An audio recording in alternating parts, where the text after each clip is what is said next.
Mayor, staff is ready when you are. Thank you. Good afternoon, everyone. The Sacramento City Council will please come to order. Let's call the roll, Madam Clerk, please, to establish a quorum. Mayor Pro Tem Ashby.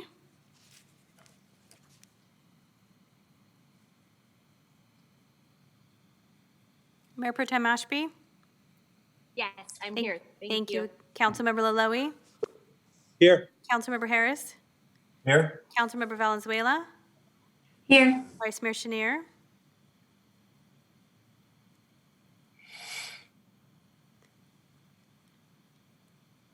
I can see Vice Mayor Chenier. It looks like he's having audio problems. Councilmember Guerra. Here. Councilmember Jennings. Here. Councilmember Vang. Here. And Mayor Steinberg. I'm here. I want to ask, and she'll be introduced more later by Councilmember Vang, but I want to ask our National Youth Poet Laureate, Alexandra Nguyen, to please lead us in the Pledge of Allegiance. Would please.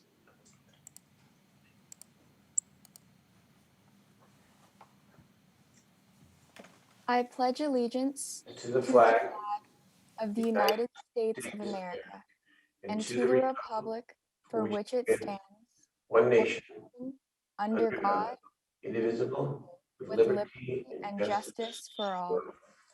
Thank you so much. We're going to hear from you in another moment. But first, I know we had a presentation a couple of weeks ago on National Arbor Day, but trees are very important to our city, and so we're going to do a little bit of a redo here, and I'm going to turn it over to Councilmember Jeff Harris. Thank you, Mayor. Yeah, we did mention it last week.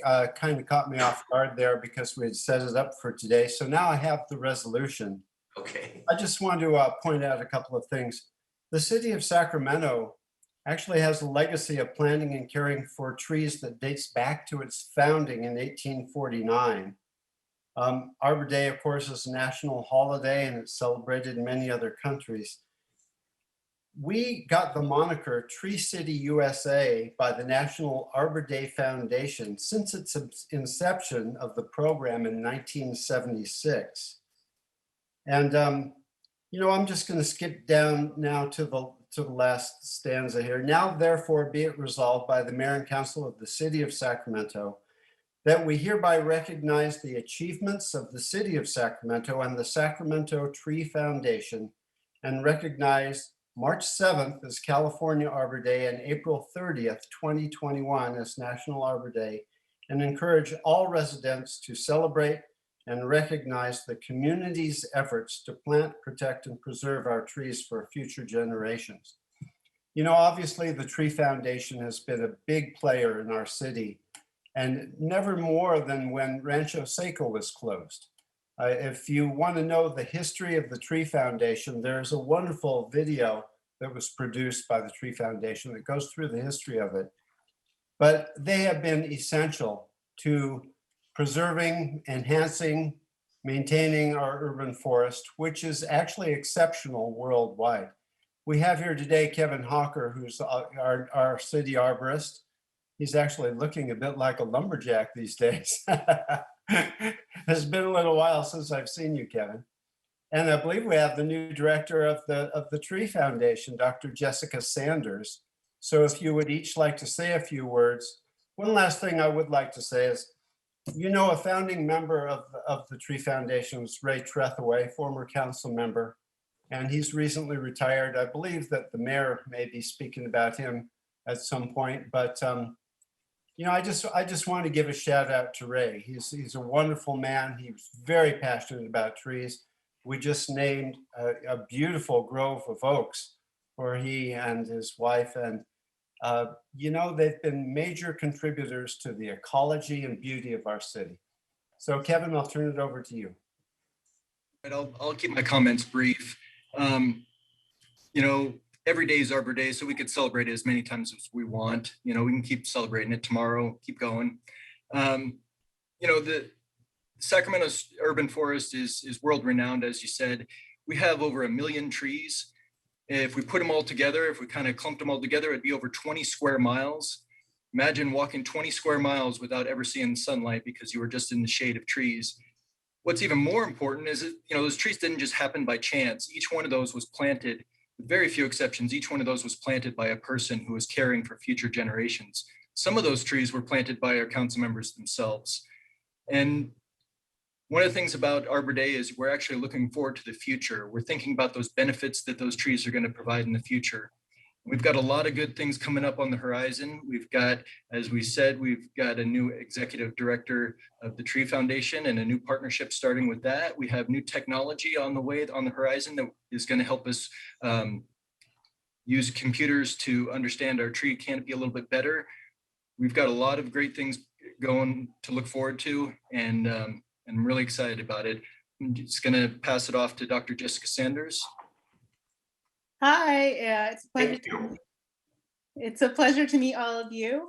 I am the new executive director of the Tree Foundation, and we are proud to partner with the city to create a more sustainable and resilient urban forest. Kevin mentioned that Arbor Day recognizes our history, but it also talks about the potential we have for the future of our city. Ray Trethewey has fully retired, and I hope to continue on his legacy of creating a tree canopy throughout the city. And tomorrow we're actually celebrating his legacy and everything that he's done for our city, especially around the ecology and the beauty of it at our Tree Hero celebration. As the City of Trees, creating an equitable tree canopy is our focus and goal. We're thrilled to partner with the city to advance the goals and plans set forth by this body and look forward to being among the trees together in the future. We look forward to caring for the trees that we actually planted on Arbor Day this summer, throughout the summer, watering and tending to them. And it's quite an honor to receive this proclamation. So thank you so much. We appreciate all the work that we do the city and Sacramento Tree Foundation does together. And we look forward to for many years to celebrating. Thank you so much. Thank you. Jessica. Thank you very much, Jeff. Councilman Harris. Mr. Mayor, one last comment. I was on mute there. Thank you, Dr. Sanders. Just for the council members, our urban forestry master plan is nearly complete. It'll be rolled out in short order, and I'm very excited. It's been at least 3 years in the making, and I think we're finally getting there, and it'll be a great guiding document. It'll also be included in our general plan. So good work, and I think we're setting the stage for a lot of good tree planting in the future. Thank you, Mayor. Thank you very much. Okay. Can't celebrate the beauty of our tree canopy enough. So it's wonderful. And I know the Tree Foundation event is Thursday night, right? The annual Tree Foundation event is on Thursday night. So I look forward to participating in that. Thank you. Councilmember Vang, we have another off-agenda presentation, and this also is very special. So why don't you take it from here? Thanks, Mayor. Hi, colleagues and the public. I have the distinct honor and privilege to welcome a very special guest that you heard from earlier to our council meeting this evening. In a virtual ceremony last week, our new National Youth Poet Laureate was announced, and it was our very own Alexandra Huynh. Alexandra is an alumni of Mariloma High School and the UC Davis program Sacramento Area Youth Speaks.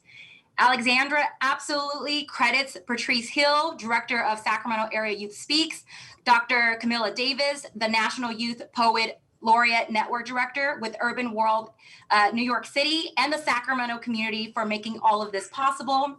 I also want to take this moment to really uplift the hard work of Sacramento Area Youth Speaks program in our region for the work that they do every day with our young people in the Sacramento region.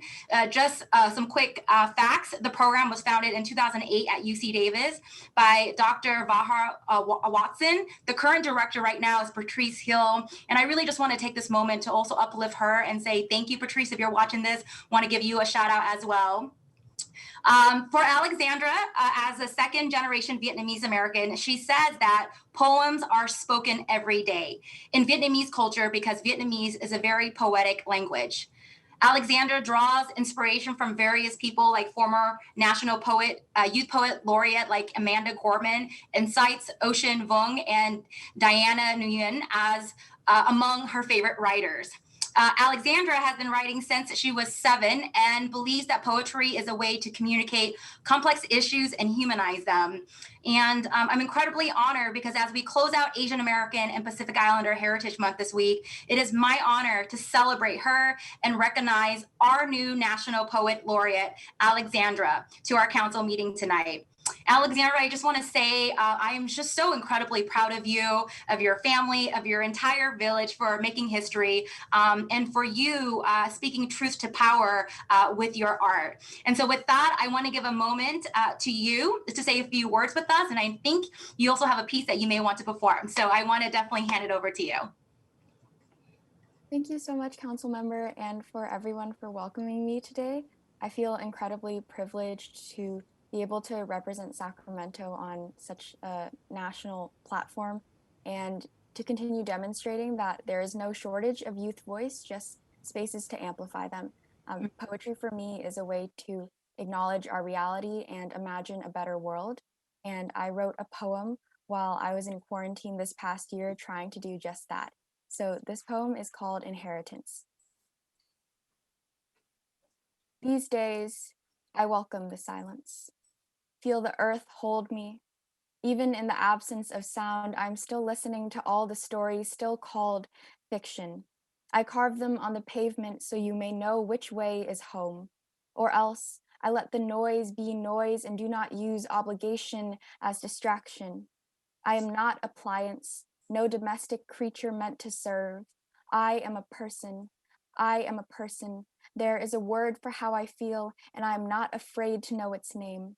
My mind is not a prison, but a prism, and I have learned that shadows are a given in the presence of unspeakable light, and my days are not tallied, though they are numbered.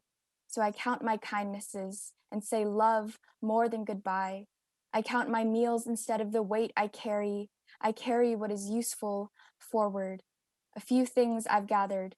Socks are still socks, even if mismatched. Everything I was told about a clean room was true. You can still see a smile under a mask. The way I speak to myself is the way I speak to you. I should unmute myself more often. I need water more than I recall. The people in this room can also smile. The people in this room are also people. And even as I untether myself from this built world, I know I exist. The battles continue where my feet stand. I need no pictures to prove it. The celebrations live inside my bloodline. I need no ribbon to prove it. I am already a triumph. Every day I breathe. And years from now, when I become ancestor, I will tell them all about the courage of distance, how we learn to hold space instead of hands. I will tell them about the color of courage, how loss echoed through an entire generation and the children became teachers. Learned love is not defined by age. I will tell them of this land we ripped from a people we can never repay, but we will try and try. I will tell them about the way a footstep can be felt on the other side of the planet. So mind your soul, move only in truth. You have inherited this silence. Now make it sing.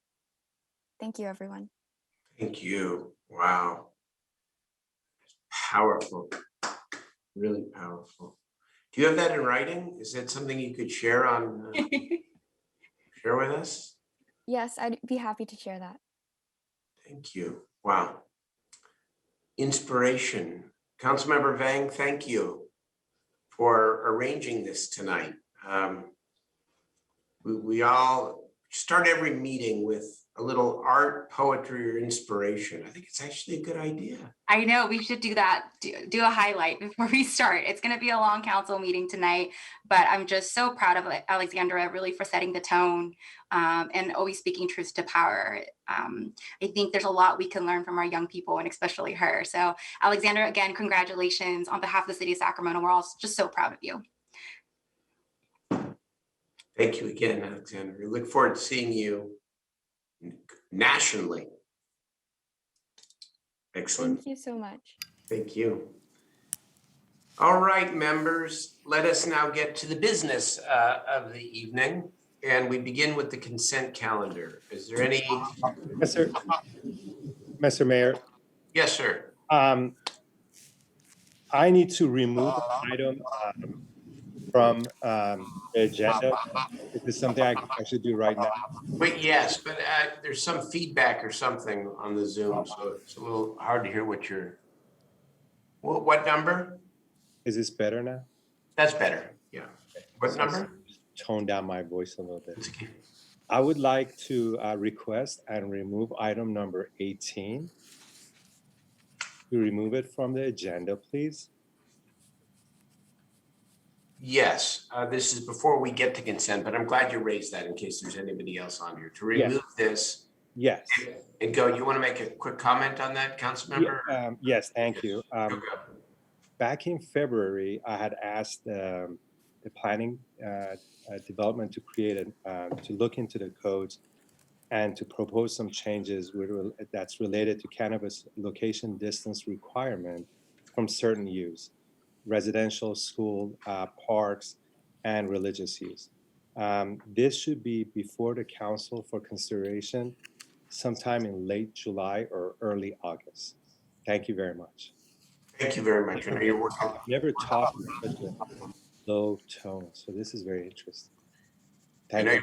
I know you're working very hard on these sets of issues and doing a good job. Okay, Mayor, yes, may I remove item 16 from consent for discussion, please? for discussion, yes, we will. Mr. Mayor, before we move on, we have a motion from Councilman Laloy to remove that public hearing item. May I take a vote? Is there a second? Second? Second by Councilmember Harris. Let's call the roll on that item. Mayor Pro Tem Mashpee? Yes. Councilmember Laloy? Aye. Councilmember Harris? Aye. Councilmember Valenzuela? Yes. Vice Mayor Chenier?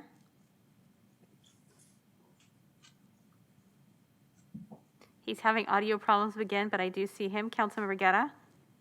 Aye. Councilmember Jennings? Aye. Councilmember Vang? Yes. And Mayor Steinberg. Yes.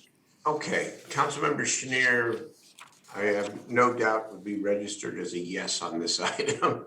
Thank you. But he's present. Why don't we mark Councilmember Chenier, Vice Mayor, as a yes unless he objects otherwise when he gets back on, okay? Thank you, will do. And Mr. Mayor, item number 27 is being withdrawn as it was passed earlier today at the 1 o'clock special meeting. It was the ordinance amending Sacramento City Code related to illegal fireworks, and it was passed as amended. Okay, so can I get a motion, please, then, on items 1 through 17, with the exception of 16, which would be heard separately. A motion and a second on the remainder of the consent calendar. Mayor, I do have just a brief comment on item number 7, but I'd be happy to move the balance of the, just a comment, not pulling it, but I'll move consent minus 16. Okay, I second? Second. Okay, is there public testimony, Madam Clerk? Yes, I have one caller. Go. Thank you. May I have the caller, please?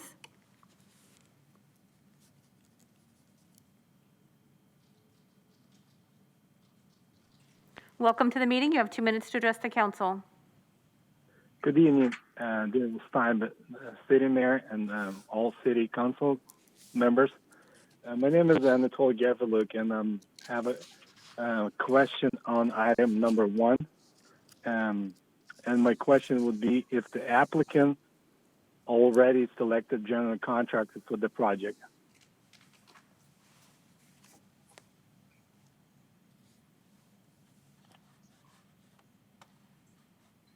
We've lost the caller here. Are you Yeah. back on?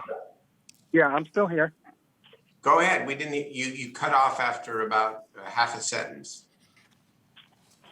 Apologize. I'm Anatol Gavriluk, and I want to ask the question on the item number 1, affordable housing and project on 19 and Broadway. So my question would be if the applicant already selected general contractor for the project.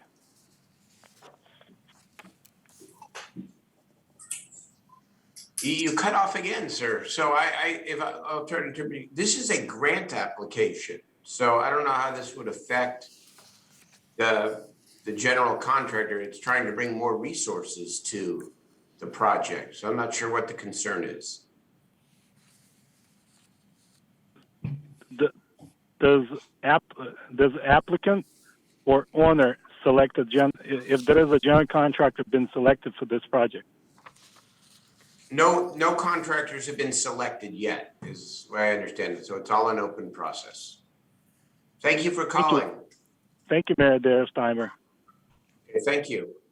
Good. We're trying to gather the funding to actually be able to get a contractor and build the project. So, all right. So we've got a motion and a second on consent calendar, items 1 through 17, with the exception of 16. Please call the roll. Thank you. Mayor Pro Tem Ashby? Yes. Councilmember Laloe? Aye. Councilmember Harris? Aye. Councilmember Valenzuela? Yes. Vice Mayor Chenier? Aye. Councilmember Guerra? Aye. Councilmember Jennings? Aye. Councilmember Vang? Yes. And Mayor Steinberg? Yes. All right. That passes. Let's go to item 16. Councilmember Valenzuela. Mayor, can I just make my comment? Oh, yeah. I apologize. Sorry about that. Go ahead. So, as you know, this was to honor Officer Tara O'Sullivan. She was a brilliant young officer who was on the job only 6 months when she lost her life. And I just wanted to thank a couple of people. Josh Panay, a former council member, his brother Joe Payne, his cousin Ron Payne, worked very diligently in the community to gather support for this item. I want to thank Councilmember Guerra because this bridge connects us district to district. I think this is a great way to honor the life of a young woman who gave her life to help another woman survive. And it was a big event when it happened. Her funeral was quite something. But I just want to thank all my colleagues for voting yes on this. I think it's very significant for the city. So thank you all. It was one of the saddest days of my entire tenure and really worthy resolution here. Thank you, Councilmember Harris and Councilmember Guerra, for bringing this forward. Okay. Let's move to item 16, please. Thank you. And I do want to apologize to Mario for not being able to give you a heads up that I had questions on this. So totally okay if you don't have the answers. But this is a cooperative agreement for food purchases, essentially for our recreation programs at YPC. And I was curious if we had any sort of criteria in place for how we select vendors where we are going to be purchasing goods. Thank you, Council Member. I would have to research a little bit, but I know just, cursorily, it is a cooperative purchase agreement. It had to be gone through an RFP process by a public agency in order to fall under that criteria. And typically the local grocery stores don't bid on these type of bulk items. So historically, this is how we've been procuring bulk items. We do utilize P cards when we purchase from the local grocery stores within the area for smaller group items. But in general, the criteria is that in order to purchase cooperative services agreement, it had to have gone through a bid process with another public agency. And that's helpful. About it. But if you'd like more detail, I can certainly reach out to your office to provide more detail.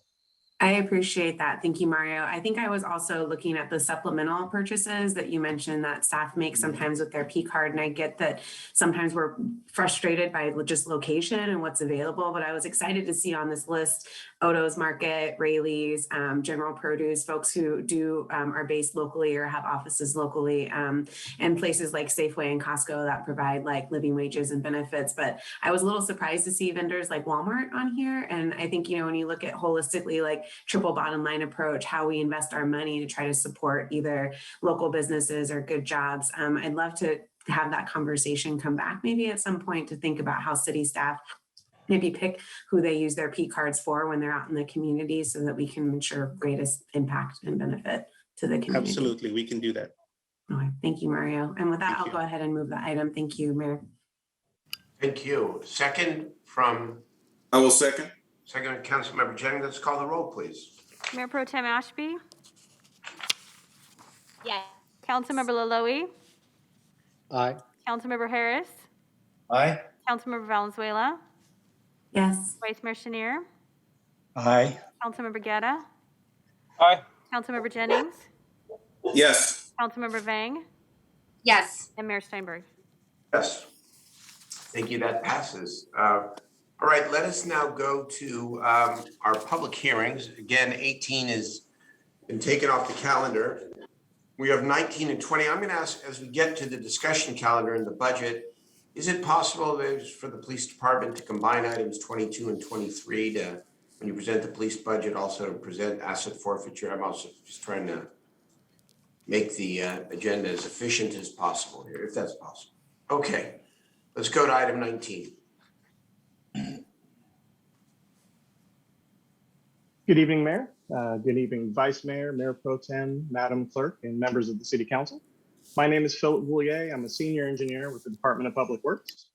Before you this evening is an item in which staff is recommending the City Council adopt a resolution temporarily closing an alley in District 5, which has been subject to illegal activity. This temporary closure has been requested by the property owners adjacent to the alley. Public Works, Fire, and Police support this temporary closure request.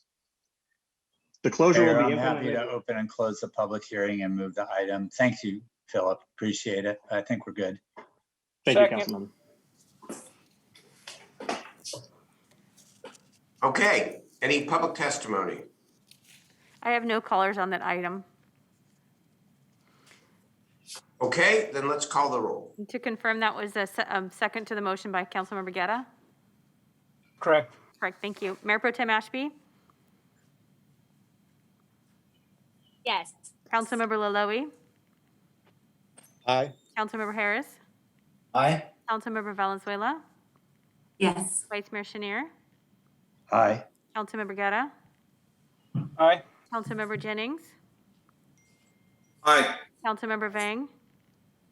Yes. And Mayor Steinberg. Yes. All right, let's move to item 20. That measure passes unanimously.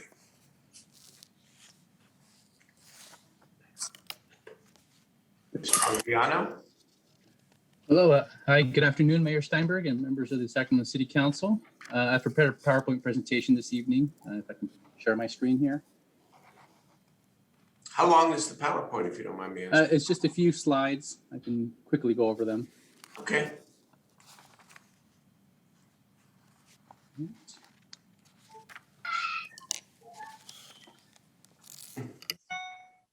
Great.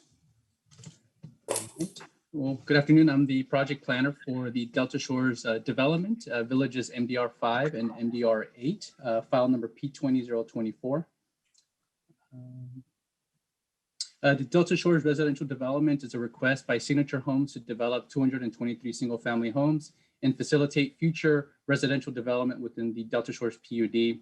In order to do so, the applicant is requesting for modifications to the Delta Shores PUD previously approved by the Planning and Design Commission and City Council in 2009, and next stage entitlements to allow for the future development of the site. For your consideration this evening, the applicant is requesting the following entitlements: a general plan amendment, a rezone, a PUD schematic map amendment, a minor large lot tentative map revision, a tentative subdivision map, and a site plan design review of the tentative map with deviations to minimum lot depth and width. On the screen now, you'll see the project location. The project is located in District 6. The area in red identifies a project location, which is an approximately 120-acre vacant parcel. The site is bounded to the north by Consumers River Boulevard and Delta Shore Circle South to the west, east, and south. The Delta Shore Shopping Center is located to the west of the project. In the next slides, I can briefly go over the project entitlements for your consideration this evening. The general plan amendment is a request to facilitate the current development proposal, which is to develop the property with 223 lots, while facilitating additional residential housing within the project site. In summary, the request reduces acreage allocation from lower density land use designations into higher density designations. In total, the request increases land dedicated to the traditional neighborhood high density designation by 6.93 acres to a final total of 41.4 acres from the previously approved plans. As mentioned in the previous slide, the general plan redesignation of the property would also require a rezone to maintain consistency between the general plan and zoning. In total, the land has been rezoned from single-family alternative and residential mixed use to multifamily, an increase of 7.3 acres to R3 zoning or multifamily. The PUD exhibit on the screen shows on the left is the previously approved map, and on the right is the version under consideration today. As you can tell, there have been roadway realignments as well as land redesignations. Both modifications are as a result of development hurdles and from the master developer and Signature Homes that they faced during the previously approved layout. The modification is an improvement and allows the master developer and Signature Homes to feasibly develop the site. To summarize, the major changes are the street realignment, and then also converting some of the land into a higher density designations.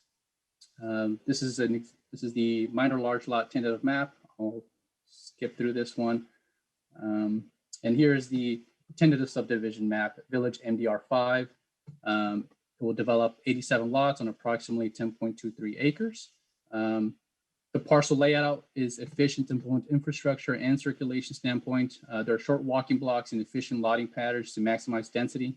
All lots along Street E and a few lots along Street F will be what we call front-ons, which means that they will be street facing and provide eyes on the street to common open spaces, as opposed to having the backs of the properties or sound walls face the common open spaces. There's an image of MDR8, just like MDR5, it's an efficient lotting pattern, street facing lots along Street F and portions of Street E. Here's a final slide. As part of the city's public noticing process, staff sent public hearing notices to surrounding neighbors and neighborhood groups prior to today's hearing. Staff did not receive any comments prior to today's meeting. The project was heard by the Planning and Design Commission on April 22nd, 2021, and forwarded a recommendation of approval to City Council. Although the project was approved, a few comments were raised by the commission, which included dialogue related to the park acreage dedication, the environmental review of the project, the timing of the pedestrian bridge construction as mentioned in the Delta Shores PUD, and bike ped connections within the development. Staff has reviewed the project with those comments in mind and finds the project consistent with the objectives of the general plan and PUD, and believes that the project has addressed each of those comments through the early review phases of the project. Staff recommends approval of the requested entitlements because the proposed project is consistent with the goals and policy of the general plan and PUD guidelines, and recommends that the City Council approve the project this evening, subject to the recommended conditions of approval and findings of fact. This concludes my presentation. I'm available to answer any questions. The applicant is also here today. Thank you. Thank you so much. I'm going to turn it over to Councilmember Rick Jennings. Thank you, Mayor. I heard him earlier say Council District 6, and I'm sure he meant to say Council District 7 with all the different numbers that he was saying, but it's okay because we know that Delta Shores is definitely in District 7 and also in District 8. So we are proud to have it there.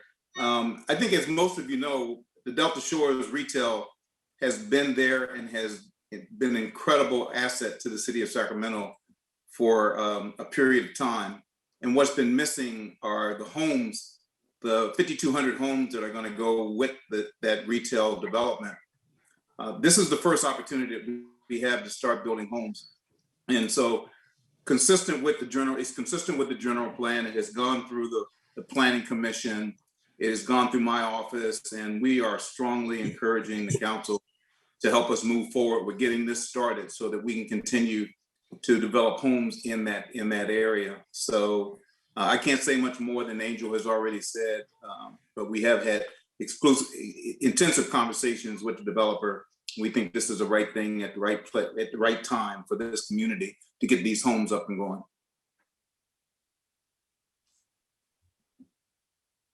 Okay, that's great. Do we have testimony on this? Councilmember Jennings, Madam Clerk, does the applicant want to be heard here, or can we move to a vote? So, Mr. Mayor, I have no callers on this item. Stan Meddy on behalf of the applicant. We're happy to waive presentation, Mayor. Okay, thank you, Mr. Reddy. This is great. It's really a great project, great presence out there, and know with more to come. So good job. All right, has it been moved? Let's move it. I will move it. I will move the item. Will you open and close the public hearing, please? I will definitely open and close the public hearing and move the item. Second. Thank you. Mayor Pro Tem Ashby, Yes, great work, Councilmember James. Councilmember Laloe, Aye. Councilmember Harris, Aye. Councilmember Valenzuela, Yes. Vice Mayor Chenier, Aye. Councilmember Guerra, Aye. Councilmember Jennings, Aye. Councilmember Vang, Yes. Mayor Steinberg. Aye. Very good. Very good. Now let us move to the discussion calendar and we get to the budget, the heart of tonight's meeting. And we're going to begin with the proposed budget for the Sacramento Fire Department. Then we're going to take the police department. Again, if it's possible, take the asset forfeiture item at the same time. We'll then move to the gang prevention and intervention task force recommendations.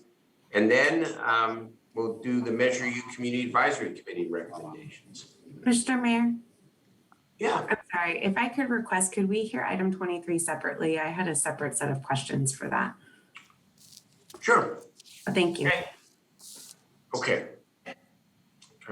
Just trying to speed us along if we can. Okay, let's go to item 21. Let's begin item 21.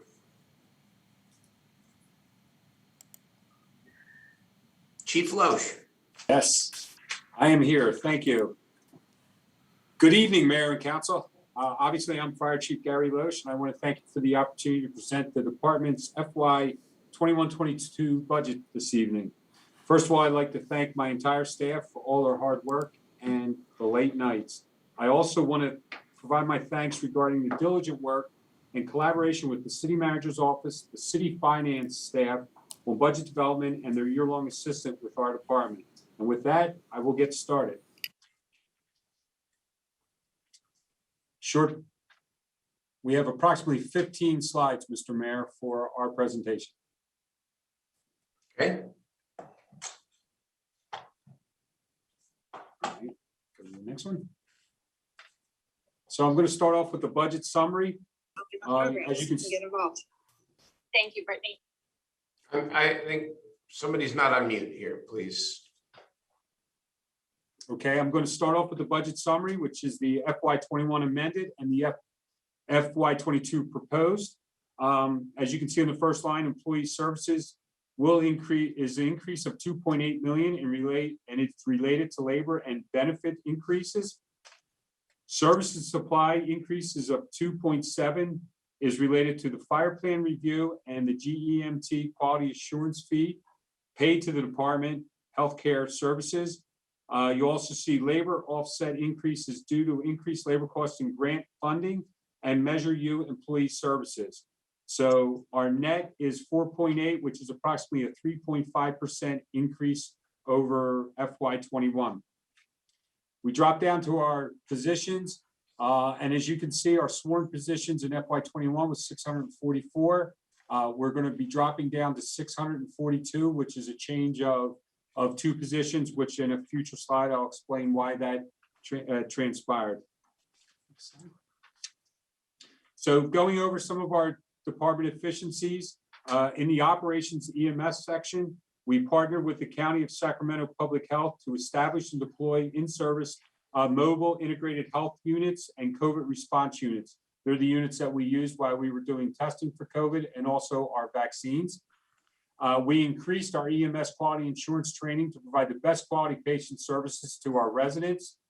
Under tech services, we remounting of ambulance units on new chassis. That provides approximately a savings between 55 and 65% per unit, and we can remount up to 3 times.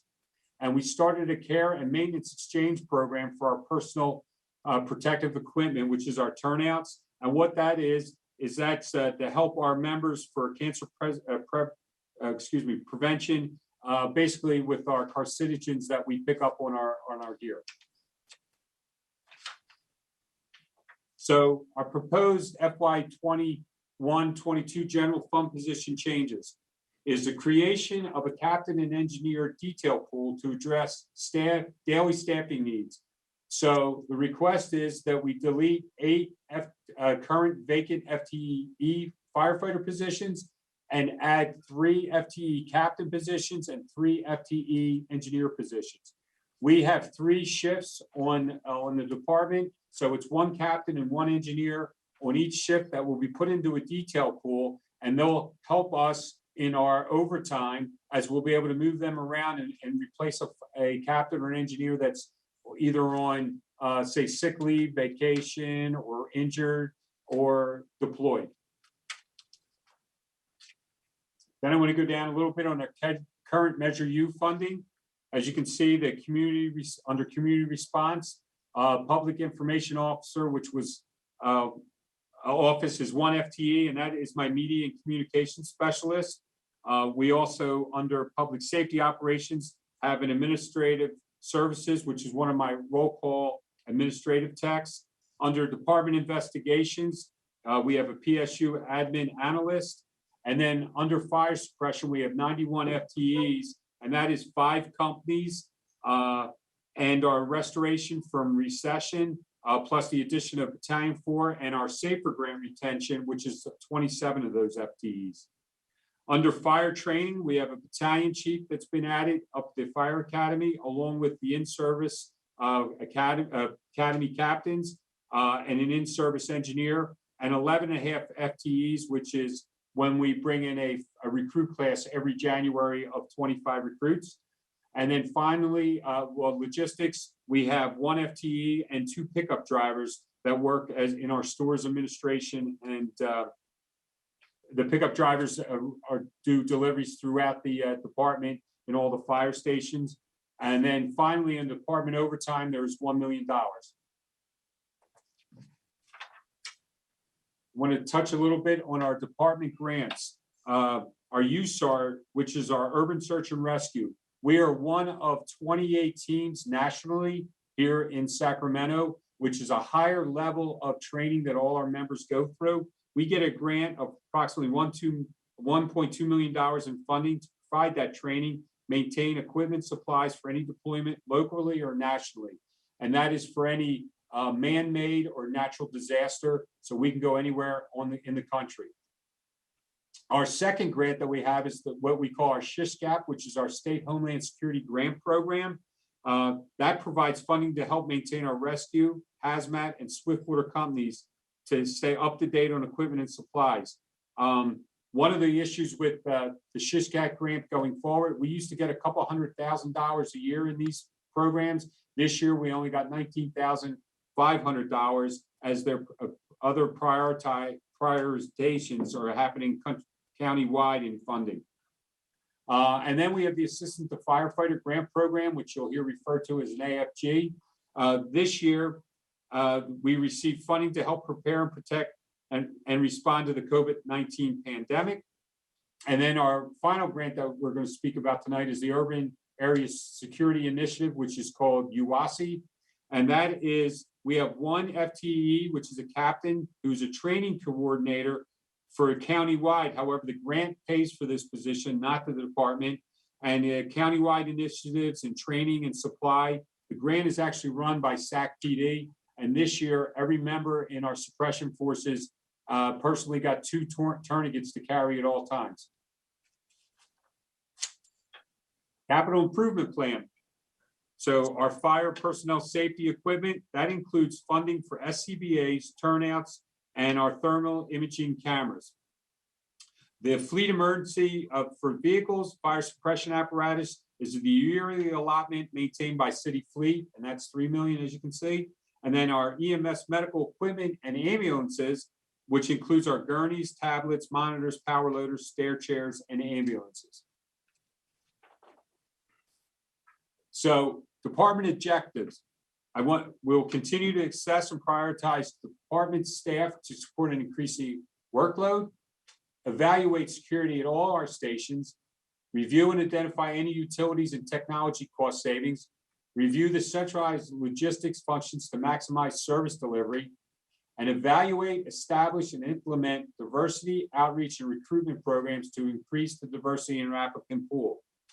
So at this time, I will pass the door or into the SFD portion of the presentation over to Chief Kim Inucci.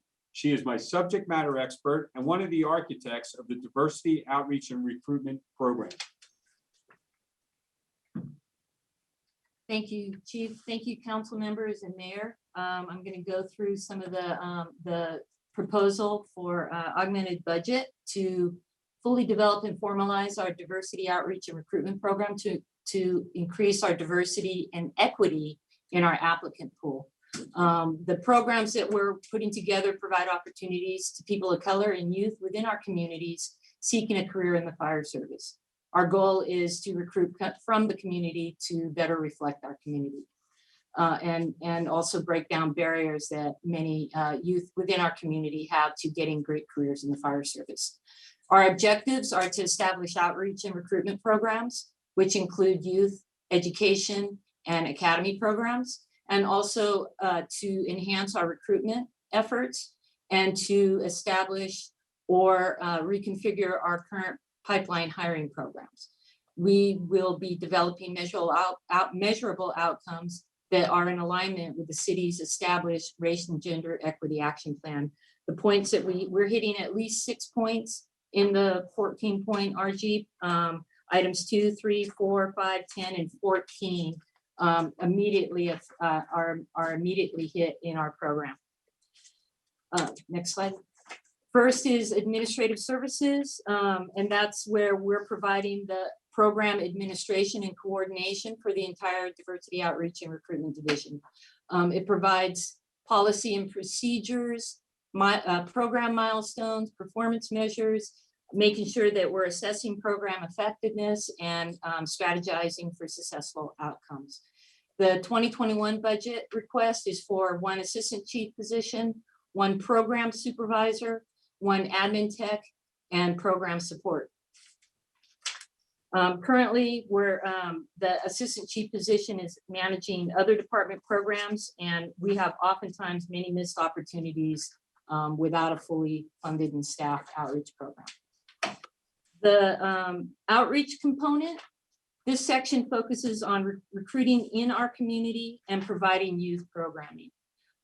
So some of the areas that we will work on is community recruitment. This includes community engagement, which provides fire service orientations, recruitments, workshops, connecting with community, supporting council district events, mentoring, open houses, job fairs.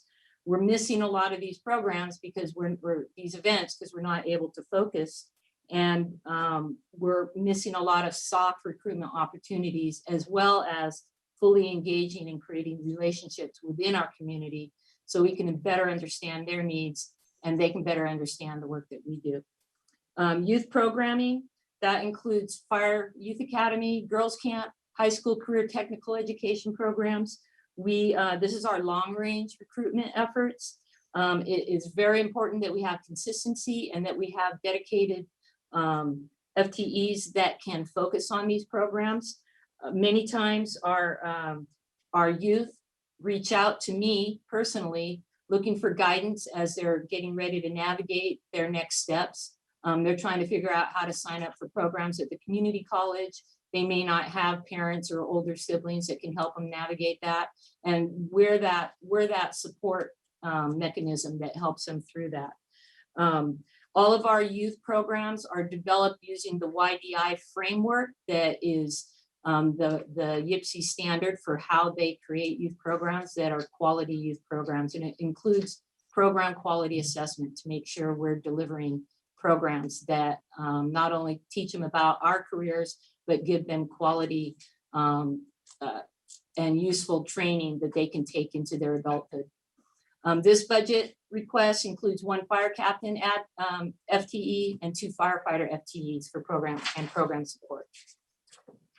The next component is recruitment, and currently we're working closely with city HR and the city manager's diversity and equity manager to ensure that we're removing any barriers, any unintended barriers to hiring. One of the items that we're working on is removing the educational requirements. Since we require EMT and paramedic, that's already academic. That's already a substantial academic requirement to come into the position. We also provide 20 units of credit while they go through the academy. So we're removing that we're working on removing that. We're also looking at providing service points for any of the youth that are in our pipeline programs, and continue to serve in these programs so that they get a lift up. Military. And we've added the military service points, and we're hoping we can get city residency credit as well. The next area I'm going to talk about is our pipeline programs, and this is kind of like the key, like, perfect next step. This is where our youth out of the high schools and our youth academy will land if they truly want to pursue that fire service career. Our reserve program has been an underutilized program for many years. We've created 3 pathways in. A person can come with any level of experience or no experience, and we'll put them in the correct pathway depending on how they come into the program. We give them guidance and ensure that they're getting the supports they need to get that next level of training so that they will be career ready. We mentor them, we guide them, we do workshops to practice interview techniques. We help them prepare for any of the testing that they need to do to prepare to be successful in the testing process. And the goal is that they're going to be our next firefighter pool when we start the next academies. The last program is the internship program. This is the EMS internship program that we successfully had years ago that we had to stop during the 2008 economic downturn, and we've never been able to reinstitute that program. It's going to be reimagined. It will take a year to put it all together, and it will include a variety of pathways in, including EMT for those that have no EMT, or for those with EMT ready to step into paramedic. And we'll be able to provide that level of paid internship training to get youth within our community ready to be firefighters. That program is asking for a fire captain to help oversee both of those programs and work on the development of the internship program.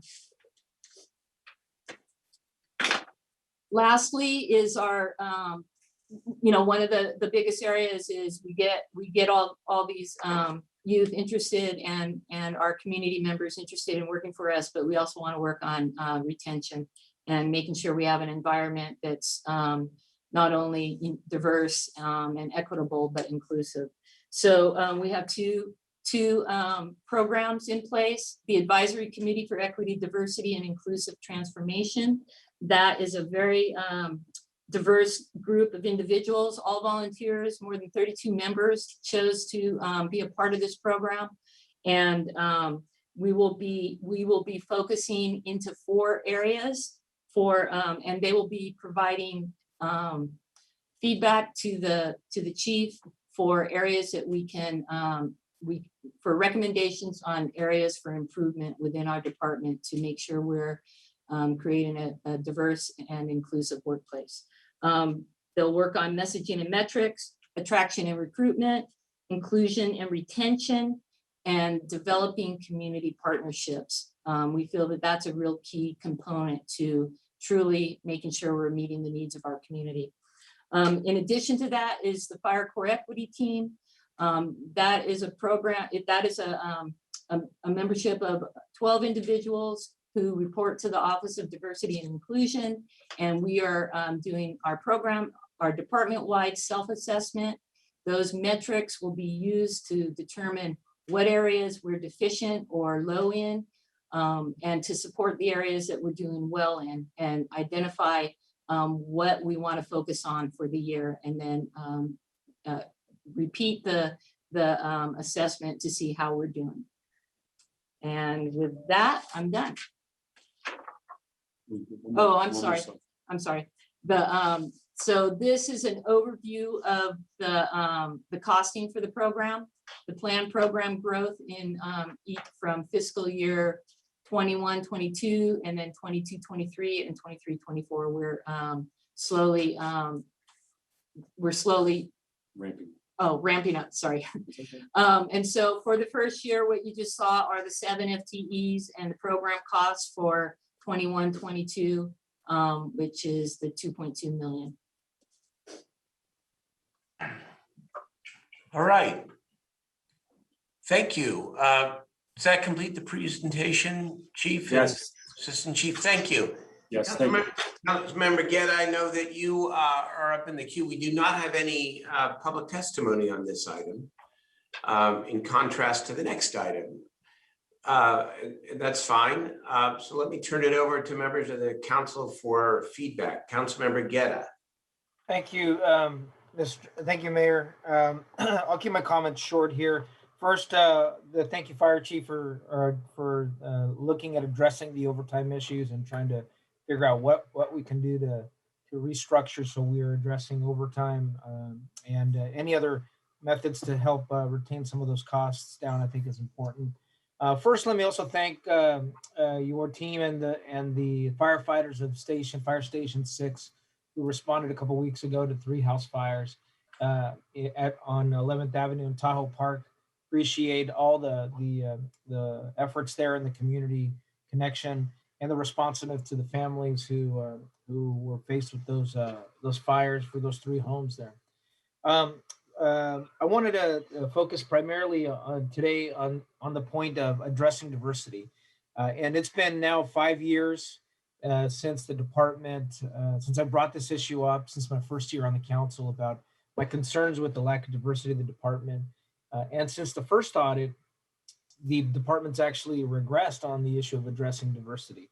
So the fact that you put together a multi-year proposal on how we do active recruitment, how we do look at a way to recruit specifically from our own city, and not poaching from other cities, and having firefighters who know the community, I think is important. I want to speak to those positive aspects of it.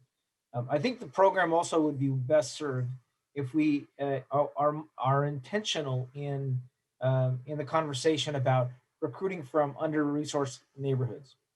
You know, the Fire Station 10 is just blocks away from Hiram Johnson, and in a community that members who would be able to have a career that at the starting off in a firefighter's career, or even in EMT, is a very well-paid career with retirement and health benefits, but yet we see very little folks from our own city applying through that program. So I want to start by saying that I think looking at the multi-year program to try to address that is good, but it's only good if we are intentional about recruiting from under-resourced neighborhoods where the understanding of how to jump into the fire service may not be there. I've had a good conversation with President Michael Gutierrez from Sacramento City College, who wants to support the efforts in trying to help with that outreach and working with the fire department or to be able to recruit from our own community. So you have a partner locally within the city, even though American River College does have an extension here, but it's primarily recruiting from outside of the city. I think the pipeline program is good, starting off with EMT or EMT medical services. I think it's a good way to start getting people interested in from our own city into that program.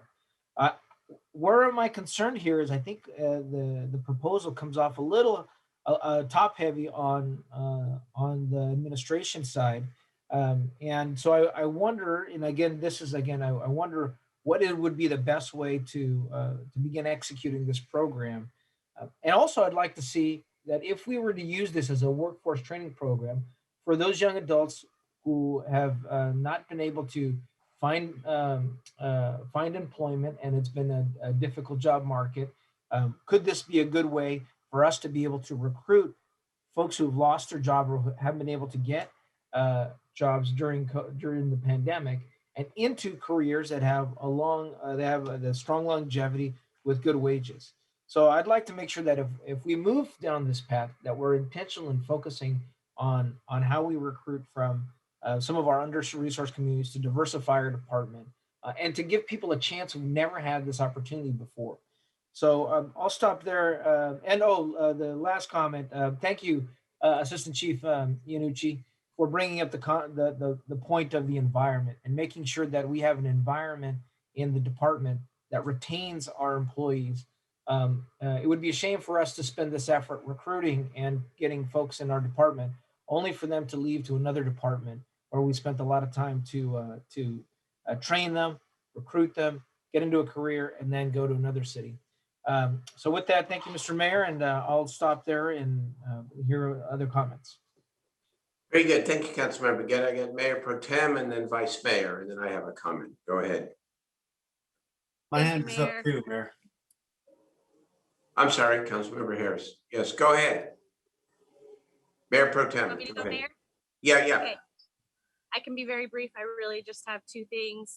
I want to thank Chief Iannucci. She has been a stalwart champion of diversity and equity for many, many, many years. And I know that her heart must be bursting to see this proposal that she's been working on for so long coming forward to finally be funded. So Chief Iannucci, I know you really well, and I know this is your life's work. So congratulations to you for getting to be here to present it today. I'm thrilled to support it when it comes the time.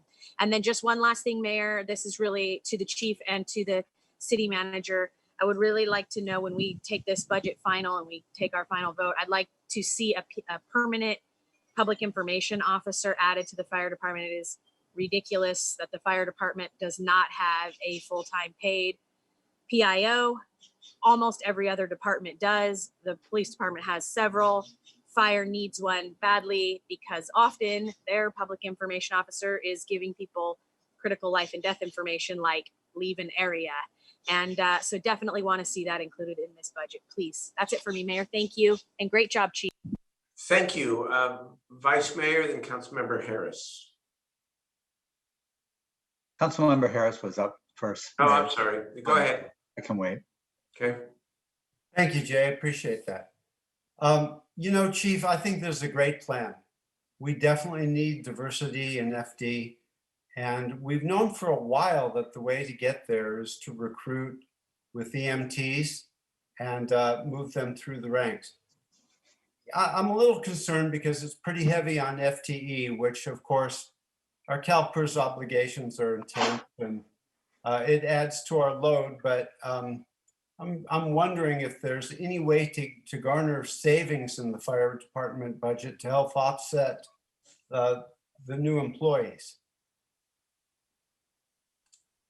That was a question, Chief. Yeah, I know. I was just waiting to get unmuted. I'm sorry. So I'll take that as two parts. What I'm trying to do right now is, as we talk about EMTs and paramedics, is try to control costs, obviously, in the EMS division of the fire department. Your concern for the FTEs that we're asking for this division is 7 that we were currently asking for. 5 are uniform, 2 are civilian. Right now, any way for me to do any type of program at all within the city is I have to take members from my suppression forces. The difference between myself and PD is I am under obligation not only by the union, but by state regulations that I have to have minimum staffing. For instance, Chief Iannucci here, she's actually my logistics chief for the entire department. And I have to pull her, and she's doing that job, and she's doing basically double duty, trying to oversee what little bit of recruitment and pipeline programs that I've been able to piece together with zero funding. So I know, we all agree that we need to be serious about the diversity in the department and the city, for that matter of fact. And there's nothing that was built in this plan at all that was fluff. Also, by having a chief and the captain, I have to work on the span of control within the fire department, and that is why you'll see a chief that would oversee this. There is an opportunity down the road with the interns, being able to have the interns come into our fire academy, having an automatic position in our fire academy. Goes back to one of your cohorts said about making sure that we recruit from locally. One of the key issues here right now also is back in the mid-90s, we hired quite a few classes here in the Sacramento Fire Department. Those members now are timing out under the classic PERS. They're hitting that 25-year mark and also the age. So this is a big opportunity for us in the next 5 years to change the diversity and the makeup of the department. And obviously it would put them under the new pension program, which right there is savings. So that's actually a great answer, Chief. I appreciate it. My other question is this, you have been a champion of trying to get our response to match the need of the call, right? So yes, sir. To respond to every call with the appropriate staffing and equipment. And you've brought up the two-tier system or multi-tier system, you've called it sometimes. It seems to me that this program you're presenting would feed right into that idea. And I support you in it. I think it's a great idea because potentially, it's a double win. We get diversity in the force, and as you just pointed out, they'd be new hires with the new retirement rules, and there's some savings there. But getting that correct response to the actual need out in the field is so very important. So can you speak a little bit about that? The possibility of a two-tier system, BLS and ALS, and how it can work with this program. Yes, sir.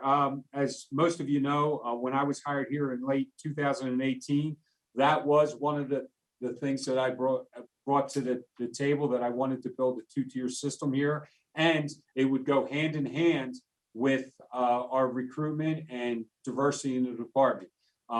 Most of you know, I know myself and we've talked extensively where I came from. I was one of the architects of that system back in the city on the East Coast that I came from. And now that I'm here, I have the ability to do it. I've seen it been successful. With that said, there is challenges here. We do, it is a different state than where I came from. And also there is things that would be meet, confer, and be contractual. But there is definitely, this would lead into, this pipeline, particularly with the intern program, would lead into having an ALS and a BLS system here in the city. Well, thank you, Chief. I support you in that, and I have ever since you walked into Sacramento. That city on the East Coast that you didn't mention is Philadelphia. Which, yes, sir. I appreciate. I'm a Sacramento resident and firefighter now. There you go. I just want to support Councilmember Guerra's comments. We really may need to do local hire here. I think it's a very important piece of the puzzle. We want to grow kids in our city to support public safety in our city, because then it's a triple win, right? We can get diversity and we can support our local youth. We can tailor our response appropriately. There's a lot of wins here. And I hear you, there is contractual obligations that this council will have to face down the road. But I think this is a great program, and I thank you for bringing it forward. Thank you, sir. Thank you, Vice Mayor Chenier. Thank you, Mayor. Thank you, Chief, and thank you, Assistant Chief. As I said today, I think the outreach program that you're talking about is really good, very necessary. And obviously, I love the youth components of this. My hesitancy, which I told you about this afternoon, is just adding more money to the general fund at this point. Without this program, you have, as you said, a $4.8 million increase in funding, which relates to about a 3.5%, maybe a little bit less increase. And then if you add the 2.2 million, you're up to about $7 million in new dollars, or 4.5% or so to do that. And I'm just comparing that. We'll get to the next item when we get to the next item, but I'm comparing that to YPSI, which overall, including the youth components, including the parks and community enrichment, had a 0.1% increase in their budget. So that concerns me a lot, because we need to think about what our priorities are. And I know your budget is tight, but I'd like to ask for two things. One is, as the mayor was talking about state funding and workforce development funds for youth. Is that something that would be appropriate for the work that you want to do? It seems to me that it would be, it hits on all the cylinders that the state is talking about. And by the time we get to this budget, we should have a good idea if those funds are going to be included in the budget and what they are. So I would like to see us put a priority on using those funds rather than the general fund for this program. I'd also like to see, and I know this is not a pleasant ask, but I'd like to see if we wanted to keep the budget whole as is, what cuts we could make or where that money could come from within the budget for both the increase and the $2.2 million of outreach. So that would be my request, really, I guess, of the city manager working with the chief on this one. The one question I have on your, and I agree with a couple of my colleagues who says it seems like a little bit top heavy on this, on the administration of it. You talked about the 3 captains and 3 engineers that you would bring on in kind of a trade-off for the 8 firefighters, and that would help overtime. Wouldn't it have an impact on overtime if you have 8 less firefighters? Well, currently, sir, those 8 less firefighters are unfilled vacancies right now that have not yet been filled through our fire academy. The way our attrition works, I always have vacancies. I've been able to reduce the vacancies since when I arrived here in October of 18, we had 103 vacancies. And when this class graduates in June, my vacancies will be down to 20. So I've been diligently trying to get to lower our vacancies, okay? Which does play into our overtime. Part of our issue is, like I spoke about earlier, is not only do we have overtime that I try to control, I'm forced to actually make mandatory overtime, which basically is myself as the fire chief ordering members to stay past their shifts to continue to work, because as of right now, I don't have much of a relief pool. In fact, I have no relief pool at all for captains and engineers. And that is why I'm making this first step in to try to get an extra captain and extra engineer on each shift so I can cut down, and the first replacement won't be somebody on overtime right away. Okay, well, would love to see how that shakes out, and also understanding that you're foreseeing a fair number of retirements of senior people over the next 5 years, and what that does to your salary schedules as you bring on younger folks with a different pension system and lower salaries. So that might be some savings as well that we can look at as we go forward. But Mr. City Manager, I'm hoping that when we get back to this piece, when we look at the budget, that we can get some response back on if we did have to cut. And I know I'm probably in a minority here, but if we did have to cut, what that would look like.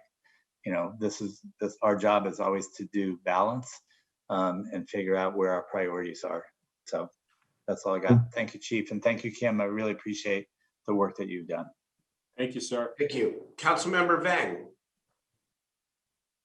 Thanks, Mayor. I will keep my comments brief. Chief and Assistant Chief, thank you so much for your presentation. I just want to uplift and really want to say I appreciate your focus and commitment to recruitment and retaining members from our own community and the fire department. We know right now, if we were to look at the numbers, that our fire department does not reflect our current population in the city of Sacramento. So I appreciate you being intentional about addressing the pipeline, which is something that's incredibly important to this council and to our community, especially given the 5-year projection of firefighters transitioning and retiring. I think a few of my colleagues did mention regarding top-heavy admin in regards to the outreach. I just had a question for you and also to the Assistant Chief.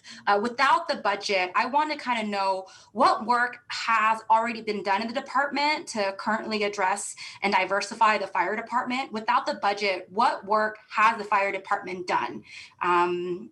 That's the first piece. I would like to kind of know what you've done without those dollars, if there's been any outcomes on that. Yes, Councilwoman.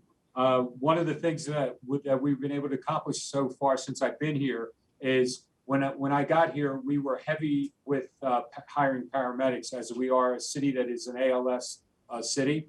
So changed the percentages of EMTs and paramedics that have come in our last 3 recruitment classes. And the classes have started out with the last 3, 20%, 30%, and 37% diversity in those classes that have come through the door in those new classes. That was something that was done without any monies whatsoever, any additional monies whatsoever. I was able to do that because at that time we can use EMTs in our units. However, since we are now seeing retirements and I'm losing paramedics, that's without pipeline programs where I can actually bring in EMTs. There's a good chance that I'm going to have to start hiring more paramedics again.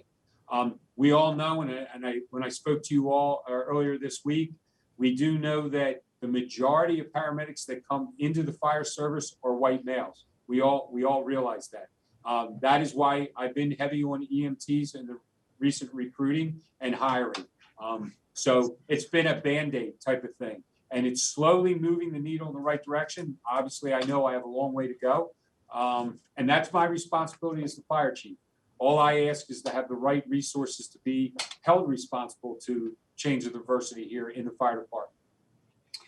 Thanks. And Mayor, I just want to flag this because I think this theme has come up multiple times regarding workforce and youth, and Vice Mayor Chenier had mentioned this before. I think at the 2 p.m. meeting, we talked about potentially funding a full-time staff to really help with the alignment, because I'm seeing this trend in my briefings with staff, in our council meetings. And I think as a council, we should definitely commit to that recommendation that Vice Mayor Chenier made, whether that's from the fire department or another department that oversees all these type of youth workforce. I think that's going to be really important and critical moving forward.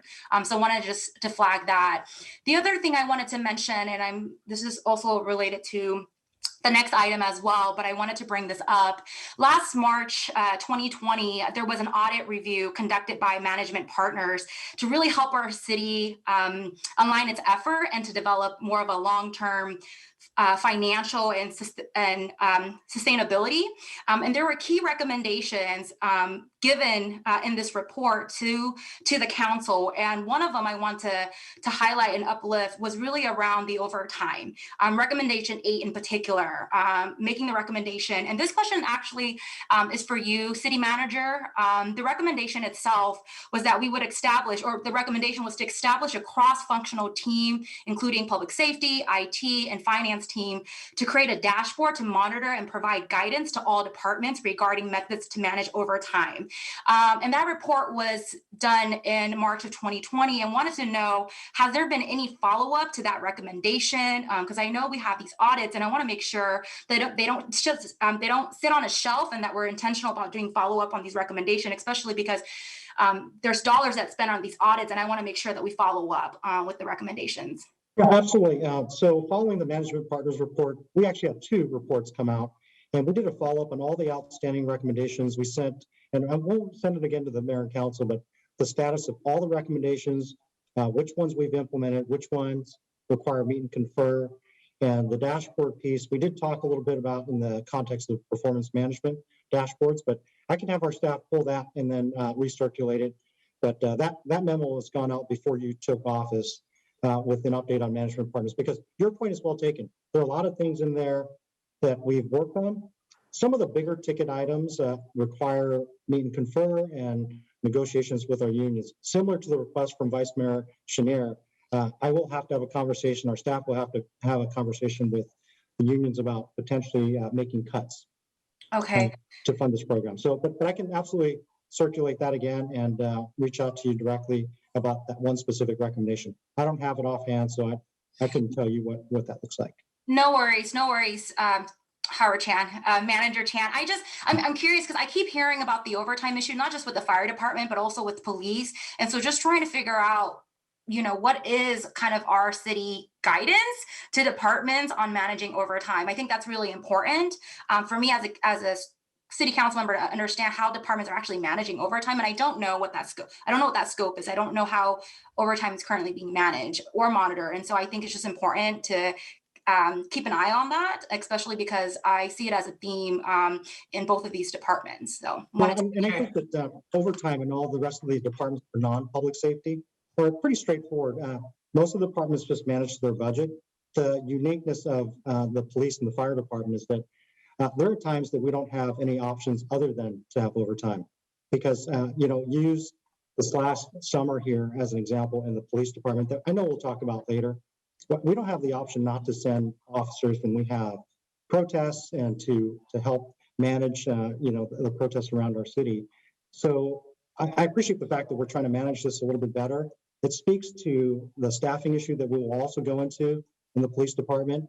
But I hear you, and I will take a look at what we can do to provide an update to this council on how we manage overtime citywide. But do understand that the public safety departments, they are unique. They are unique. Okay, thanks. thank you. Couple comments.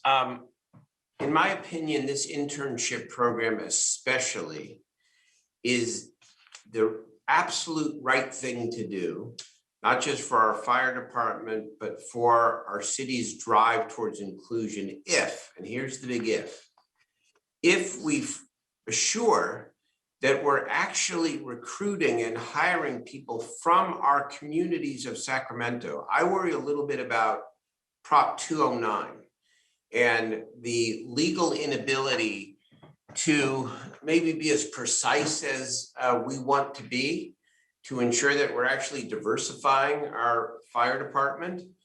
And so given those legal restrictions, how can I be assured in voting for this, which I intend to do because I think it's a bold proposal, that we're going to see young people from our neighborhoods, and especially our disadvantaged neighborhoods, be hired as one of these dozens of interns with a career pathway into the fire department. Thank you, Mayor. So in my best world and my dream world, this is a continuum that our youth cadets are the ones that matriculate naturally into the internship program. And I'm hopeful if we're successful with our fire recruit job announcement and removing some of the unintended barriers in there, that some of the areas, including city residency bonus points that are on top, that are additive to however we score our people as we bring them through. Additionally, our recruitment efforts is where we target our recruitment is where we're going to see the diversity. Just like our youth programs, we work with Title I schools. Johnson High Schools are one of our biggest attendees in the Youth Academy, Health Professions High School, Valley High School. We've got an Intercom CTE program. We want to bring Grant High School kids, Burbank High School kids. And if we're just targeting those areas, the diversity happens naturally. And then if we're able to provide the preference points, then that will answer some of our concerns with this. So here's one maybe mitigation for anyone who might be concerned about, and I've heard a couple of my colleagues about the fiscal impact here. We do have the ability under this proposal to evaluate after year 1 and year 2, whether or not the interns that have been hired are actually hired from our diverse communities. Yes. And if they are, well, then we probably, I would support then going the next step to double the program, which is what you call for under your proposal from 12 to 24, I believe, FTEs. Or maybe it's from 12 to 18 to 24. 12 to 18, yes, sir. 12 to 18. So if in fact, though, that isn't what occurs, I think you're going to have a harder time. Because remember, there are multiple objectives here. And one of the objectives in this city is to create more workforce development for our residents. I don't mean to be parochial here, because the diverse communities in county and the other cities the people are just as important, but we have the stewardship over the city of Sacramento.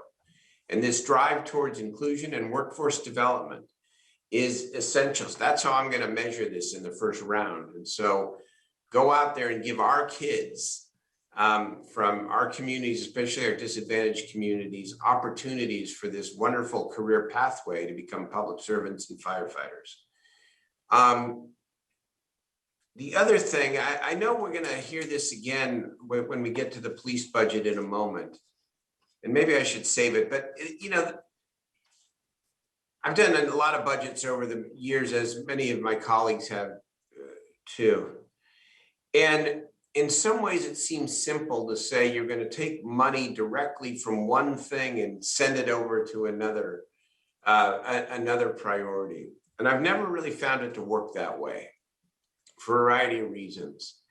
And so I think as we approach these discussions and these debates, including this one with the fire department, sure, I would love the fire department to save money. And I think that's worth looking at so that we can see certainly the trade-offs. But I'm going to be looking more at our trends. As we gain new dollars here, where are we putting the majority of those dollars? Are we in fact putting it into traditional public safety, which, you know, merits a lot of consideration and there's a lot of support in the community? Or are we putting more of our new dollars from whatever source into youth, into inclusive economic development, into housing and homelessness?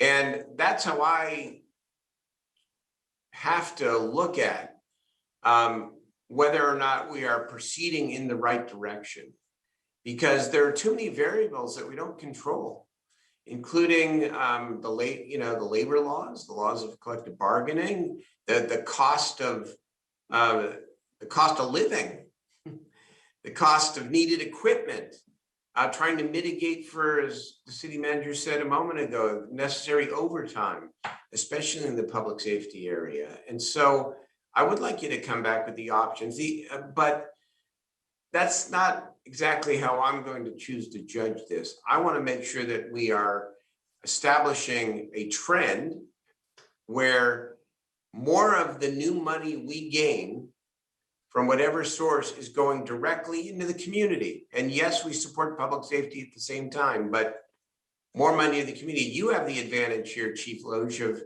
having a potential tweener, or at least something that benefits several of our objectives, because we need to find career paths and real jobs for the young people in our community. The other thing I just might point out, City Manager, before we move on, is that, you know, it doesn't have to necessarily be direct cuts from a department.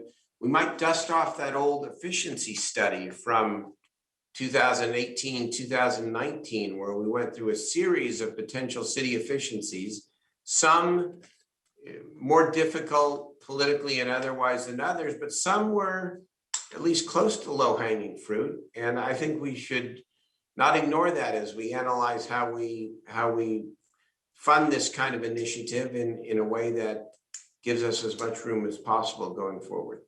Thanks. That is the report. Thank you so much, Chief and Assistant Chief. We really appreciate it. I think you got a lot of good feedback there. Let's move now to item 22. Item 22.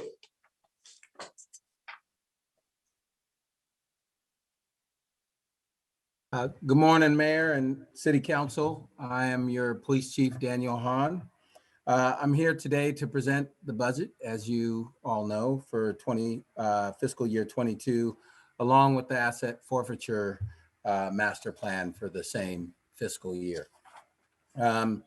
Just first to go over the general dollar amount. So the police department's proposed fiscal year 22 general fund budget totals $165.9 million. This represents an increase of approximately 9.4 million from our amended fiscal year 21 budget, the majority of which is the result of labor contracts that are already in place and PERS obligations. And it also funds also are to be moved to the fiscal year 22 PD fleet replacement project for replacing existing vehicles within the department. Next, I want to cover a little bit of some of the updates on the Measure U operating budget. The fiscal year 22 PD Measure U budget totals $47.2 million and 261 full-time equivalents, or FTE, to sustain existing commitments in the department.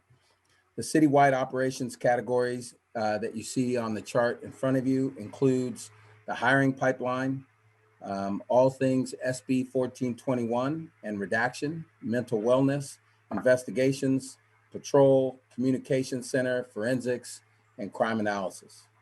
Most of the citywide operations vacancies are in the hiring pipeline program, which is 10 FTEs, and redaction unit, which is 4 FTEs that we're in the process of hiring. In regards to staffing, total staffing has increased by a net of 5 FTEs, 5 officer positions in the fiscal year 22 proposed budget. That takes us from 1,097 to 1,102 FTEs. During the fiscal year 21 mid-year process, Mayor and Council approved funding for 10 FTEs for the fiscal year 22. So there are no new costs for staffing additions. Approval is only necessary to add the 5 FTE positions because the funding is already there.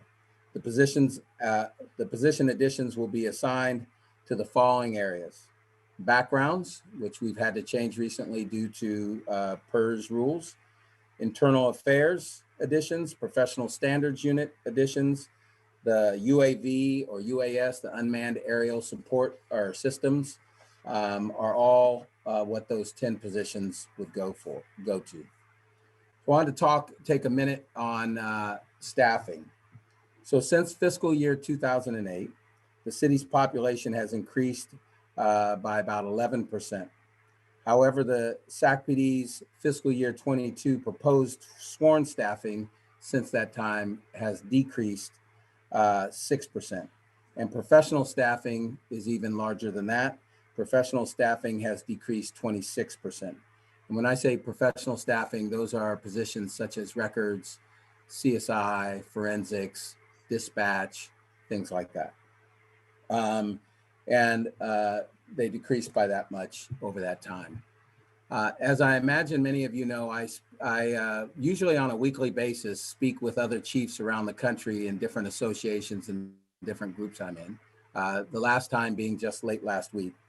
And as we speak together about what is going on across the country, vast majority of departments, if not all, express that their biggest challenge is retention and recruiting. That is a problem that we at SACPD do not share with those other departments. We are not being challenged by retention right now. And our recruiting is going, I think, is about as well as we can expect. And we've done a lot of changes through recruiting. So we don't share some of those same challenges with other cities across our state and country. But what we do share is a significant increase in crime. And I'll get to that, in violent crime, that is, and I'll get to that in a minute. But I wanted to discuss a little bit more about staffing because we are one of the lowest staffed police departments in the country. And that includes departments that have already lost a significant amount of staffing who still, after those losses, still have more staffing than we do. So for example, in Sacramento, we have a little over 513,000 people living in our city. And we have right now authorized staffing of 751 officers. And at this time, I'll just talk about the sworn side of the house. That averages out to about 1.4 officers per 1,000. Other cities in California, like Oakland, who have much less population than we do, 434. The other challenge that we have in Sacramento is we are the state capital. So we have protests daily. We have other challenges that come along with being the capital city. So Oakland has just under 100,000 less people in their city than we have in ours at 434. They have 740 officers, and which equates out to about 1.7 officers per thousand. Long Beach, 1.7 with 800 officers. San Francisco, 2.5 officers per thousand with 2,239 officers. Fresno is really the only city of our comparable size that has about our staffing. They're at 1.4 like us with 782 officers. If you go outside of California, Albuquerque, 561,000 people in Albuquerque that have over 1,000 officers at 1.8 officers per thousand. Minneapolis, who's already lost hundreds of officers, still has 1.8 officers per thousand. Atlanta, 3.4 officers per thousand. Cincinnati, 3.3 officers per thousand. And Cleveland, 4.0 officers per thousand. And so we have consistently been, for years now, one of the lowest staffed departments in the country. Now, I mentioned a minute ago that every chief is talking about major cities across the country, a significant, dramatic increase in violent crime, not necessarily property crime, but a significant increase over the last year, year and a half in violent crime. The other challenge is every chief is also concerned, including myself, of what impact this will have when we open up our communities after being shut in for a little over a year. And everyone is extremely concerned about more increases in crime when that occurs. So just to give you an idea of where we're at in Sacramento, we are very similar in regards to increases in violent crime like other cities. So we have a shot spotter program that detects gunfire in our city. That is up 37% so far through April of this year, with over 380 activations of gunfire in our city. The number of people shot in our city is up 144% through April of this year. We've had through April, and we have more than that now because we have shootings every night. Through April, we had 83 people shot in the city of Sacramento. Last year at that same time, we had 34 people shot. Number of guns seized by our department through April, 547 guns have been taken off the street through April. Last year, it was only 353 through that time, a 55% increase. Homicides, right to this day, we have 21 homicides in our city. Last year at the same time, we had 16. That's up 31%. Traffic fatalities so far through this year, we've had 14 traffic fatalities. Last year at this time, we only had 9, a 55% increase. We've had over 620 injury collisions in our city so far this year through the year. The other challenging thing that we've seen as a trend going is the median response time for our department to respond to the highest emergency calls in our city, what we call priority 2 calls, is up 10%, the amount of time it takes us to respond. Our median response time is over 10 minutes to an emergency call right now. The average number of emergency calls handled by each individual patrol officer is also up 6.4%. So those challenges are what we deal with every day and are exacerbated by our low staffing. So next, I'd like to talk about the CIP program and other multi-year operating projects.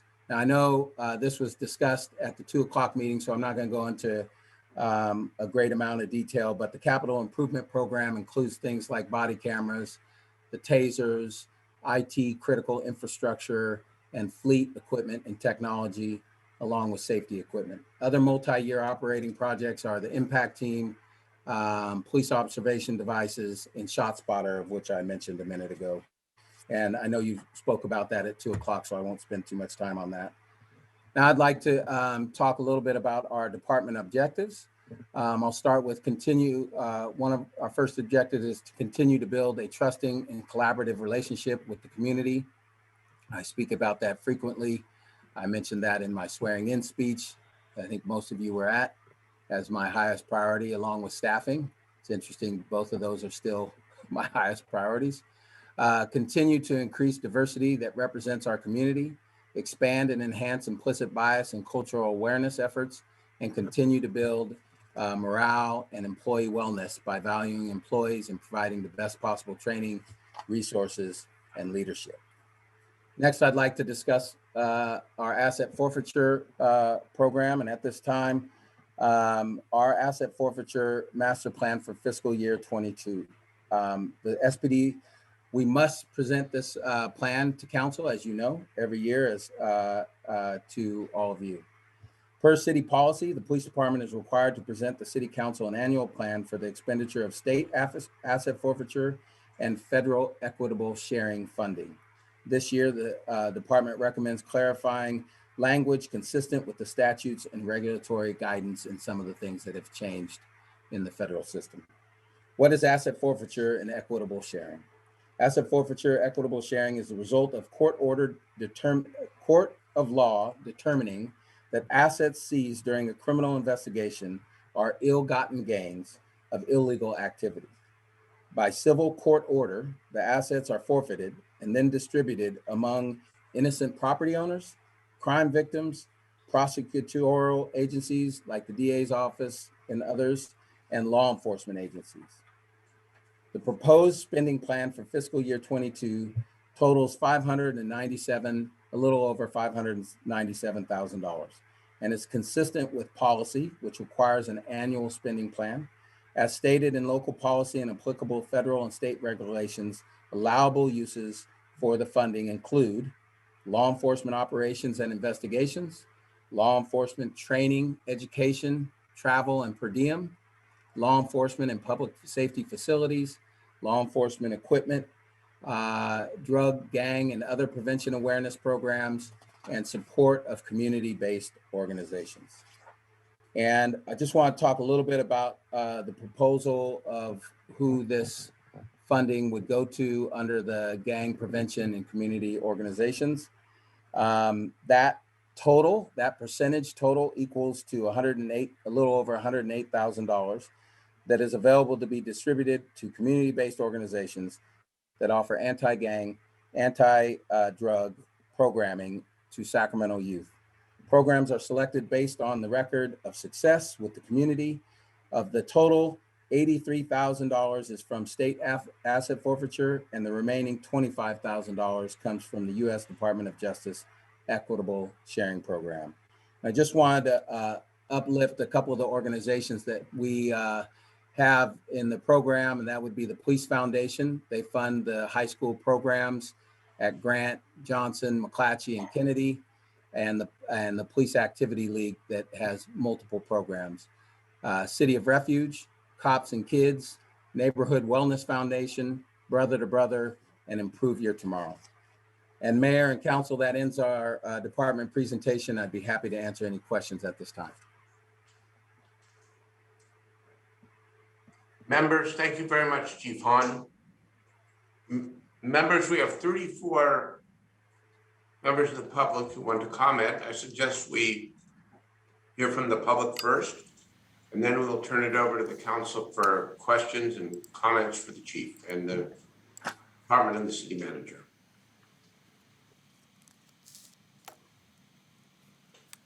Okay, I see no objections, so we'll take our first caller, please. Welcome to the meeting. You have 2 minutes to address the council. Next caller, please. Welcome to the meeting. You have 2 minutes to address the council. My name is Dr. Corrine McIntosh Sacco. I'm a resident of District 7. The current proposed budget for SAC PD is negligible in comparison to the overall budget proposed by the city. It calls to increase SAC PD's budget to an all-time high of almost $166 million, despite the creation of the Department of Community Response, which actually shifts certain duties away from the police. This is the same police department that's cost the city at least $7.6 million in lawsuits in just the last 2 years alone for wrongfully harming and killing community members. The same police department that's racked up almost $30 million in overtime costs over the past 2 years. The same police department into which this mayor and this council have called for an independent investigation regarding their disproportionately violent response to anti-racist protests since the murder of George Floyd. And this investigation is yet to be started, much less completed. So why have we become so comfortable with giving police so much money and power. The alleged mission of SACPD is to work in partnership with the community to protect life and property, solve neighborhood problems, and enhance the quality of life in our city. But public safety isn't about policing. Public safety is about access to quality, fair housing, quality food, safe and clean community spaces, healthcare services, including mental health care, and workforce and economic development. If these services were prioritized and appropriately funded, we wouldn't see the crime stats or the overtime excess that Chief Hahn referenced. If people are able to meet their basic needs, they wouldn't have to resort to breaking the law. In fact, People's Budget Sacramento survey data shows that constituents overwhelmingly want increased funding for health and human services, community-based resources, housing, and reimagined public safety that does not involve police. I urge you to reject any proposed increases to the Sacramento Police Department's budget. Instead, reduce their funding by 30.5 Thank you for your comments. Your time is complete. Will you make your final comment, please? That would only bring their department budget to the 2019-2020 spending level. Thank you for your comments. Next caller, please.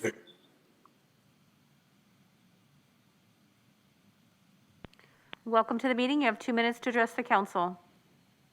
Yes, my name is Linda, and I live south of Executive Airport, north of Florin Road, and I wanted to know why are you not wanting to get the drones? I mean, what century were you born in?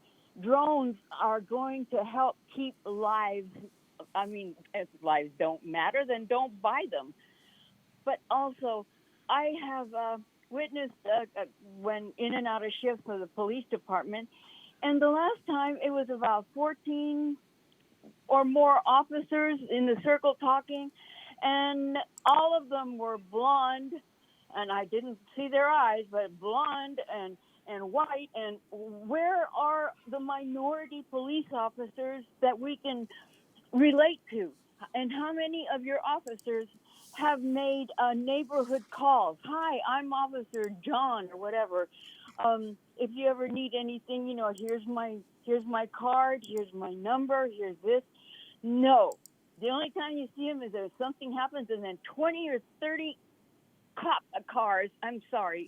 police cars show up, just like over here on Florin Road at the Stanton, whatever I thing. All of these cars, what happened? Not allowed to say, but they've got guns in their hands. What the heck? We don't even know these people. We don't know the officers. So why is there no community input? Why aren't the officers relating to anybody other than themselves? And I think the captain, I'm sorry, I don't remember, but if he wants to update, why not? How many of those officers live here in Southside? Probably none. Probably none. Why?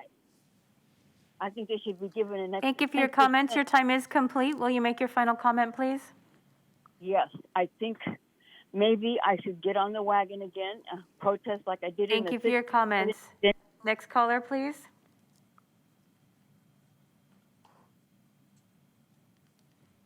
Welcome to the meeting. You have 2 minutes to address the council. Good evening, Mayor and City Council.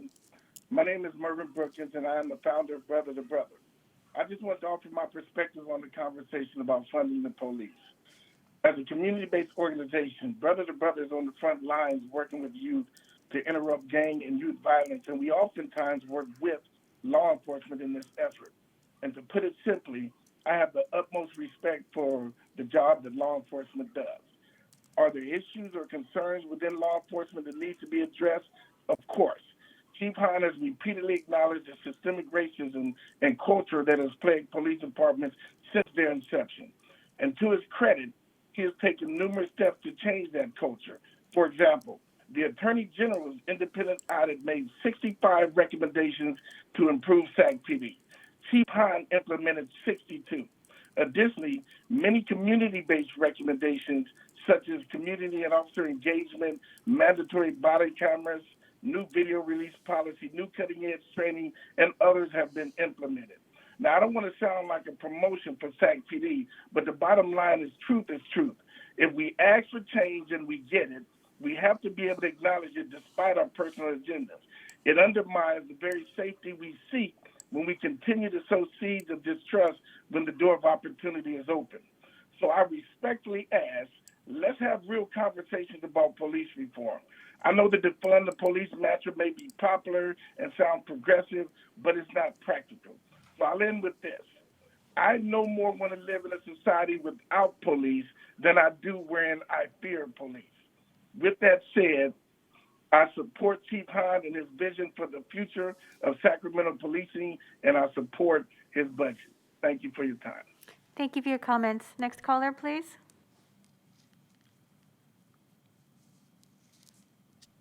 Welcome to the meeting. You have 2 minutes to address the council.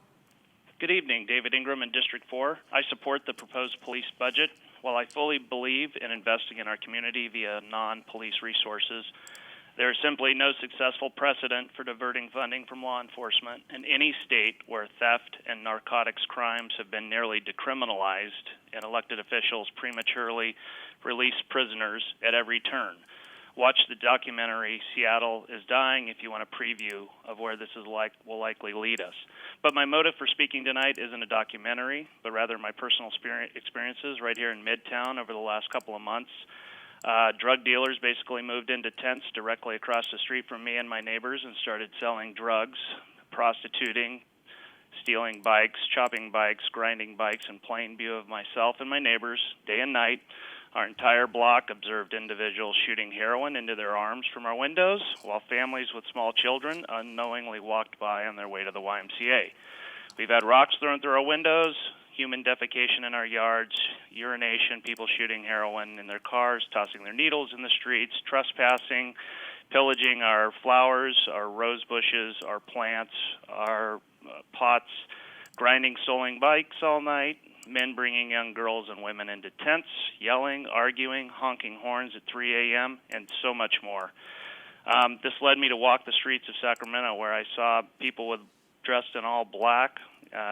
This was between 3 and 5 a.m., people in all black lurking in the shadows. I saw prostitution, theft, smashing car windows, gunshots, explosions, clanging of car alarms, yelling.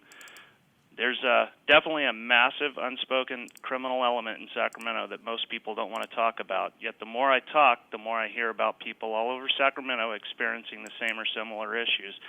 The only people that came to our assistance was the Sacramento Police Department. We emailed and called numerous other city council members, the mayor's office. Thank you for your comments. Your time is complete. Will you make your final comment, please? Yes, and many other people. The only people that responded and actually helped alleviate the problem and improve our condition was the Sacramento Police Department. Thank you for your comments. Next caller, please.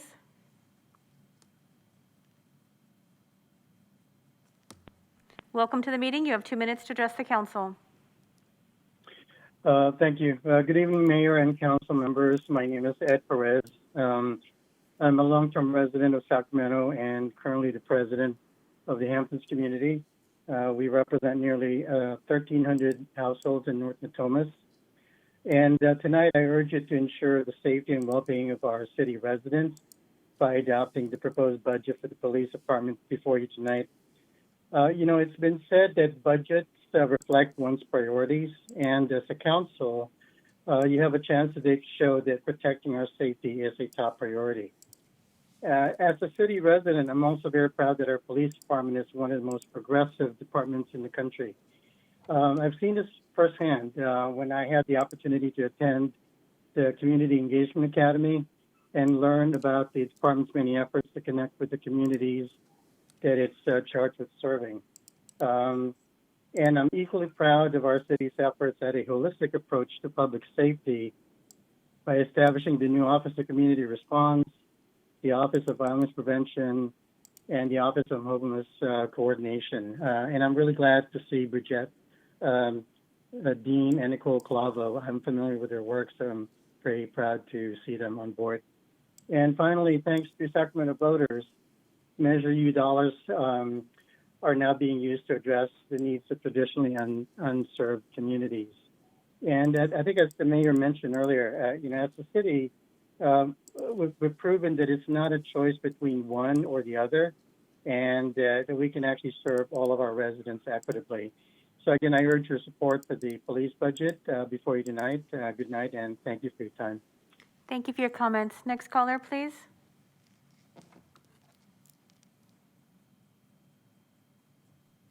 Welcome to the meeting. You have 2 minutes to address the council. Good evening, Sacramento Mayor, members of the City Council, City Manager, City Attorney Michael Alt with the Downtown Sacramento Partnership. Call in tonight to voice our support for the Police Department's mid-year budget adjustment. Clearly been a challenging year for this entire region, and I think that this budget clearly does indicate ways for us to move forward to really support efforts for recovery.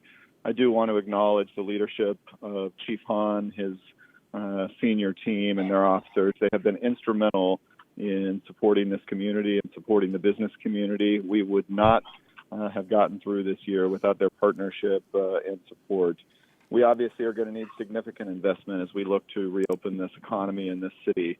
I think all of our goals should really be to be able to welcome people back to our commercial corridors, to our downtown, and we would not be able to do it without the support of the Sacramento Police Department. We've heard from the chief and others that we're underserved as a police department to begin with. Now is not the time for us to look to remove services from the police department, but more so we need to make sure that we are adequately staffed in order to accommodate what we think will be reopening, a very exciting time during this next year.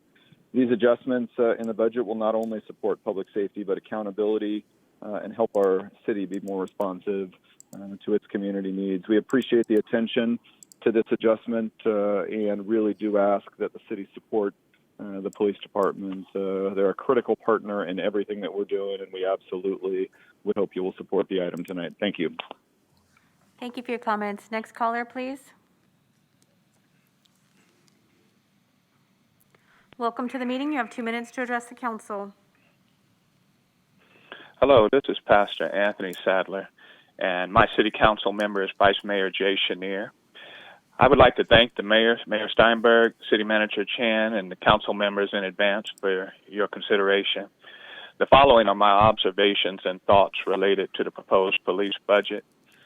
For many reasons, we currently find ourselves living in a very volatile and divisive country. An escalation in violence seems to be occurring throughout our nation. And unfortunately, as hard as we have tried to separate ourselves, Sacramento is not insulated from the negative impact of this national trend or the tragic outcomes that follow. Expectations related to what the community wants or needs from its police department require continued evaluation of operational procedures and reallocation of resources in order to meet those demands. I believe we have a chief in place in the person of Chief Daniel Hahn that is totally committed to meeting this challenge and continuing to lead this department to higher heights. I have partnered with the department and the community for many years now, and I have seen for myself their commitment to continuing to find ways, better ways, to serve the residents of Sacramento. That said, it is not reasonable to expect the police department to do more with less money. Yet that seems to be exactly what they are being asked to do at times. I believe that our city is on the right track when the development of alternate service options, such as the Department of Community Response is right on track. I support dynamic changes such as this and believe it would be better for those in crisis, such as the mentally ill or the homeless community, as well as the responding officers and Sacramento as a whole, to have someone other than armed police officers responding to these needs. Will you make your final comment, However, please? I do not believe that funding these efforts and having a fully funded police department are mutually exclusive. Thank you for your comment. It is not a Next caller, please. Thank you, Pastor Sadler. Next caller, please. Welcome to the meeting. You have 2 minutes to address the council. Yes. This is Christina Rogers with the Land Park Community Association in District 4. We are in support of Chief Hahn's police budget. Our neighbors and local businesses have been personally impacted by the rise in crime. If the police department is further defunded, we are concerned for the quality of life in our neighborhood and the surrounding communities. Recent data alone reveals the need for a robust team of peace officers. Those who advocate for moving money away from police do not make a good argument. We see no clear data or detailed reasoning for their position. Defunding police is only beneficial to one population, and that is criminals. Why? Because defunding pulls police off of our streets. This includes traffic officers, POP officers, drug enforcement, gang units, and victim support. Because of past cuts to the police budget, the Sacramento Police Department is one of the most depleted in the country, as Chief Hahn mentioned. In order to have a fully staffed police department for a city of our size, we would need almost 400 additional officers. Just last week, there was a shooting at 5:45 p.m. in front of Taylor's Market in the heart of Land Park, a place where families are out walking and enjoying their day. This is not the only recent example, and it is not acceptable, period. Our goal is to collaborate with our hardworking peace officers. That means working with them and ensuring they have the staff, resources, and tools to manage the heavy sacrifices our city demands of them. Thank you for your time. Thank you for your comments. Next caller, please. Welcome to the meeting. You have 2 minutes to address the council. Hi, I'm calling in to object to Councilmember Venezuela's proposed budget cut to the police department. Myself and my neighbors support our police and believe we need more officers for our community. Without additional police officers, our communities will suffer from more crime and safety and security. Police staff deserve our support. Their profession has been categorized as the enemy by politicians. It's time to swing the pendulum back to support the men and women who have chosen a career of public safety. They need and deserve community support. I propose adding to the annual budget to hire and train much needed additional officers. Crime has been on the rise, and I myself feel unsafe in our community. Our community needs proper police staffing parallel to our growing population. I suggest council members go on a few ride-alongs to get a perspective and education on what our officers encounter day in and day out. This experience may help your understanding of this most difficult, commendable profession. Myself and my neighbors have nothing but respect, appreciation for all of our public safety staff. Thank you. My name is Cheryl Prinzo and District 4. Thank you for your comments. Next caller, please. Welcome to the meeting. You have 2 minutes to address the council. Welcome to the meeting. You have 2 minutes to address the council. Thank you. Diana Lynn, District 6. I am 100% against defunding the police in any form. I can't imagine why the city council would be interested in turning Sacramento into San Francisco, Los Angeles, Portland, or Minneapolis. Or maybe you're not cognizant as to what has happened or is happening to these cities. We need more men and women, police officers, not less. And if you had a good dose of common sense, you would know that we would need less internal affairs positions and more police officers. And mostly, we need new governance in Sacramento from top to bottom. A basic lack of common sense, mismanagement, and incompetence has been tolerated in Sacramento for far too long. Period. Thank you for your attention. Thank you for your comments. Next caller, please. Welcome to the meeting. You have 2 minutes to address the council. PJ, District 4. On this, the anniversary of George Floyd's murder at the hands of police, you honor the life that was taken from him, taken from his family, and taken from his daughter by proposing giving police an increase of $30 million over their 2019-2020 budget. We should be able to do better than increases to a bloated police department, which has a direct interest in ensuring crime continues so they can continue to have six-figure salaries. We need to try something new, given that police have killed 1,068 people since George's death. I would like to request that the council set the police budget to the same as it was in fiscal year 2019-2020, $30 million less than the proposed ridiculously high increase. I would like to say that I do not appreciate the disingenuous framing of some on the council as this being a defunding effort. When it is a choice between our community and the police, I choose our community. When police are funded to an excessive degree, our community is hurt because we don't have the resources that we need in order to have a thriving community. This isn't defunding. It's keeping funding at the same level as they had in fiscal year 2019-20 and managed to do the same job with. So it's disingenuous to say that this is defunding, and I don't appreciate that framing because it takes advantage of people's fears by trying to make it seem as though there are going to be less police when they're just going to be at the same level as they were in those years, which I highly doubt left residents feeling unsafe at that time.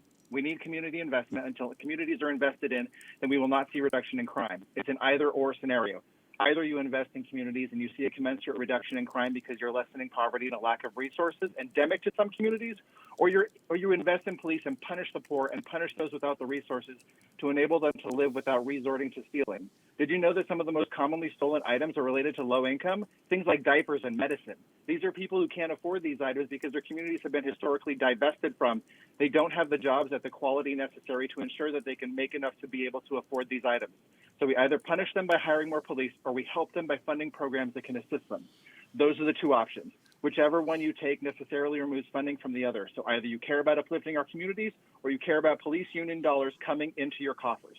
Thank you. Thank you for your comments. Next caller, please.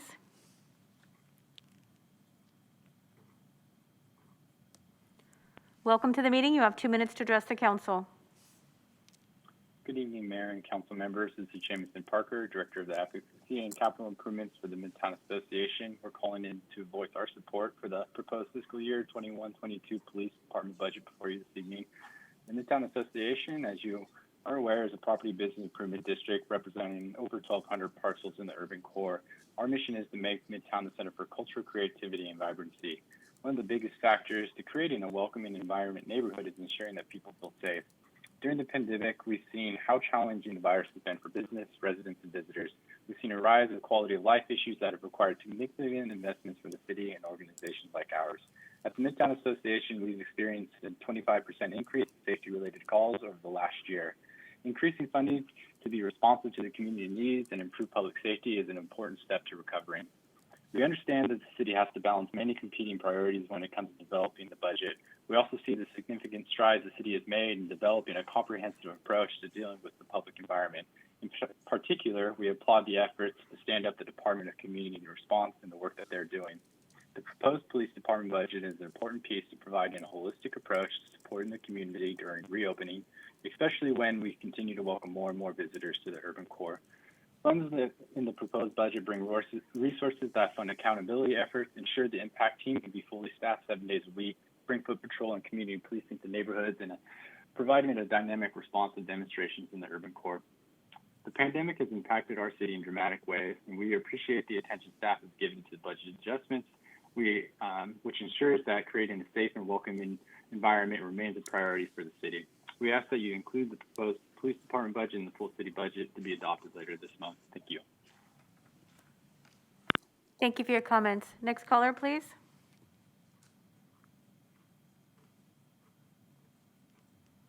Welcome to the meeting. You have 2 minutes to address the council.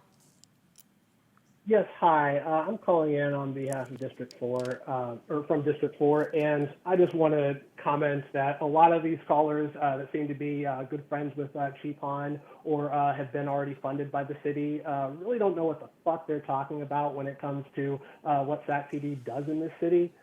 Considering the fact that their clearance rates for the last 10 years or so have been consistently pretty low, particularly in the areas of property crime that a lot of these pro-police callers have been referencing. SACPD only solves about 6% of those crimes on average if you actually look at their clearance rates on these. So I'm really curious to know, what the fuck are we actually paying for? Because that's really the question that we need to be asking here. During a year of pandemic conditions where inequities that existed before the pandemic have been not only exposed but exacerbated, with people struggling just to keep their jobs, keep roofs over their heads, and keep food on the table, not to mention trying to access public health, for personal protective equipment. It really doesn't make any sense how we're talking about even considering a raise for law enforcement when they already take up more than a third of the city's $1.3 billion budget. Make it make sense for me, please, because as far as I can tell, now there's open questions about whether they even apply the law equitably. Especially when it comes to anti-racist protests in the wake of George Floyd's murder. And the city itself has already called. This council called for an independent investigation of SAC-PD while simultaneously talking about the need to increase their budget by $10 million. Any consideration of increasing the department's budget is an injustice to the countless families of Black community members harassed, beaten, and murdered by SAC-PD, especially considering that over the past 5 years, this city taxpayers have paid over $15 million in lawsuits to settle police brutality. Thank you for your comments. Your time is complete. Will you make your final comment, please? I'll finish up just a moment. They all, not only that, but their overtime Thank you for your comments. Next caller, please.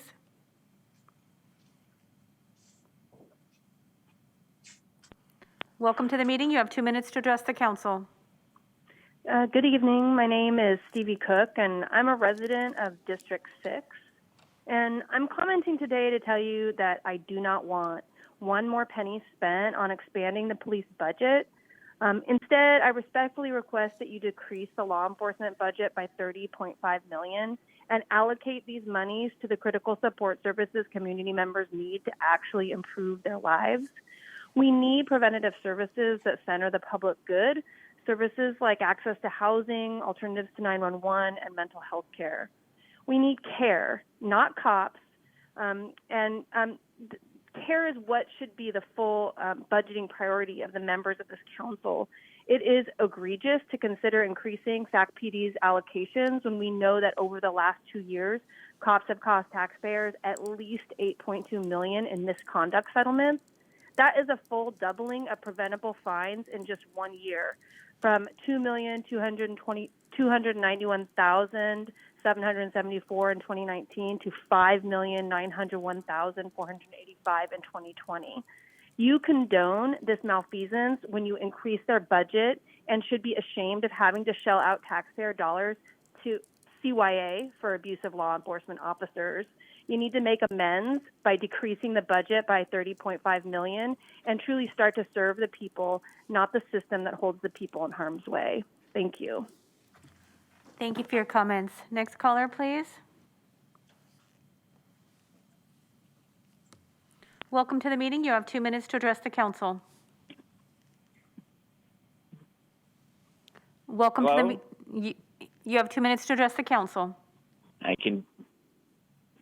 I can't hear you. Let's see. You have 2 minutes to address the council. Please proceed. Hello? Please turn down the audio on any device you're watching the meeting. It's your turn to present to the council. You have 2 minutes. This is Troy from District 4. Please proceed, Troy. Yes, I wanted to call and weigh in on the police budget here for Old Sacramento. I'm a business owner and resident here in the district, and I'm a frequent caller for police services during the week. If we could get more presence down here, that would be greatly appreciated.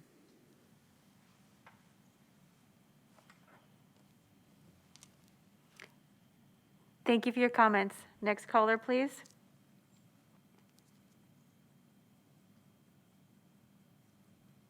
Welcome to the meeting. You have 2 minutes to address the council. Good evening, Joe Cardillo, District 4. It seems fitting that we're talking about SAC-PD's budget today, a year after the murder of George Floyd. I'm not going to spend a lot of time defining the problem because over the last year, we have seen it over and over in the videos, the body cam footage, and the data. From 2013 to 2020, Black residents in Sacramento were 2.5 times more likely to be killed by police than someone who looks like me, who is white. 56% of all arrests are for low-level, nonviolent offenses, according to publicly available data. SAC-PD, like many law enforcement agencies, is over-policing communities of color, full stop. The data could not be clearer. Now, pattern of practice is probably one of the least favorite legal phrases of anyone working in local government, and with good reason, so I'm here with a simple message. This council can start a new pattern, a new trend, one that is not only just and equitable, but it also limits the city's exposure and liability and is financially, ethically, and socially sound. I urge you to maintain SAC-PD's funding at 19/20 levels, 30.5 million less than proposed currently. Instead, properly fund the Office of Community Response, including an alternative to 911, fund youth services and support, fund emergency housing and rental assistance, fund public safety and public health. If we as a city choose to continue down the path of over-policing and incarceration, let's be 100% real. It is likely to cost $100 million or more in individual excessive force lawsuits paid out over the next decade, not to mention the cost of potential pattern or practice lawsuits and investigations. It will cost us hundreds of millions in economic potential. It will cost us in creativity, innovation, and human lives. If you believe the city can do better, move the money. No statements of support, no press conferences or snappy tweets. Move the money. That's what I'm here to say. Move the money. Thank you for your comments. Next caller, please. Welcome to the meeting. You have 2 minutes to address the council. Thank you. Good evening, Mayor and council members. My name is Terry Harvigo, and I've been a business and property owner in the Old Sacramento Waterfront District for over 20 years. I would like to convey my strong support for accepting the full proposed budget for the Sacramento Police Department for fiscal year 21-22. Ensuring a safe and clean environment for my guests, my residents, and my employees is imperative for the district and for the city to be successful. Old Sacramento is a unique place, one that offers something from everyone, from locals and to visitors. And as we come out of this pandemic, we need to ensure that it is safe for everyone. By being an attractive place, it will create jobs, generate sales tax, and be a gathering place for all. Additionally, I sit on the Visit Sacramento board, and as the new convention center opens, it's imperative that the people visiting our city feel safe and secure.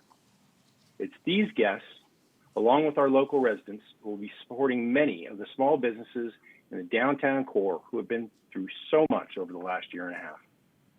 For these people to get out and support these local businesses, public safety needs to have the proper resources to ensure their safety and to create a positive environment. I urge the mayor and council to prioritize public safety and support full funding of the Sacramento Police Department in the proposed fiscal year 21-22 budget. I thank you for your time. Thank you for your comments. Next caller, please.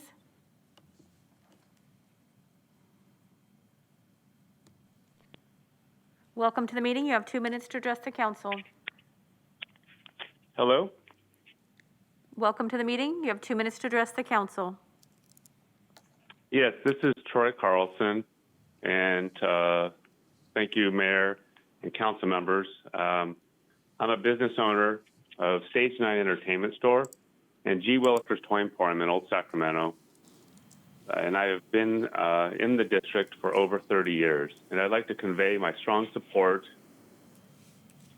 for accepting the full proposed budget for the Sacramento Police Department for the fiscal year 2021-2022. I personally have seen how the importance of having sufficient resources to serve and protect our customers, employees, and residents of the region's single largest destination district cannot be understated, especially during a time when the state continues the reopening and economic recovery efforts. I have seen how Old Sacramento Waterfront is uniquely positioned to welcome residents and tourists back to the central city, create job opportunities, and generate tax revenue critical to the economic health of our city as a whole, and investing in the fundamental tools of ensuring that Old Sacramento is safe and welcoming for all guests is an investment in our city's future. My family has made Old Sacramento a part of our life for over 30 years, and we treasure it dearly, as do our employees and customers. I urge the mayor and council to prioritize public safety and support full funding for the Sacramento Police Department in the proposed fiscal year 2021-22 budget so that the district can continue to be safe and welcoming for all of our city and region's residents. Thank you. Thank you for your comments. Next caller, please.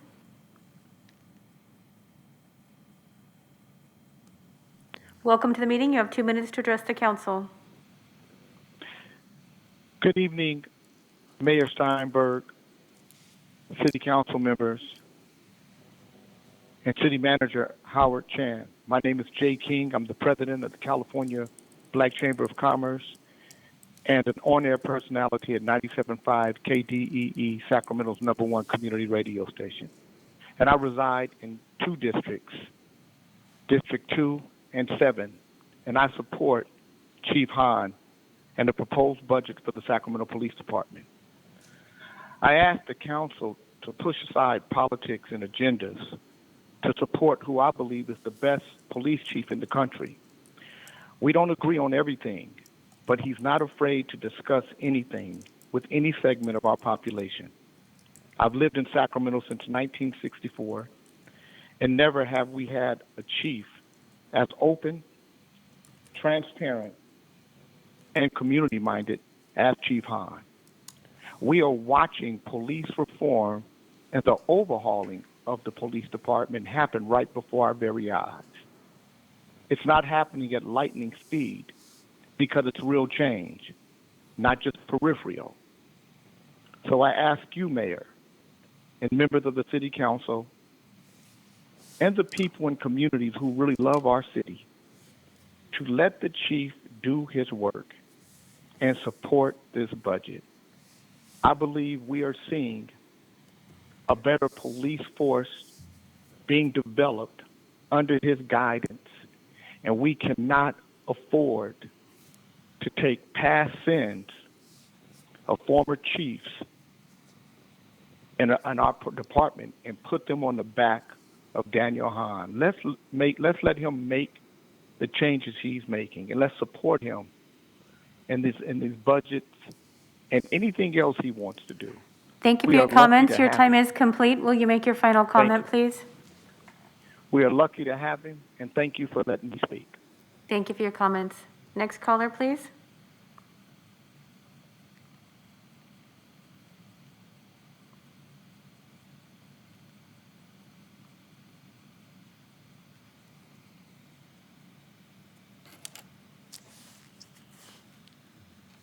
Welcome to the meeting. You have 2 minutes to address the council.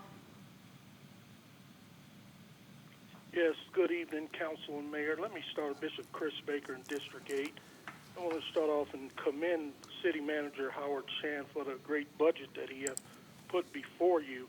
And also my own opinion, I just can't believe we're entertaining a defund the police thing here. If you look at statistics, let's look at Seattle. Let's look at LA and various other states I've been following. They are now entertaining the option to rehire the police officers that they have laid off due to this defund. And the national average survey shows that your large average survey shows a lot of individuals in the minority communities and various others is against this. And my own point of view is Sacramento is better than this. We should not be jumping on the bandwagon to do none of this. I would say refund instead of defund.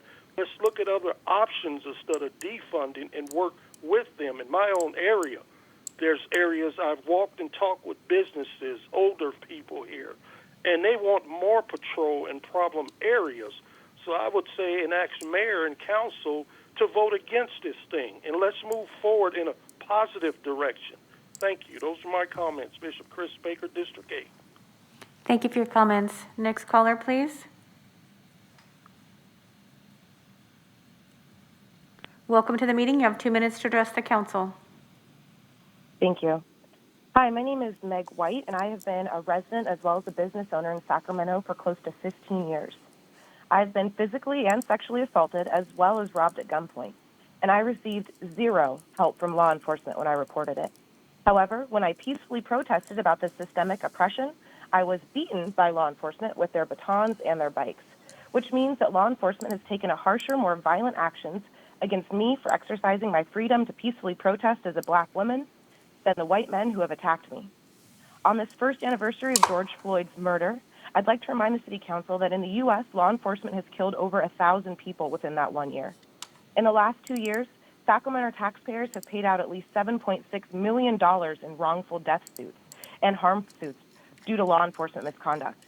When you're a hammer, everything looks like a nail. Law enforcement has been trained to overcome by force, instead of protecting our most vulnerable community members. Having an untreated mental illness makes you 16 times more likely to be murdered in an encounter with law enforcement, and being black makes you 3 times more likely to be murdered.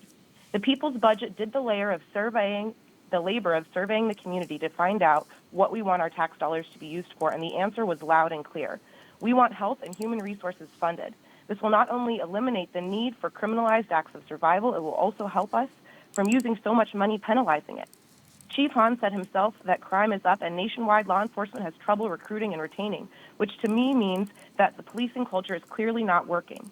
If he really wants to build trust within the community, then instead of asking for $4 million for new cars, he should be asking for the people's budget, joining us in demanding that mental health professionals handle mental health crisis and that health and human services are prioritized and fully funded. Other cities who have refunded the community, like Denver Star and the Cahoots program, have saved over $15 million per year. I'm calling to demand that the City Council stand with Council members Mai Vang and Katie Venezuela and adopt the people's budget to save money and lives. I'd like to use the rest of my time Thank you for your to talk about comments. the Your time victims. is complete. Will you make your final comment, please? Yes, Gabby Navarez, Robert Coleman, Donald Venerable, Augustine Morales. Thank you for your Faison Solano, comments. Adam. Next caller, please.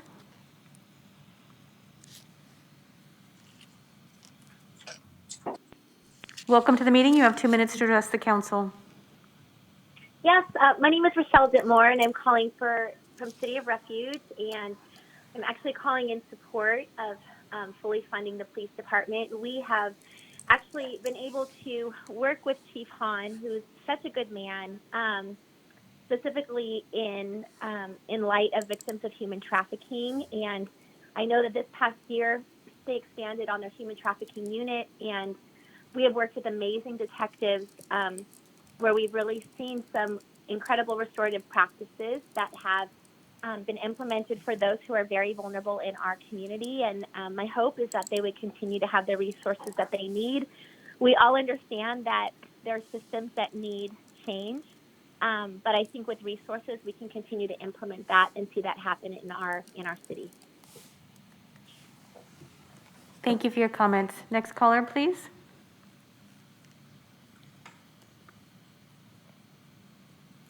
Welcome to the meeting. You have 2 minutes to address the council. Hi, this is Evan Minton. My pronouns are he and they. Thank you for the presentation tonight. It's apparent that the budget, as proposed, prioritizes law enforcement over basic human needs. This is not in alignment with the values of the community that the city serves. The People's Budget Sacramento survey data shows that constituents overwhelmingly want increased funding for health and human services, community-based resources, housing, and reimagined public safety that does not involve police. This year, the proposed budget gives over $165 million to the Sacramento Police Department, almost entirely from our general fund. Between 2018 and 2020, the Sacramento Police Department was able to increase its staff with over 60 new full-time positions. Over the last 4 years alone, the Sacramento Police Department increased its budget by $30 million. Many say that the definition of insanity is doing the same thing over and over again and expecting a different result. We can't just talk about social justice and reimagining public safety without actually taking the necessary action to implement meaningful societal change. I encourage you to pursue the meaningful change that you so often speak about on the anniversary of the murder of George Floyd, no less. That's why I ask that you cut the police department budget simply to restore it to the 2019-20 spending level and commit to another decrease next year, and increase funding for the Department of Community Response by $20 million, including $6.5 million for programmatic support to implement the citywide master plan for homelessness. It is through these actions that you'll show your commitment to the communities that you so often speak about. Thank you for your comments. Next caller, please.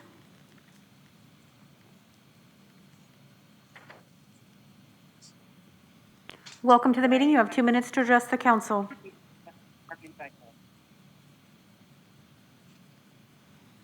Welcome to the meeting. You have 2 minutes to address the council.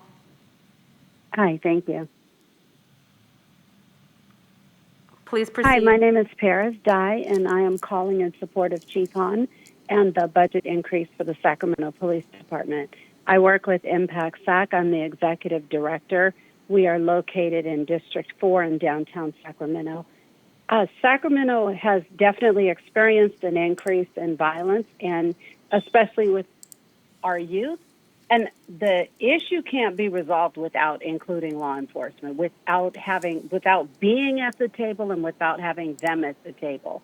I've personally witnessed and been a part of change and involved at least 500 youth over the last year in different aspects of police reform. We hosted a teen talk line, which still runs today, through a grant that we received over the summer through COVID with the police department. The Teen Talk Line was a sustainable program that we were able to create with the support of SAC PD. We received hundreds of phone calls. We had our teens trained, and we worked hand in hand with the police department, receiving referrals from teens that were in crisis. So the officers were going into homes with teenagers, handing them our phone number, receiving information and permission to give it to us, give us their contact information. These types of changes wouldn't be possible if it weren't for a proactive chief like Chief Hahn. And at this time, I think it's really important and critical that we support positive change and that we all come to the table. It's really easy to sit on the outside and say what's not happening, but I'm living it first experience with the youth organization that I lead and the relationships that we've built. We've had conversations after George Floyd. We had conversations with Chief Hahn and other law enforcement officers. We continued. We led marches with the chief and our young people, working hand in hand with the police department to bring about positive police reform to this city.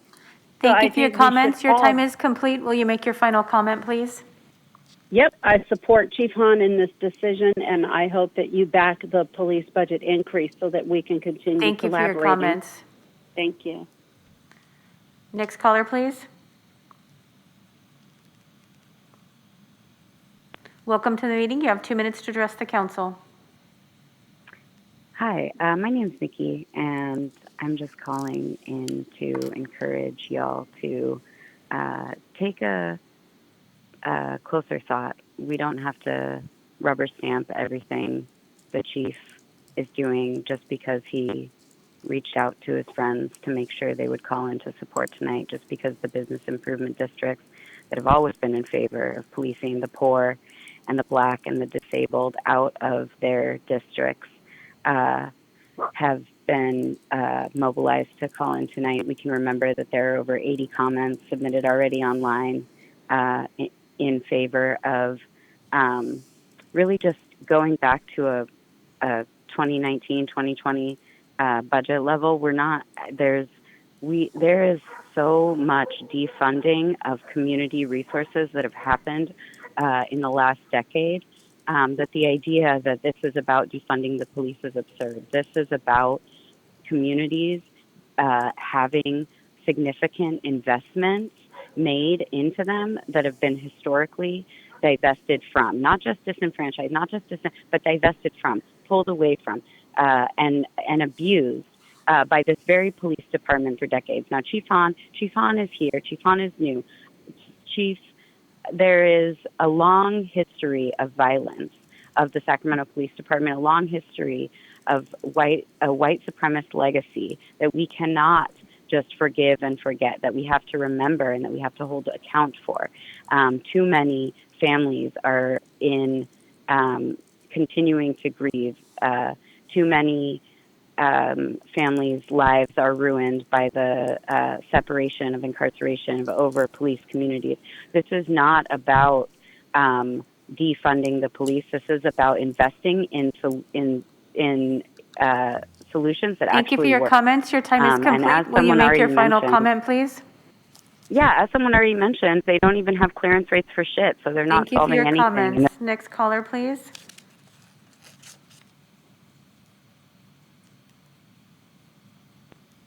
Welcome to the meeting. You have 2 minutes to address the council. Thank you. Hi, this is Teresa McConnell. I'm a resident of District 2. I'm calling in support of the proposed SAC PD budget. Our officers have a very important yet challenging and oftentimes dangerous job protecting and serving the residents of Sacramento. I've personally witnessed empathy and concern shown by officers in our district, District 2. We have an officer that reports and posts updates on our Nextdoor app. I see engagement, I see concern, and I appreciate the safety that I have due to our officers. And I support Chief Hahn's proposed budget, and I hope that the council members see that way too. Thank you. Have a good day. Thank you for your comments. Next caller, please.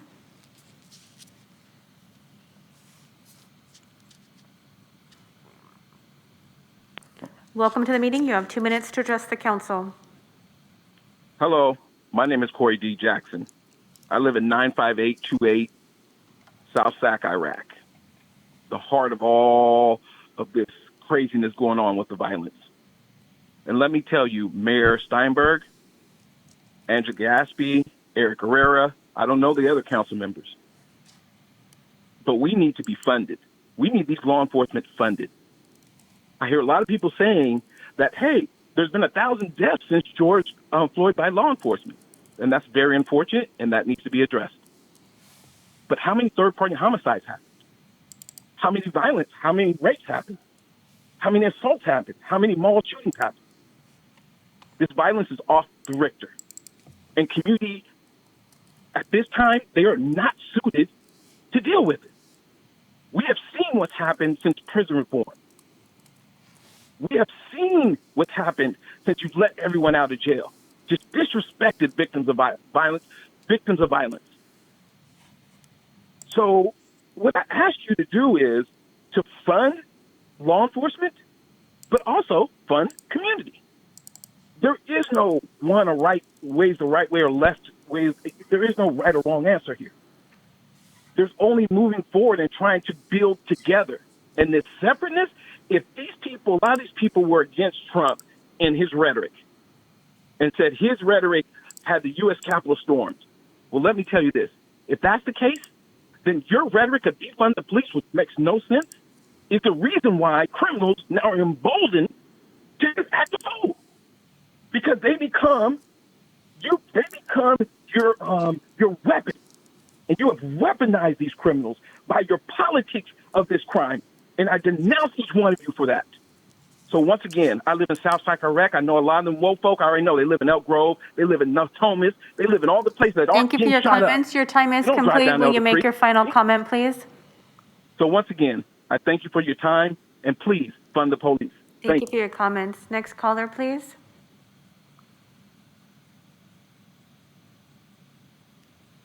Welcome to the meeting. You have 2 minutes to address the council. Hi, this is Courtney Poole, and I'm calling to urge you to reject the proposed increases to the Sacramento Police Department's budget. You've heard the community loud and clear, and we want investment in participatory budgeting, youth and community services, housing, and small business support, not more investment in law enforcement. There's now 83 online public comments with only 5 in support or neutral and 78 in opposition to this budget. Cut the police budget by no less than $30.5 million to restore the department to the 2019-2020 spending level and commit to another decrease next year. This is a small step in the direction to have our city's budget match the priorities and values of our people. It will allow for funding for services and resources that will actually keep our community safe and healthy, like housing, community response, health and mental health services, and youth services. We have the money. Let's use it in the right way to invest in the well-being of our people rather than investing in a system that harms and kills Black, Indigenous, communities of color, and those living with mental illness. Thank you. Thank you for your comments. Next caller, please. Welcome to the meeting. You have 2 minutes to address the council. Good evening, Mayor and City Council members. I'm calling to support Chief Hahn's proposed budget. My name is Terry Galvin, and I'm the Executive Director of Community Against Sexual Harm. As most of you know, we are an organization founded by Sacramento police officers who are invested in their community and knew that there was a better non-law enforcement way to address the commercial sexual exploitation of people. We are an example that a change in direction is possible. I know Sacramento, like every city in the nation, needs reform. We need to trust law enforcement, and we need services in the community funded to a degree that people are helped before there is a crisis, a crime, or a catastrophe. I realize that our services are not there, but we have started good work under Chief Hahn's leadership. Our organization has worked in partnership with SACPD through programs like Walk in My Shoes, where officers have spent hours with me understanding the population I serve and my lens on the world, including the distrust this community has had. We also present to all new police recruits. Our organization leaders have had interactions with law enforcement in their past, and today work closely with detectives in cases of human trafficking. They are in the best position to talk about community safety and trust building. These efforts have resulted in patrol officers regularly bringing women to us in need of services, instead of ignoring a situation or responding with citations or enforcement. Many remember Christy or Shanisa and the perspectives that they shared. I know you have a big decision, and my work is a very small part of what happens in Sacramento. But for me, it shows possibility. I know that we want to take bold action, and I am in support of building our community response to mental health and violence in a smart and sustainable way. I think true collaboration and partnership, which can happen here, is bold and sustainable. Thank you. Thank you for your comments. Next caller, please.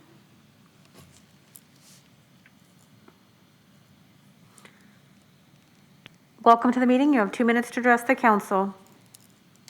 Good evening, Council Member Ashby. With all due respect, I want to address how you laid out your arguments for police budget increases on Facebook as another white woman deeply involved in politics. You said, I recognize some folks feel over police. That is an inadequate analysis in 2021 on the anniversary of George Floyd's murder. Your responsibility as a politician is not as simple as I have some individual constituents who want more policing. We need you and everyone on this council to deeply reckon with the racial injustice, the racist terror and trauma that police inflict on certain communities, Black and brown, poor, working class, disabled, immigrant, and trans communities. We are not all equally policed.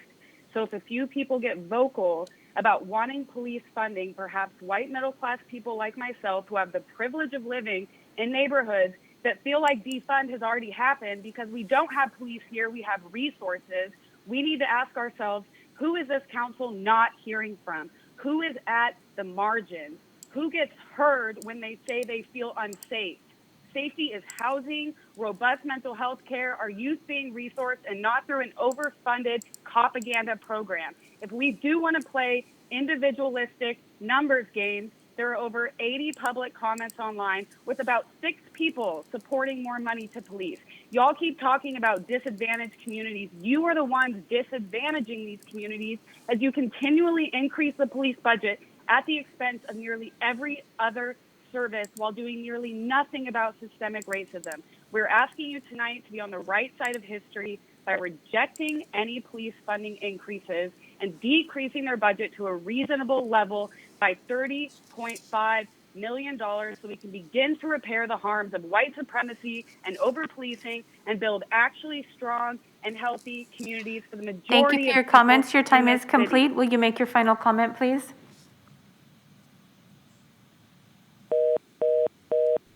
Next caller, please.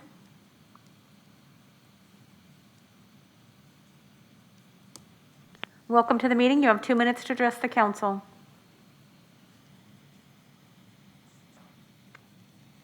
Welcome to the meeting. You have 2 minutes to address the council.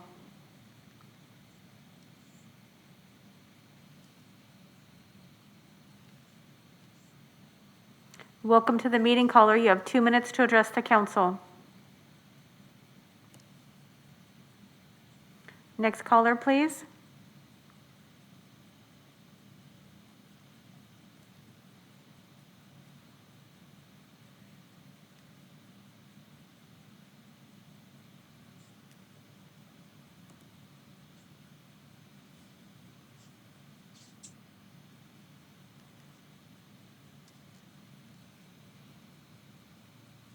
Next caller, please.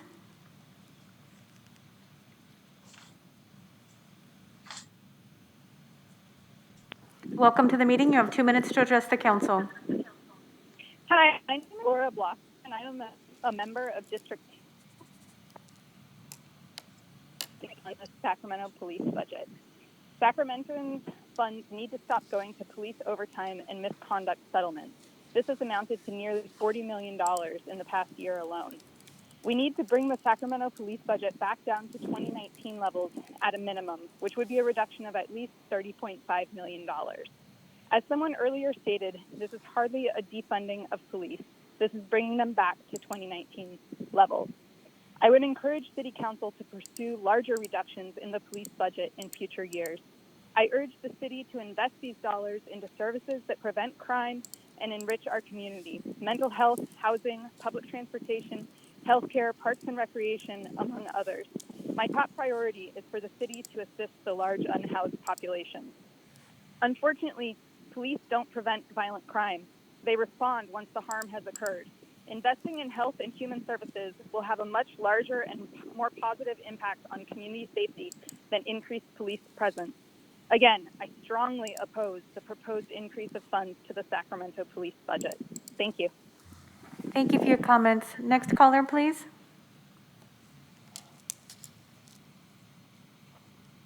Welcome to the meeting. You have 2 minutes to address the council.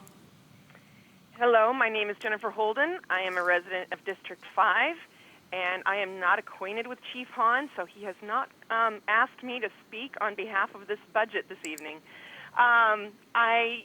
The City Council is also working on the 2040 General Plan, which is calling for, citywide, if not statewide, densification of properties, with RENA numbers projected to double our population within the next 10 years. I think anybody who's planning to vote for the 2040 General Plan densification should also be voting to fund the police at a higher level than previously expected. If we double our population, we need to be training and preparing to double our police forces. We cannot stay at 2018 or 2019 levels because we're planning to have far more people in the city of Sacramento. So please consider keeping the police properly funded, and thank you very much for your time. Thank you for your comments. Next caller, please.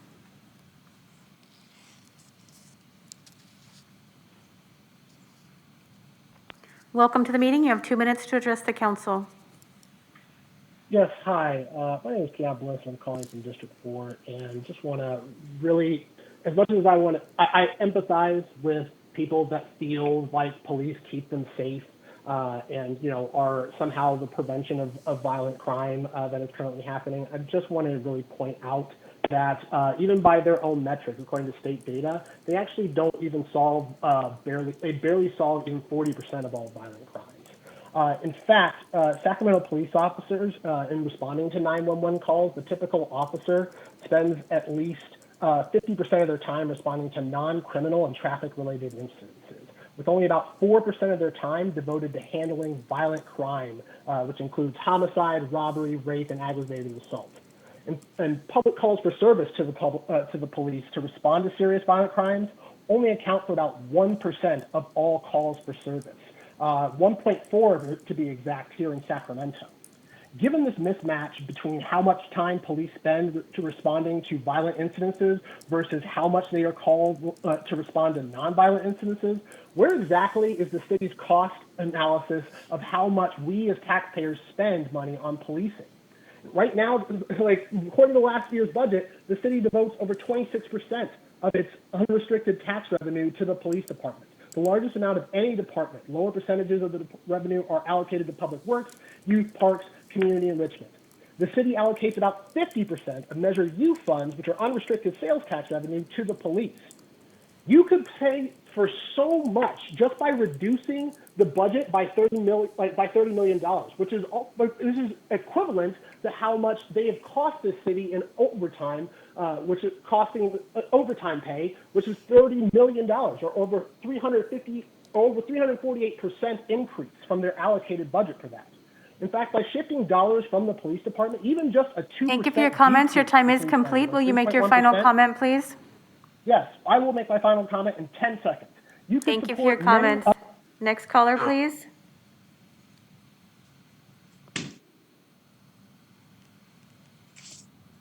Welcome to the meeting. You have 2 minutes to address the council. Hi, my name is Tiffany Breslmoyer. I'm a resident in Sacramento City. I'm calling to strongly oppose an expanded budget to the city police. A year ago, your police department exacted terror on your community members for opposing police brutality. People who were peacefully exercising their right to free speech now live with permanent brain injuries, irreparable psychological harm, among other things. The cognitive dissonance here is outrageous, and I am so angry to hear that this is even being entertained on the day law enforcement took George Floyd's life. There are community members who called in to support the police and to support the police chief himself, but that is a red herring, where people like the police, despite what has happened during his leadership, is completely irrelevant and a distraction. And many of those people, by the way, are on the city's payroll. The issue is actually whether in the aftermath of a pandemic, where there has been clear destruction of our city's economic well-being, if it makes any logical sense to increase funding to the police by tens of millions of dollars. Chief Hahn's presentation identified several reasons to justify a need for increased budget, but none of it adds up. An increase in violent crime is clearly attributable to economic insecurity as a result of the pandemic. That's science. And science tells us adding resources to the police instead of addressing the economic insecurity head on will not prevent violence. And the Chief Hahn cannot cite any resources to say that bloating his budget will mitigate that violence. And that's because the data tells us that livable wages, housing, and other services that will go unfunded as a result of this budget proposal is what prevents violent crime. As leaders of our city, I beg you to stop making decisions that are not based in science and data for the health of your citizens. The police are not preventing crime. With finite resources, it needs to go to prevention, including health and housing and transportation services. Thank you. Thank you for your comments. Next caller, please.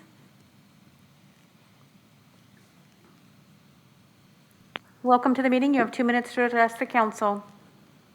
Hi, thank you so much for your time.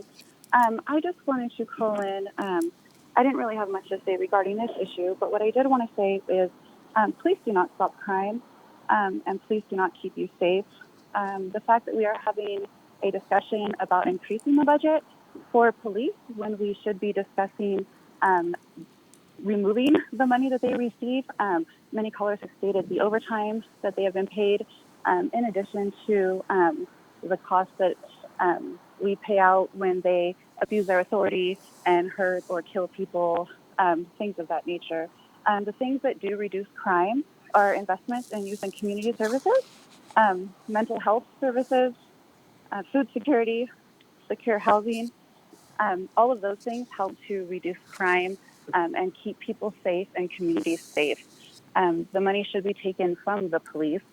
We should not even be discussing an increase in this budget at this current time. This is just ridiculous.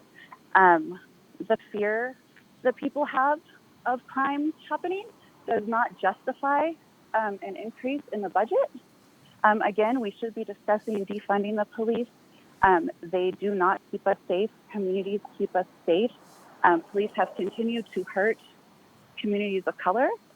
Police have continued to disregard women's calls for help for sexual assaults and violence and abuses. Police continue to ignore the community's ask for them to stay out of the way and let communities take care of themselves. The council is seemingly ignoring communities' requests to divert the money that is so badly needed in other areas to keep communities safe. The gentrifiers that have called in are clearly oblivious to the services and the things that are needed to keep the communities that they are coming and taking over safe. Thank you for your comments. Your council- time is complete. Will you make your final comment, please? Yes, I just want to say fuck the police, fuck Chief Thank Hahn, you for your and- comments. Next caller, please.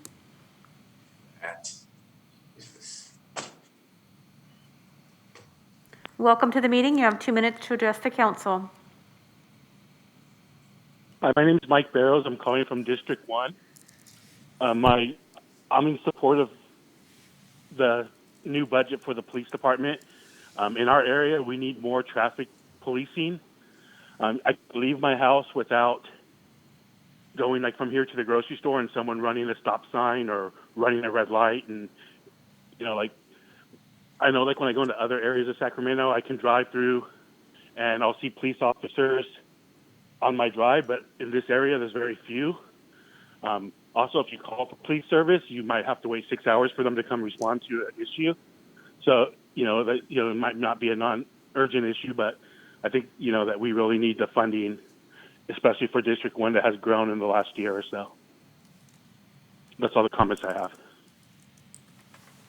Thank you for your comments. Next caller, please. Welcome to the meeting. You have 2 minutes to address the council. Yeah, this is Roger, District 1. I appreciate that it appears Daryl took a walk through Old Sac today to grab lunch and chide business owners into calling in to defend police. Of course, business owners want the status quo. They want calm. They want peaceful customers happy with spending money. They don't care about disadvantaged communities unless they can post it on Facebook for extra likes and more customers. People matter more than money, Daryl. Without people, businesses fail. Without businesses, people get by and form robust, interdependent communities. We don't increase funding to help departments that are failing to do their jobs and even costing us more money in settlements just because they hold the concept of law and order over your head as a cudgel. Risking the fears of the white suburbs running away from you because of the very fears you've let them stoke in those white suburbs? For fuck's sake, I still hear white, timid people clutching their pearls over rampant damage being done to downtown. Businesses closing left and right, not because of a failure of support at the local and federal government level due to COVID, but no, due to looters, rampant everywhere. Apparently downtown is a war zone right now. Have you heard? They talk about it like it's ongoing. They're irrational, and this is a group that you play to. You play to them because you want them to irascibly vote for you in spite of the reality that you're just piddling away their dollars while PD scares the shit out of them. And you spend the money that could be helping their communities to become stronger by reinforcing this notion of roving gangs and scary criminals that are driven to crime by their needs to survive and not through some innate criminal motive, survival that would be enhanced if we invested in robust, serious funding of those communities so that they never have to resort to crime. You're cowards, more self-interested than with concern for the actual betterment of your community. You would rather enhance your pockets and your chance at re-election. I live in District 1. Angelique posted on Facebook trying to drum up fear. Daryl and Han have had a handful of businesses more concerned with turning a profit than for their communities, and you've had countless folks calling against this. You have nearly 80 comments online against this, but I bet dollars to cop donuts that you'll approve it because you get those sweet cop union dollars, and you're scared of how they'll frame you as being for defunding the police. Thank you for your comments. Your time is complete. Will you make your final comment, please? We're asking for a lack of an increase. If that's defunding, then that is some grade A, next level bullshit you're pulling over Thank you for your comments. Mayor, I have no more callers. Okay. Let's see if we can have some rational and conversation, even if we disagree, respectful conversation among colleagues who have to balance a number of priorities and make good decisions on behalf of the entire city. Madam Clerk, I could use some help in terms of the order of the queue, please. Thank you. You have Councilmember Valenzuela, then Councilmember Vang. Councilmember Valenzuela, and again, we did take the public testimony on the asset seizure issue, so it's appropriate now, because we're not going to hear it separately, to ask questions about the asset seizure issue as well, please. Okay, thank you, Mayor. Yeah, I have two questions on the budget and one question on asset seizure for either Chief Han or City Manager Chan, whoever is most appropriate. My first question, I just want to make sure I'm looking at the chart on page 5 correctly. Do we currently have 21 vacancies in the department? I'll give you to the chief.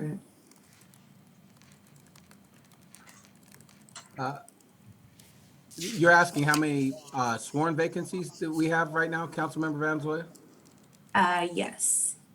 Yeah, I think we have about 40 something, but let me have Brenda Delgadillo answer that. She has the exact number. Okay.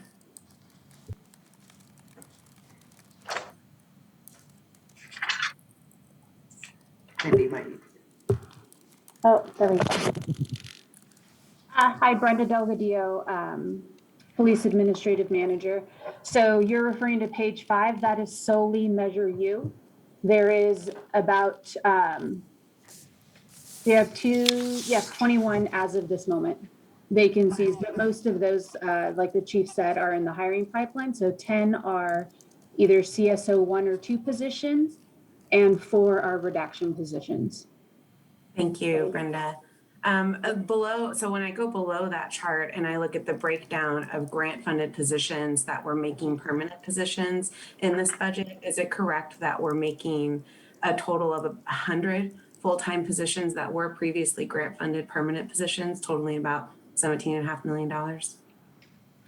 They are funded in Measure U, but they've been funded. It's not something that's new this year. Okay, but moving the funding over to Measure U, is that new? Because these were previously grant-funded positions, right?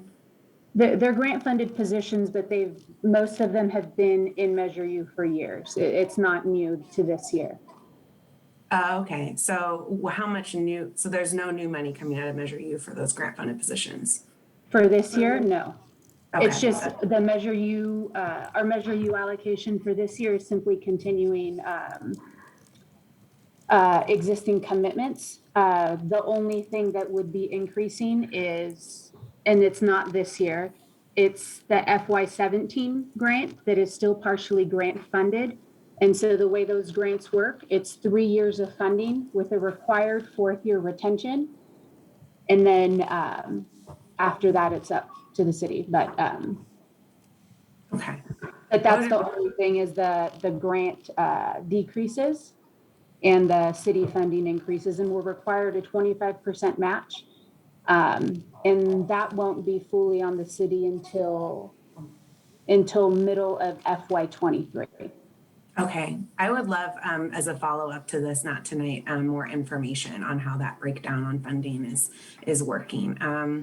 On asset forfeiture, I'm not sure, I think this might be for the chief. Can you assure me that as a result of this policy, all the money we're collecting is coming from someone who's been convicted of a crime or from assets that we've proven are the result of criminal activity? I know there's been some debate, and I'm not sure, I couldn't really tell by reading the policy if it was super clear that this would only happen after someone was convicted, or if there's any chance that there might be asset forfeiture before a conviction had occurred. Yes, and those are all rules within the federal and state rules. So let me turn that over to Natalie so she can explain what the rules are, and we comply with all the rules. Thank you. Hi, Mayor and Council, Natalie Weaver. I'm with Administrative Officer in the Sacramento Police Department. And yeah, as Chief was saying, that there are very specific state statutes which limit our ability to participate in civil asset forfeiture. That's one of the primary laws is having to do with federal asset forfeiture. So working with the U.S. Departments of Justice and the U.S. Treasury, there are very specific criteria that in order for us to receive funding through the federal programs, there has to be a conviction in the underlying criminal offense. There are some exceptions, and the process that we've established now requires us to go back to that federal investigative agency and confirm the status of those criminal convictions before we actually make the request for the share. And this state as well has similar requirements. There must be either a criminal proceeding, a criminal adjudication, unless the owner of the property cannot be identified. If that happens, it's called a default judgment. And then that money is distributed between the state general fund, the district attorney's office, the Sacramento Police Department, and a professional organization that helps train prosecutors and investigators on all of the new legal precedents that are coming out with ongoing civil forfeiture actions. Okay, thank you, Natalie. That's very helpful. Okay, that was it for my staff questions. Now I have a few comments that I want to make. In addition to getting a better handle on the grant commitments we've made and positions that we're choosing or not choosing to make permanent, vacancies, overtime, which has been mentioned, lawsuit settlements, which I learned last week do total over $15 million over the last 5 years, or expenditures like the impact team, which I think the question of whether that should exist once Department of Community Response is doing real-time calls is an open question. There's a lot of questions that I have about the spending choices here, but I do want to also share, I found this chart, well, it's actually 2 charts on page 1819 that I combined into one chart because I think they tell a really interesting story. So part of the story that we're being told tonight is that if we don't have more officers in accordance to our growth, that we will see worse crime. That's generally the narrative that people believe. And I understand why people would think that until you look at data like what was provided in the staff report for this item. So again, you have two charts. One talks about crimes per 1,000 residents and one talks about sworn full-time employees per 1,000 residents. So Sacramento is at the top here as a baseline, and you'll see in 3 of the 9 cities we cite, there's a correlation. In Bakersfield, you have less officers than we have here, you have more crime. In Long Beach and in Los Angeles, you have more officers and you have less crime. But for the other 9 cities that we look at, there is no correlation. In Fresno, in Oakland, in San Francisco, they have more officers than we do, and they have higher rates of crime. And in the opposite end, you've got Riverside, San Diego, San Jose have less officers than we do and have less crime. And so part of my argument here is that I think we're taking a very overly simplistic look at what correlates to criminal activity, and we need to dig a little deeper into the other programs that are available in the cities that we're analyzing. So my point here is simple, and a lot of you know that I was involved in the formation of People's Budget Sacramento. This is the anniversary of George Floyd's murder. We started People's Budget on Juneteenth, just a couple of weeks later, and we did it because we recognized the root cause was the money. It was the investment, that we wanted to reduce the interactions of law enforcement in the community by investing in the sort of things that reduce the need to call 911. And we have surveyed thousands of people. I know a lot of people talked about the 80 folks who submitted comments, and we had 30 or 40 folks call in tonight. We've had almost 4,000 people in Sacramento take this survey since it was launched. And generally, what reduces crime, right? I mean, these are the same things that frustrate my constituents when they're like, well, why did that mentally ill person assault that child? Well, why wasn't there a program for them? Well, why can't you make the encampment move down the street for me? It keeps coming back to, we do not have those programs in our community. We don't have enough housing. We don't have mental health response yet. We don't have some of the programs that we need that are actually going to help us address the root cause. So what happens is we just keep calling the cops again and again, right? Because we don't have anything else to do. And some people hope that folks will just end up in jail. Some people hope it'll deter criminal activity. But really what we're doing is we're spending a lot of money triaging a situation that could be intervened earlier on before harm is committed by investing the money in the types of programs that'll actually reduce the need in the first place. And I want to note, because I mean, we've all gotten a lot of emails on both sides of this issue, that there is one thing we all have in common, which is that we all want safer communities. Every single one of us wants safer communities. I would contend that every single caller tonight wants safer communities. The real question is, how do you get there? You can't budget from a place of fear. A lot of what I think people are worried about is what we're saying is that no one's going to respond if you call 911. Well, what we're really saying is, wouldn't it be awesome if we had these social services and we're reducing calls for service so that when there was an emergency, appropriate response could be dispatched? Wouldn't it be awesome if instead of wasting money in this treadmill of reaction, we actually invested in the types of things that keep us safe?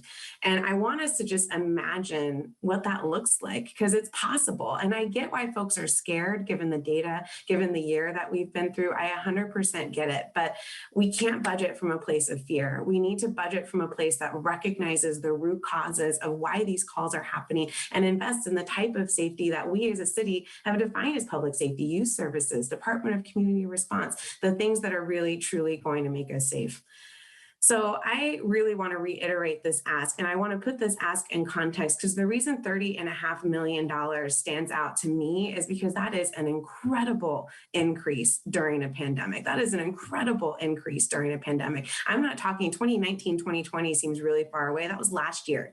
We are currently in the year after that year. So we were talking about a $30 million increase in just a few months. And it's money that in a zero-sum game, which budgets unfortunately are, means that that's money that we can't invest in standing up real-time mental health response, that we can't invest in the types of things that are going to help our small businesses open, that are going to give people on the streets a place to be, all of the things that we keep getting calls for service for. And so I know that this was a rambling response, but I just want to say that I totally hear and understand why people are concerned by this number, because it's scary to change. It really is. But what we're doing now is not working. We gave the police department last year the most money that we've ever given them then, and we are still seeing the same increases in violent crime that every other city in the country is seeing. And what I want us to do is think about and just imagine what it looks like to truly be safe, which means not having to call 911 in the first place. And that is the system that $30.5 million could help us move closer towards, and something that I would like to see reflected in the final budget in June. Thank you. All right, thank you very much, Council Member. Let's turn it now to Council Member Myvang. Thanks, Mayor. First, I just have a question and then just some comments. Really quick on the asset forfeiture master plan. Wanted to ask, is there any local discretion on how those dollars can be spent? I do know that there's federal and state kind of stipulation on the funds, but I want to know if there's any kind of local flexibility, Chief Hahn. Yes, there's some. I mentioned the categories that is required to be spent on, but let me turn that over again to our asset forfeiture expert, Natalie Weaver, and she can describe that in a little more detail.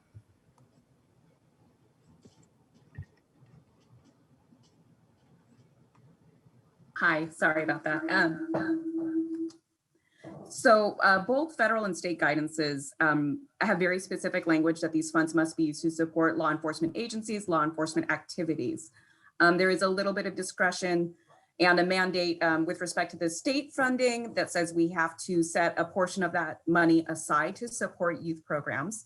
The Federal Department of Justice program allows us to give up to $25,000 annually to a 501c3 or C4 nonprofit organization. But beyond that, the allowable uses are specific to law enforcement, and we cannot supplant or replace locally budgeted resources. So it's supposed to be additive to what the police department already has available.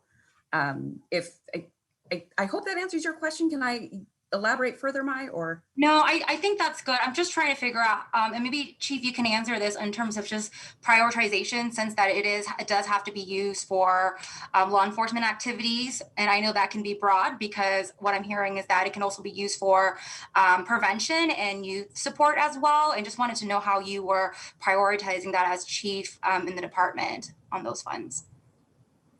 Yeah, so we purchased things in the past, such as tasers, which is standard equipment for our officers. In terms of the youth, I listed the programs that we have funded recently, such as City of Refuge, Brother to Brother, organizations like that. So that's what we've done with the 15% portion to support community organizations. Okay, thank you, Chief, for that. So I have just some comments, and it may sound a little repetitive from last week, but I think it's really important to bring this up to the forefront. And I do have a direction as well in relation to budgeting for the police department, but just all of our departments. Again, I think this council talks a lot about our commitment to racial equity as a council and to the city. And I'm going to keep asking the question, does this budget, and not just the SAC police budget, right? I would say all of our department budgets, proposal budgets, but our budget overall, does it reflect our values and where we want to make investments? If we are truly committed to racial equity. I think 3 things that I've asked us to think about as we are shaping the budget is what service we're providing to the people most vulnerable in this city. How well do we do it? And is anyone, especially our most vulnerable and those often left behind, better off? I think we have to continue to ask ourselves that question. And as we move forward, I'm going to keep saying this, is that we do need a racial analysis on every budget proposal and item that comes to council. If we haven't done this analysis, I feel like we can have unintended consequences on how we vote in terms of this budget. I know that, given the time frame, we may not have this analysis done by this budget cycle, but I like for us to have a timeline to slowly transition this part of our council practices. And I just want to know, I know that Mayor, you, Councilmember Shanair, and Councilmember Guerra, and Councilmember Harris is leading this effort. So as a result of that, I know we're Brown Act out, but I like a timeline on when we can begin to implement on a governance level. If we apply the lens of racial equity and actually follow the data, I strongly believe that this budget may not reflect our collective commitment to racial equity. I think we heard earlier from Mario, our director of YPSI, even Councilmember Harris, discussed that we have so many unaddressed deferred maintenance in our public parks, about 150 million. The need is so dire, right? And so given that police makes up the largest portion of our budget, resources is very scarce. And I think it's really important for the council, for all of us, all 9 of us, to really be intentional about how we budget moving forward if we're truly committed to racial equity in this city. And I like to make a direction because I know we talk a lot. I know there's a lot of great work that Ami and the team is doing internally as a city, but there needs to be a timeline in terms of governance.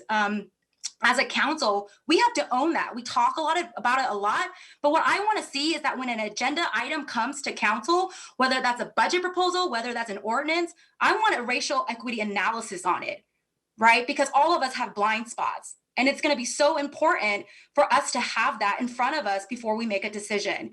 And I know that, maybe this budget cycle, we're not going to be able to do that, but next budget cycle, there should be no excuse. We need to figure out a timeline. I don't know if that's a direction to Howard Chan or my colleagues who are on the main committee to help spear this, but from a governance model, we need to implement this and we need this desperately because I do think that it will provide a different lens for all of us in terms of voting and moving forward. So I really wanted to uplift that because we talk a lot about racial equity in this city, and I want to make sure that this budget truly reflects that commitment, our commitment to ensure that no one is left behind. And so I want to keep bringing that front and center. And I really hope that we can figure out what that timeline is because we talk about it a lot, but I do think the council needs to own it. We need to own that. What does that governance model look like? How do we apply the racial equity initiative or that lens? That work needs to happen. And if not this budget cycle, there should be no excuse for the next budget cycle. That's all, Mayor. Okay, thank you so much. It's a fundamental part of our work. You're right. And there's been a lot of progress made on the development of a racial equity tool, but we've got more work to do on that, obviously, because that should be the lens by which we analyze all of these decisions. Let me turn it over to the Mayor Pro Tem. I know I've got some comments, but I want to hear from all my council members who want to weigh in. Thanks, Mayor. So first of all, I'd like to just respond to Councilmember Vang. I think you're right. And from a gender and equity and diversity and ethnic look at all of this, a diversity lens is important. And you're on budget and audit, I believe. That's a perfect place for you to champion this before next year's budget and figure out, just keep bringing it up every time. I think that's a really good strategy for you. And I'm with you all the way. I think that's great. We have way more tools now than we had a year or even 2 years ago to do that. It's really timely. And I think that would be a great effort for you all to champion on budget and audit and then bring to the council. I also just want to say, I think sometimes I don't know whether it's, the calls and the emails or the conversations on social media, but I often sit back and listen to my colleagues speak or people who are perceived to be on 2 different sides of an issue. And maybe it's just me, but what my ears hear is pretty much the same thing. I don't disagree with the notion that Councilmember Valenzuela is putting forward. We definitely need more mental health services, and we definitely need more services for homeless folks. Those are all true. I think the place where we differ or diverge is how to achieve those goals. And the idea that we need to take money from the police department to make those things happen. That is where I separate a bit. And here's why. I know people think there's some nefarious reason. There's one reason why I continue to say what I'm saying. Because the number one call to my office is an ask for more police. There was a caller that called in today that I don't really know, but he said he's from District 1. And what he described, and he was clearly nervous, not a person who calls often, What he described to you all is what I hear almost every day and what my staff hear almost every day. That there aren't any police in our area, that people drive really crazy. There's a lot of accidents out here. There's a lot of sideshows. We've had 3 kids die in the last month or so in sideshows. And people feel like if there was a bigger police presence, that some traffic stops and things might help curb that. I've asked for officers for a long time, many years. And what I always get back is, we can't afford them. We can't afford them. We don't have room in our budget for them. There aren't enough officers. Where would you like me to get the officers? I've had more than one knockdown, drag out fight with the chief over this. And then I was asked, would you take CSOs? And I said, sure, I'll take anything you would give me. CSOs wear the light blue shirt, are not armed. And we've tried to fund them. And then folks said, well, we can't fund them because that's more funds to the police department. Well, what would you like to tell the 70,000 people that live in my district? That they don't get to have police officers? That because the crime rates are lower out here, that there won't be traffic enforcement? Because the things that we're solving for are not the same issues in every single corner of the city. And so my ask of my colleagues is to think citywide on this, and let's just work together. I don't think that these are mutually exclusive goals. I really think one of the biggest problems we have, both for police officers and for families, is that there is no direct entry point for mental health services, meaning an average person doesn't just have a place they can go. I know this in part because my husband is a nurse in an emergency room, and that is where 5150 holds are taken now. It's not very helpful because they're not having a physical health crisis, they're having a mental health crisis, and they need mental health practitioners. And we don't have a county mental health facility like we used to have. And we spent a lot of time pointing at the county, and the county points at us and all of that.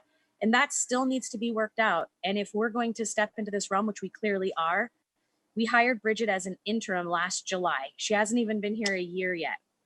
And we've already done that budget at 5 million, and then another 5 million for 10 million over 2 years, augmented by another 3 million from the Housing Trust Fund. So we're looking at having committed $13 million to her in less than 10 months. And I love Bridget Dean, and I would be willing to give her more money too. But it does take time to put systems in place. You can't just do it overnight. And I hear people all the time talking about what kinds of calls we can send to one group or another group. And I think it's great that we're working towards having social workers go out to mental health calls that are non-criminal and non-violent. I think it's great that we would reduce the number of calls that involve homelessness that we would send police to. I think that's really good. And we need to continue to work on that. But what I want you all to understand, or at least hear from my constituents, is those are not the calls they're worried about. They're worried about people driving too fast. They're worried about their cars being broken into, their catalytic converters being stolen, their homes being broken into. That's what they're worried about out here. And that is what I get over and over and over. And those problems will not be solved with some of the resources and things that we're addressing. Yes, that will solve other issues. And I'm all in to do it. And I have been, and I will continue to be. But I'm asking you to consider the people who really feel like they don't get their share of police services and resources. They just don't. So somehow we have to find the balance. And for me, this isn't about fear tactics. I know some people said that. I tried really hard to tell people to call in no matter how they felt on my social media. But I know that people who call my office and reach out to my team are generally saying they want more police. So I told them, you know what, you need to call the council and tell them that as well, and not just expect me to do it for you. So I'm asking you, as we move forward, to consider the districts outside of your own that have other requests of the police department that they don't feel are fulfilled right now. Okay, thank you, Mayor. Thank you, Councilmember. Mayor Pro Tem, Vice Mayor Chenier, and then Councilmember Guetta. Thanks, Mayor. I'll be brief because I know we have a couple more items still to go tonight.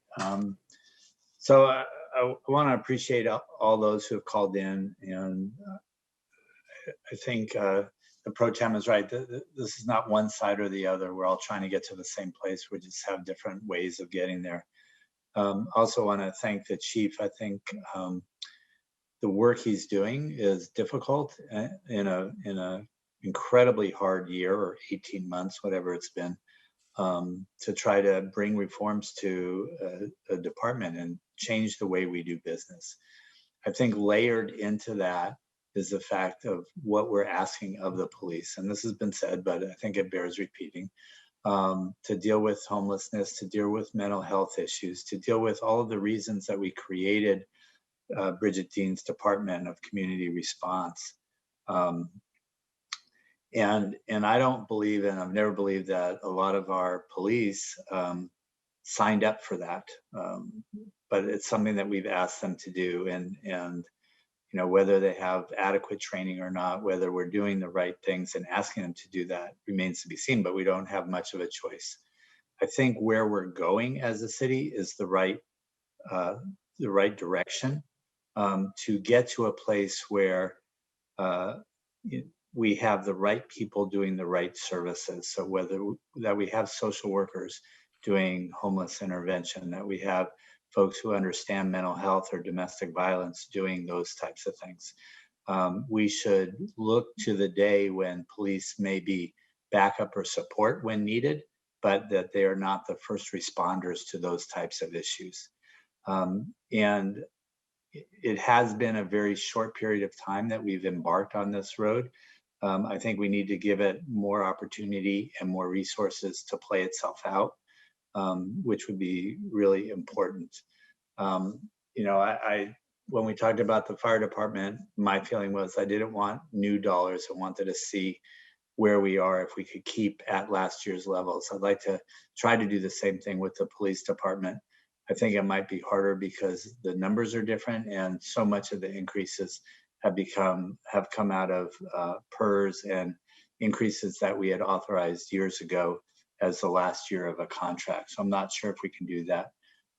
The other piece is, for me, which is most important, is really an analysis, which I don't believe we've seen yet, of the calls for service. And this is something when we talked about it at mid-year, there was a commitment from the city manager's office that when we got to the budget, we would have that. And that is something that I think is incredibly important, because I do think this is a multi-year transition for some of those types of efforts. And I think that folks in the community would feel better, I would hope, if they saw a plan that says over the next 3 years, this is how we think we can do this. And I know it's difficult because we're a year-to-year budget. We don't know what's going to happen with the state. We don't know what's going to happen with the federal government. But I think if we could do a little bit better job at planning out what this should look like over the next few years and where we want to get to, I think that would relieve some of the tension and anxiety that people have. It certainly would for me. And I think it would be the right thing to do. So, Mr. City Manager, if we could figure out how to do that, if you want, we can certainly get it to the Law and Legislation Committee as a place to be. If there's an ad hoc committee that needs to work on it with the police chief and others, that's great. I don't know how you want to do it, but I think we have to get there. And then I just have one more quick comment after you.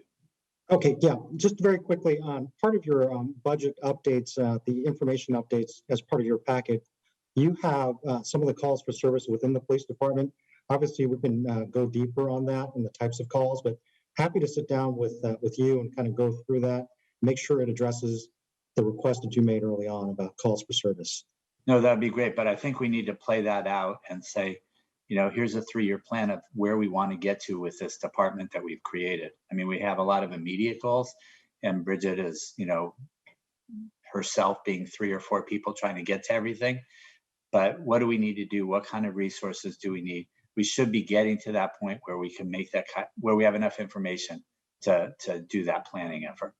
I think that part of that is going to depend on how quickly we can transition certain types of calls and whether we can actually remove the police department from those calls. But yeah, I mean, we can, however you want to do it. If you want it brought back to, I don't know if Law and Ledge is the right. I don't know if it's the right place. We can talk about where, but that's exactly the question is, when can we do those transitions? How long will it take? Because that's going to help us back into our budgeting aspects of this as I well. just think we need some more time under our belt with Bridget standing up the department before we can make some meaningful projections. Right. So let's figure out what that looks like and say in 6 months, we'll have enough information to make some of those. I mean, whatever that looks like, I want to give people some, not date certains, but some timeframes of how we're approaching this rather than we're just trying to do it. Okay. The other thing, just a point of clarification, this is for Councilmember Vang, on the asset seizure fund, and unless it's changed, there's a 15% requirement around youth programming and prevention services. It's at least 15%. So if we chose as a city, unless that's changed, and it's been a couple of years since I've been involved with the issue, but I think the city could put 100% into prevention. It's the ground floor and the minimum, not a maximum or requirement, other than at least. Okay, thank you, Mayor. And Councilmember Shanir, and this is maybe just so that I get clarity, how would we go about doing that? Would we bring that item back to council? I'm curious about that.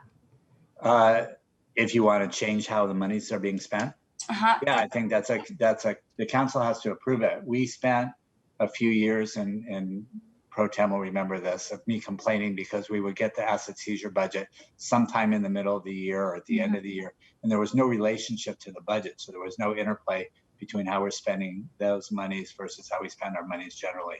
So we got to the point where we said this has to come at the same time as the budget, and it's the council decisions to okay or not okay or make changes, like anything in the budget. Okay, sounds good. Thanks. Okay, thank you. We've got Councilmember Guerra. Thank you very much, Mr. Mayor. I guess I'll start off with on the asset seizure and then work my way back to my other comments here. I agree that we should look at that policy.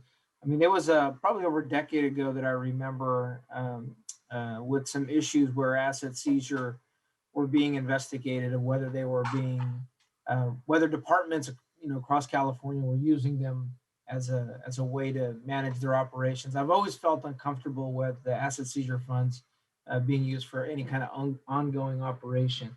It just gives the bad impression that they could be used as a way to maintain their budget. I mean, using them as one-time capital costs, I think are appropriate, and then definitely, I think the larger chunk to be used for youth programming and prevention are critical. So I think if we're thinking about how we're looking at these policies, I saw how you had your breakdown there. I'm concerned a little bit about how we use those for ongoing operation. So the other question I had here, particularly when we're talking about, I think Vice Mayor Shanir said it right on point. We need to make sure that we have a system for our city where the right people are doing the right things. And that includes the connection to the community, how we are interfacing with the community. I saw a number of those great programs, Improve Your Tomorrow, which is a great intervention program that I think has changed so many lives of young men of color who all you have to do is look at the numbers and who's being impacted the most. And it's that demographic. But I did have a question, and this was from my last comments, Chief and City Manager, what is the status of the Advanced Peace contract and in doing the intervention and the work with them? Councilmember Guerra, that question is of course appropriate, but that's our next item. It is the gang intervention item that we're going to actually take a vote on. There was an RFP. Okay, well, I think it's important to, I'll hold that question up, but I think it's important to have in context of the overall budget, because those pieces, I think, mend together. And it goes to that point about, figuring out, how we better align the folks who are experts in certain areas and be able to address our certain challenges. I mean, the reality is the city can't solve a lot of these issues. And I'll take one for example here. I've got a lot of callers, a lot of neighbors who call about so many folks that are leaving the correctional system, whether it's the county or the state facilities. And even today, we heard so many folks talking about how they feel unsafe because they've got quote unquote criminals coming out of the jails or the prison. But the fact is, many of them are set to fail. We have a system right now that isn't providing the amount of support for reentry. And we've had debates on this council where folks have fought against reentry facilities that are intended to have people become active members of their society. Now that's something that we need to be able to be working better with our state partners and our county partners, because we're the largest city. Many times they're going to come here, and so again that goes to the point about figuring out how do we address some of these solutions that are some of these challenges that aren't directly within our control. No question on the issue of mental health and how we best try to solve those issues of mental health. But the opportunity that is before us on a lot of those is the enormous amount of state dollars that could be coming to us here and federal dollars. And I think that's where it's important that we start looking at, okay, where can we use these funds to help us move forward? Because if not, I think we're going to get into the cyclical cycle and debate.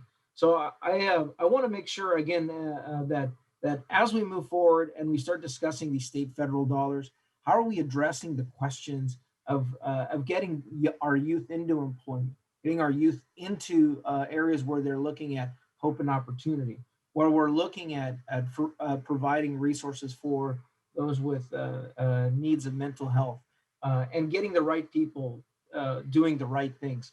I think that's where the areas of opportunities that we have to definitely focus, because it's going to be an enormous amount of money, more than this one or our other two departments coming down the pipeline. So I'll leave it at that. And I want to say for the next discussion, I'd like to have that question answered as well. But I think they should be in context with each other. So thank you, Mr. Mayor. Thank you, Councilmember Harris. Thank you, Mayor. I'd like to say that Councilmember Chenier's comments were very astute. I agree with everything that he said. I'd just like to add a little bit more. When you look at the increase in the police budget, most of it did come from negotiations, pensions, and previous commitments. That's exactly right. It's not like we're just throwing a bunch of money at the police department to hire a bunch more police like that. That's not exactly what's going on here. We've invested in less lethal weapons, in tools for the police to use to have more appropriate response to difficult calls. I think that all of that has moved in the correct direction. The fact of the matter is that many, many emergency calls are homeless response calls. So we'll get the exact number on that, but I know from speaking to police that they spend an awful lot of their day dealing with the unhoused population. As we use state money and federal money to get on top of these homeless issues, as we manage to situate homeless people in rehab programs and housing and safe ground, it is my hope that the police then will be freed up to do the policing that they are actually trained to do, which is what Councilmember Ashby alluded to. Burglaries, property crimes, violent crimes in all neighborhoods, but that our response times will go lower, we'll have less overtime. And I think that our police workforce will be actually doing the work that they were cut out to do. And speaking to many police, they say the job has taken a different complexion than they trained to do. And this is an important piece. Now, one person said that, the police don't prevent crime, they only respond to it. I disagree with that completely. And here's why. Just in the past few weeks, our North Command has basically harvested bunches of guns, probably now numbering in the hundreds of very, very terrible weapons just in my district, just in District 3. These are weapons that would be on the street, and those weapons have one use, which is violent crime. That's it. They are used to harm humans. And our police do take a lot of risk when they stop people and they manage to retrieve those weapons. It's a difficult job, but I do believe they prevent a lot of crime, but it's pretty hard to prove it. If all those guns were still on the street, I think that the violent crime numbers in our city would be even more highly elevated than they are now. It's true that there are tensions across our country, There's a lot of frustration. The pandemic has got people pretty COVID crazy overall. And as we come out of this, I, for one, am going to be very pleased that we have a well-trained and reasonably substantial police force to deal with the problems that are inevitably going to come as we move forward. You know, I think that this budget is supportable, and I think that we can move forward. And I also agree that as we make investments in our community, that we can do both. You know, we'll use one-time funds. We'll get on top of other problems that'll free up money overall. I agree. I would love to make more direct investments in our communities, in our underserved communities. I think we can get there. And I know that the will of this council is to do exactly that. Thank you, Mayor. Thank you, Council Member. A couple comments for myself now to tell you where I stand on this. I certainly understand the passion of all sides, on all sides. The issue of policing in modern America is one of the most controversial and important debates in our society. I also understand, and we all understand, that effective governing sometimes means that everyone doesn't always get what they want, especially when it comes to budgets. Budgets are a statement of values, but they're also imperfect instruments for implementing those values. I do think that the numbers actually matter here, because we throw around a lot of numbers, but I want to, again, step back as your mayor and give a little bit of context. Think about this for a moment. Together with my colleagues, I helped initiate last July the Department of Community Response. And together, we led the effort to fund the first, and it is only the first, $5 million to get it started. Together with you, my colleagues, and some of my prior colleagues, I helped lead the effort to pass the second half of Measure U, which, as we discussed last week, I believe, has led to the investment of $119 million since November of 2018, less than 3 years ago, in inclusive economic development, affordable housing, and youth, $119 million. Together, we are embarking on a one-of-a-kind homeless master siting plan, and we intend to back it up with real dollars. For those skeptics, and it's okay to be skeptical, this is government, and we are accountable, and people have the right to be questioning of what we do. But for those who have been asking for a fundamental shift in our city's priorities, I want to tell you that as mayor, I am with you. But at the same time, I'm not interested in litmus tests. Like you, I'm interested in real progress. If this proposal by the chief and the city manager were squeezing out $6 million for youth programs that we invested mid-year, or squeezing out the $30 million for affordable housing that we invested mid-year, if it prevented us from intentionally putting $80 million from CARES funding directly into small businesses, workforce development, housing and homelessness, and our emerging diverse creative economy, most importantly, if it prejudiced us in any way from putting most of the new $112 million from the American Relief Act into housing, youth, and small businesses, if any of that were the case, I would probably have a different opinion. But that's not the case. The department is asking for 5 net new positions. 5 net new positions at a cost of a little over $500,000 a year. And what are they for, the 5 positions? One for the professional standards unit, to continue to upgrade the professional standards of the department, which we all want. 2 positions for background to make sure that when the department hires a new officer, it's somebody who has a good background and not the kind of background that we don't want in this city or any city. 2 positions for internal affairs to investigate officer misconduct. I think this request is reasonable. And it's okay to use this as a proxy for the broader philosophical debate about policing in Sacramento. But the arc of this city is moving in the very direction that the skeptics and the critics of this proposal are. The arc is moving in the direction of investing in our community in big ways. This is where we're headed with our police department. And you know, the beauty of where we're going, and I sometimes don't think we give ourselves enough credit, not to pat ourselves on the back, but we have laid a real foundation here, because what we're doing with Chief Hahn, who is an excellent police chief, who is trying to help change the department from the inside, which is not an easy thing to do. Here's what we're really doing together. We are redefining the role of the modern police officer in 2021.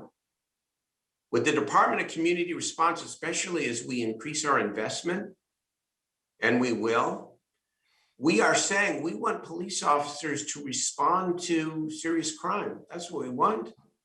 They shouldn't be responding to the homeless calls, the mental health calls, the other crisis calls in our community. And yes, there's going to be some duality and there's going to be transition.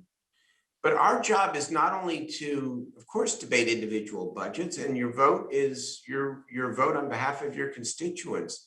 But I urge us to look at the arc here that we are creating, for it is a progressive arc, but we can achieve that change in our investment strategy, our culture in our city, and at the same time, meet the modern day needs of a police department, especially when the 5 positions are to increase transparency and ensure we're not hiring police officers who we're not going to be proud of, or worse.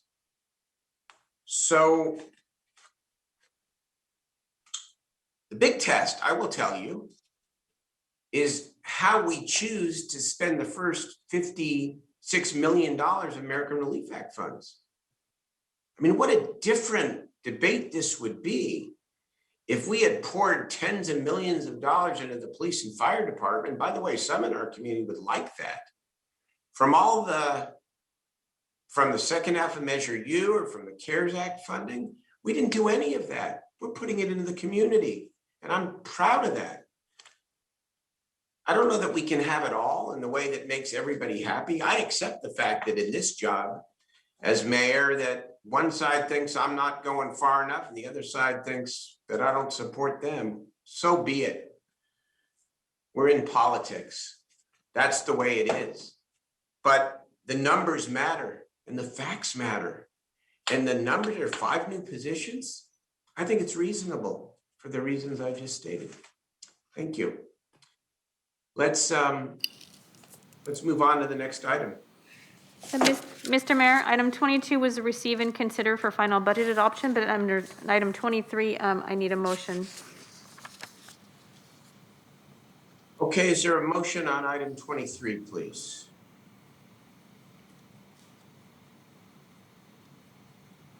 Mayor, can we get an explanation of why we need to vote? What are we voting on? Is it to accept the recommendation? For the asset seizure you're talking about? Right. Can we fold that into the budget? So the asset forfeiture master plan, I'll ask Chief Hahn to respond, but you're adopting 2 resolutions.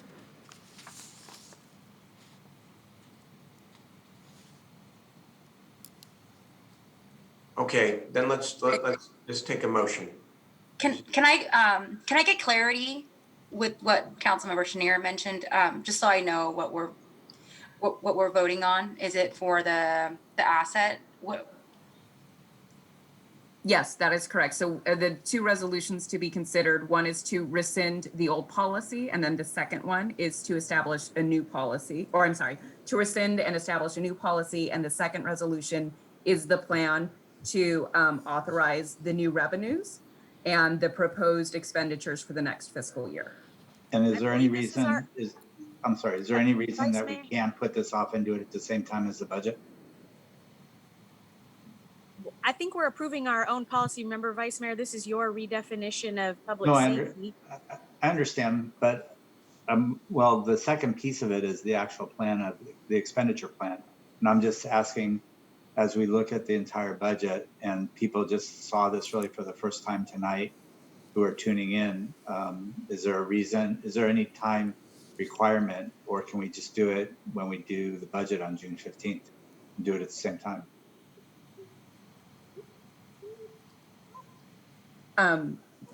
So what the second resolution is just the budget authority. The revenues have already come in. We do all of these authorizations in arrears. So is it the revenue piece that you want to consider further, or is it the expenditures that you want to consider further? Well, what I heard from some of my colleagues was a desire to have some more discussion about the expenditures at some point. And so that's not tonight. So I would move that we continue the item till June 15th, date certain, and make it an action item at that point. I'll second that, Mr. Mayor. Okay.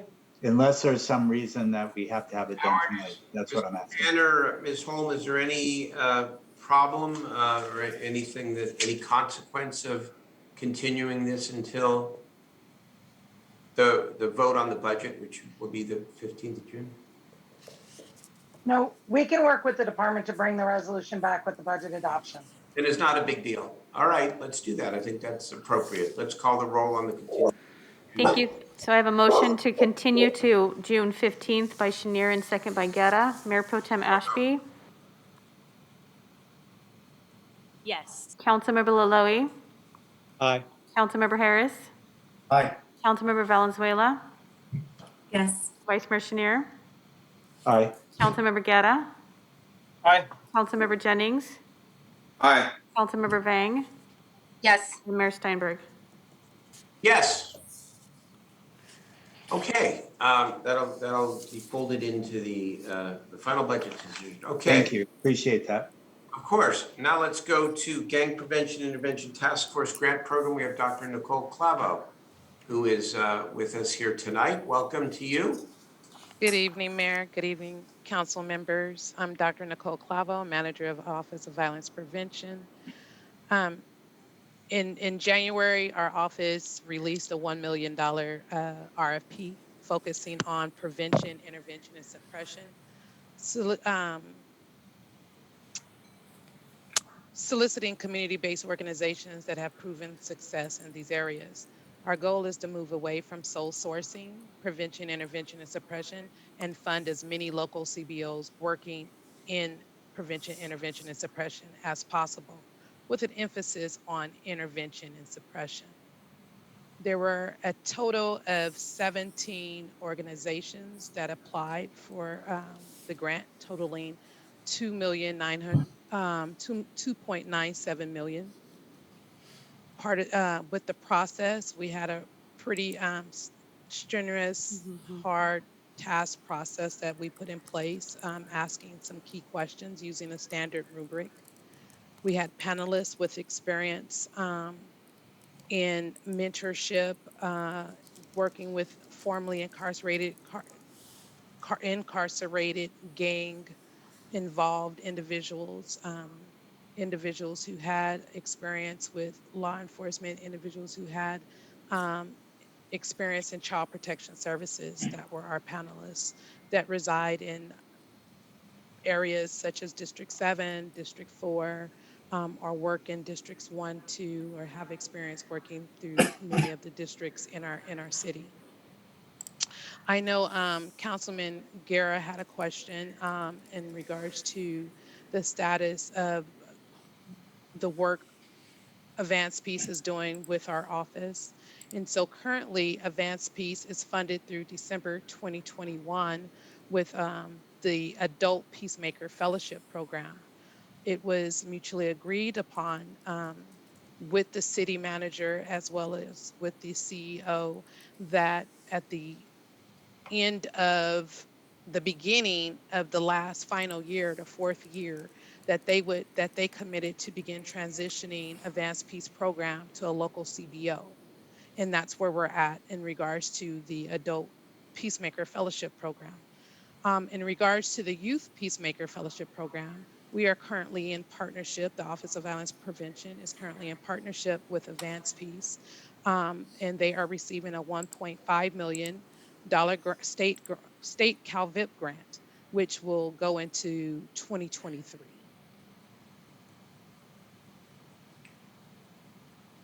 And Thank you for that. You're welcome. And that's where we're at to date. Okay, please continue. That's about where we're at with the GPIT. So You've got a recommendation here with a grant a lot of money. Do you want to?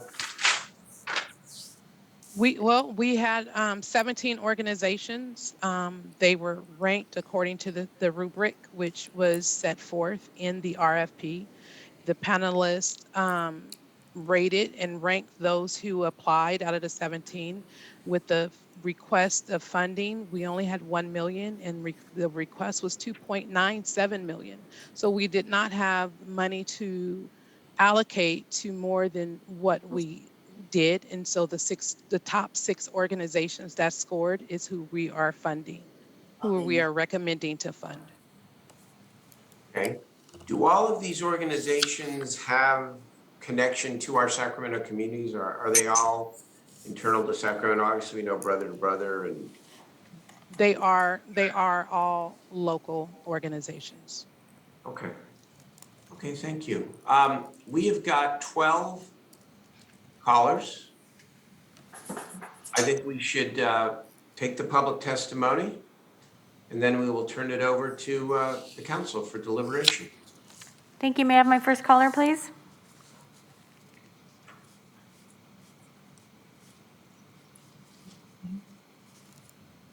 Welcome to the meeting. You have 2 minutes to address the council. Thank you. Good evening, Mayor Steinberg and City Council members. My name is Suzanne Lander, and I'm from District 1. I'm a volunteer with Moms Demand Action here in Sacramento. I'm disappointed to see Advance Peace is not in the budget, and I urge you to reconsider. During the Advance Peace intervention period in 2019, Sacramento saw a 22% reduction rate of gun homicides and assaults. This was sadly interrupted by the COVID-19 pandemic, which has fueled the highest gun homicide numbers in over 20 years across the nation. Every homicide takes an extraordinary toll on our city's finances, as well as long-term trauma to families, friends, and communities.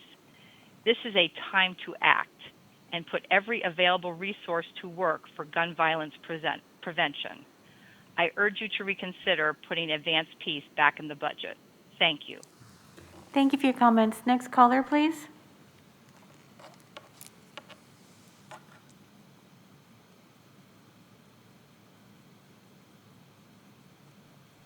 Welcome to the meeting. You have 2 minutes to address the council. Good evening, everyone. My name is Jolie Terrazas. I reside in District 2. I'm a leader with Sacramento ACT. Just reflecting on some of the comments earlier, I'm worried about things like catalytic converter theft as well.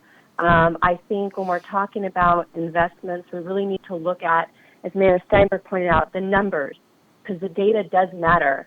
And respectfully, in response to Councilmember Harris's comments, we can't budget based on beliefs.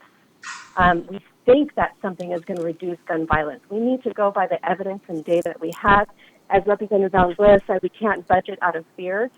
I live in a quote-unquote safe neighborhood. A young man in my family, he's a young man of color, he doesn't feel safe in this neighborhood. And he wouldn't feel safe in a neighborhood where there's more people of color and more police either. So where do people turn for protection? If they don't feel safe where they belong, where they live, they don't feel a sense of belonging, and they don't feel protection from the police. I want to advise young people like this to focus on school and your future, and I hope you all understand how important it is that people who are facing violence in their community get this advice from others who share their lived experience. trying to solve these problems with policing puts too much on the shoulders of women and men who are service police. And where has it gotten us? Instead of looking at each other as adversaries, can we look at Healing the Hood and Advanced Peace and organizations like The Village as key resources to help decrease gun violence, making all of Sacramento safer for all communities, to all community members, including police. And we have good data from 2019, then we have a pandemic year that threw everyone off in how they function and are data collecting. So let's not sever these organizations at the kneecap just because of that. So reducing violence in our community is going to be beneficial for everyone, including police. And thank you. Thank you for your comments. Next caller, please.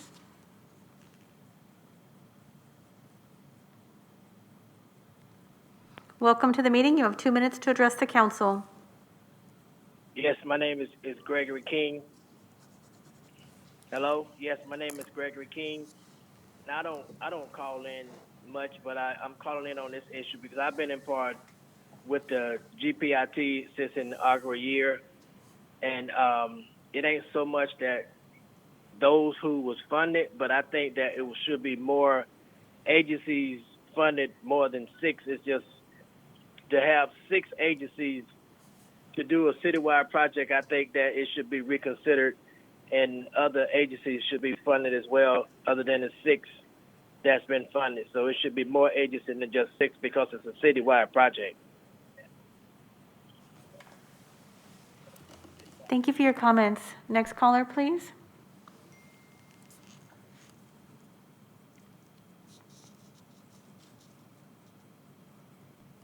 Welcome to the meeting. You have 2 minutes to address the council. Good evening, council and mayor and city manager and all those that have been tuning in, as well as Dr. Clavo. My name is Les Simmons. I'm the pastor of South Sacramento Christian Center, resident, and have a church and organization in District 8. And Councilmember Vang is our councilwoman-elect. I'm calling in. If you could hear in my voice, I was disconnected after about 3 hours being on hold to weigh in on item number 24 on support for how to fund community-based organizations working in the violence prevention intervention space. As you may know, I've been involved in this work for some time. Was on the first Mayor's Gang Task Force and was involved in the implementation of ceasefire, then in cops and clergy. And then in 2016, really worked to push advanced peace, which is I'm very passionate about. It is very alarming to see that collaboratives like Advanced Peace and Healing the Hood are not included in the city budget on a continuous way that allows for the violence interruption process to continue to grow, to continue to make the strides that it has made in reducing and interrupting violence. I think we have to continue to uplift collaboratives that are working together and have been and were proven to do that even in the most difficult times of last year in 2020 when we faced multiple pandemics, one of COVID-19, one of police brutality, and another of violence and lack of funding. I think if we don't fund collaboratives like those, then we find ourselves in critical moments, the same way we found ourselves in one in 2016 in Meadowview at the Meadowview Park shooting, where a young man named Ernie lost his life. Some of you may remember that. Some of you may also remember in 2011 when Nicole lost her life. Monique lost her life at the barbershop shooting. I think we have to continue to fund programs like Advanced Peace, programs like Healing the Hood, collaboratives that are working together and not one-off organizations, but fund us all. I know the request for funding is around $1 million, and there's 6 organizations that have been approved. Thank you for your comments. Your time is complete. Will you make your final comment, please? I'm asking the City Council to publicly invest in programs like Advanced Peace and Healing the Hood for continued Thank you for your effort. comments. Next caller, please.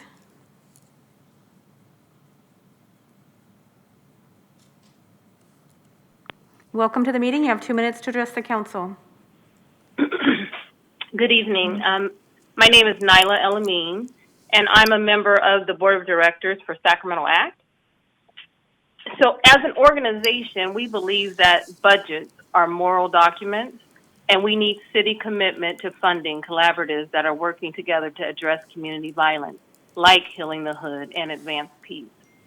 We believe that the only way to sustainably decrease community violence, excuse me, is to, excuse me, is to heal those that are closest to the pain.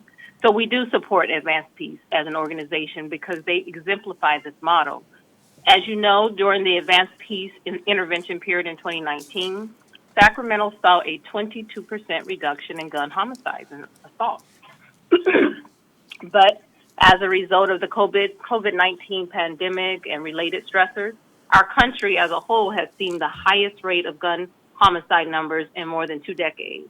And in Sacramento, that has translated into a 26% increase in overall homicides and a 50% increase in gun homicides. Now is definitely not the time to defund one of the only programs that has had the data to back up their work. As stated in the letter we sent last month to the mayor and to the city council on behalf of over 60 congregations and a number of community organizations, we urge you, the council, to provide Advance Peace an opportunity to present a progress report during an upcoming city council meeting. We ask that you strongly consider our request with Sacramento's best interests at heart, remembering that your constituents are watching and we are expecting you to do the right thing. Thank you. Thank you for your comments. Next caller, please. Welcome to the meeting. You have 2 minutes to address the council. Hello, my name is Michael Person. I represent District 8. I got the amazing Councilwoman Ma Vang. And I call because Advance Peace isn't just a program, it's a family.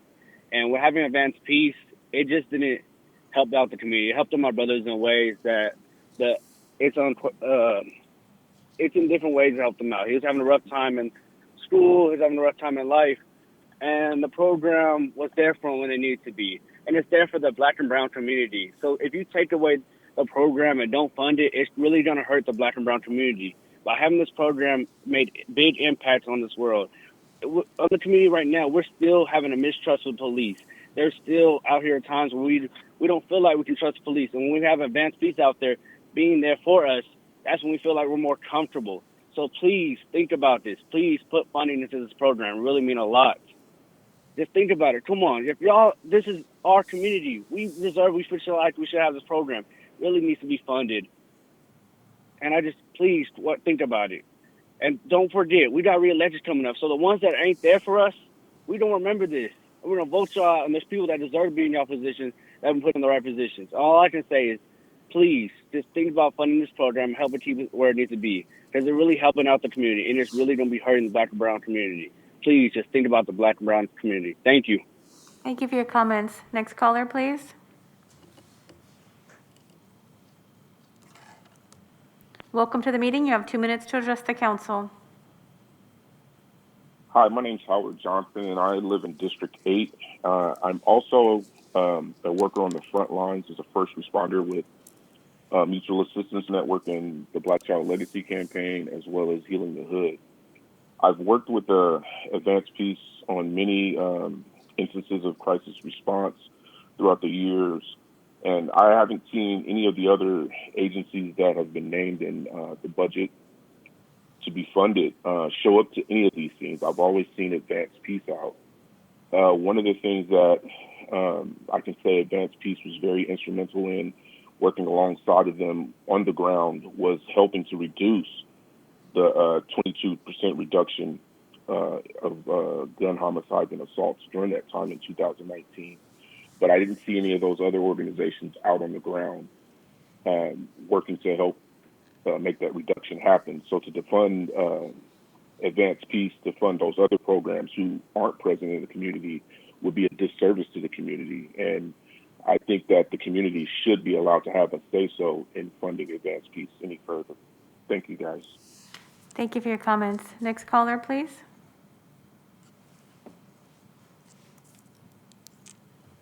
Welcome to the meeting. You have 2 minutes to address the council. Good evening, council members. This is Gaby Trejo. I'm the executive director for Sacramento Act, and I'm also a resident of District 3. And tonight, I want to start by really honoring the life of Mr. George Floyd and so many of our loved ones who have been taken too soon from our communities. And with that said, as some of our leaders at ACT have mentioned, we at ACT believe that budgets are moral documents. And as people of faith, we also believe that, decreasing violence actually requires us as a community to really invest in the healing of those that are closest to the pain. And I have witnessed Advanced Peace, organizations like Advanced Peace, Healing in the Hood, The Village, and others do that for our communities. They are the organizations that are trusted messengers that allow people in our communities to not just heal, but actually transform their whole communities, their neighborhoods, their families. Today, we're here to request that you invest in Advanced Peace. We believe that this program, when it started, we were able to see how we had a 22% reduction in gun violence homicides here in Sacramento. We have not had enough time to see this program succeed.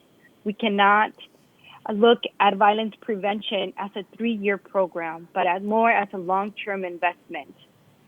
And, today, as you're voting to increase our police budget, while proposing to stop funding some of the community organizations that have been collaborating in transforming our communities, I just want to share that I am alarmed and very concerned. Thank you for your comments. Your time is complete. Will you make your Organizations are final not comment, please? included. So today, we just ask to please invest in Advanced Peace. Thank you for your comments. Next caller, please.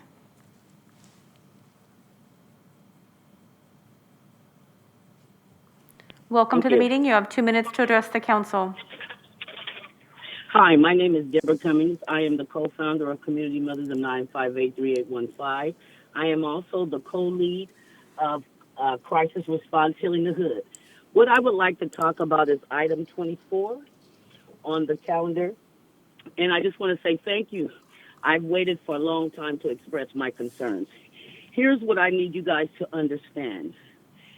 Almost to the date a year ago, my cousin was murdered up at Mama Mark's Park. Here we have Advanced Peace so handily helping out in our community along with Crisis Response.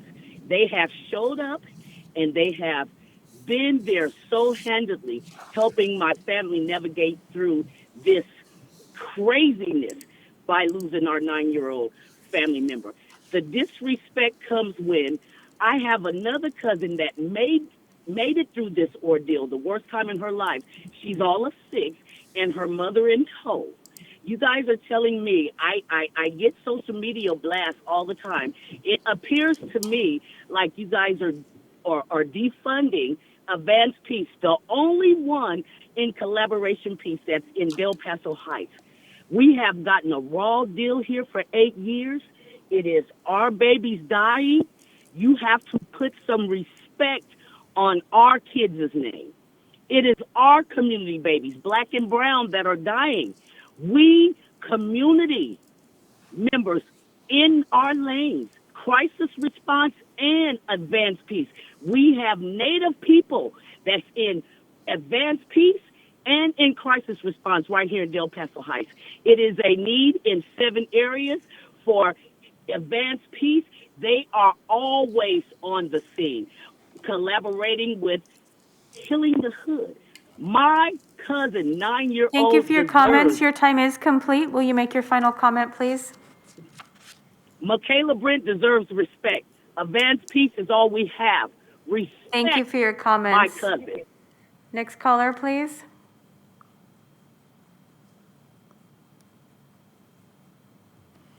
Welcome to the meeting. You have 2 minutes to address the council. Hey, Mayor Steinberg, are you even listening to the callers that are calling in right now with these heartbreaking stories? Why are we looking at an image of you on the television when you should be listening to the people, like to the dozens of callers that are calling in demanding that money go to advance peace, which according to many people appears to be the only one that's actually out here, that's visibly out here. I see that we're willing, after hearing all of this talk about why we need the police to be here, based mostly on our emotions, which are dominated by our fears that not having them here will somehow lead to increases in crimes and people not answering the calls. I see you here putting money into these programs, which I'm sure do really good work. I know do really good work, while simultaneously, but making them fight each other over crumbs for a $1.3 billion budget. How the fuck are we allowing this to happen in 2021? Where are the priorities when it comes to budgeting here in this city? Because it's clear as day, they don't lie with the community. There is a serious disconnect on this day when people on city council are talking about we're reimagining public safety. We're giving, we're trying to direct SAC PD to be better police officers. We're trying to give more to youth services while simultaneously pitting many of these organizations together to fight over these crimes, fight over $1 million, which apparently some are willing to do, as brother to brother is calling in support of more policing somehow. Probably makes sense given that they're getting $250,000 from it. Not to do any knocking on brother to brother, but it's still, why are we fighting each other over crumbs when you could be actually investing in this prevention, which is Thank you for your comments. Your time is complete. Will you make your final comment, please? Do better and actually Thank you for your comments. the one that people are demanding. Next caller, please.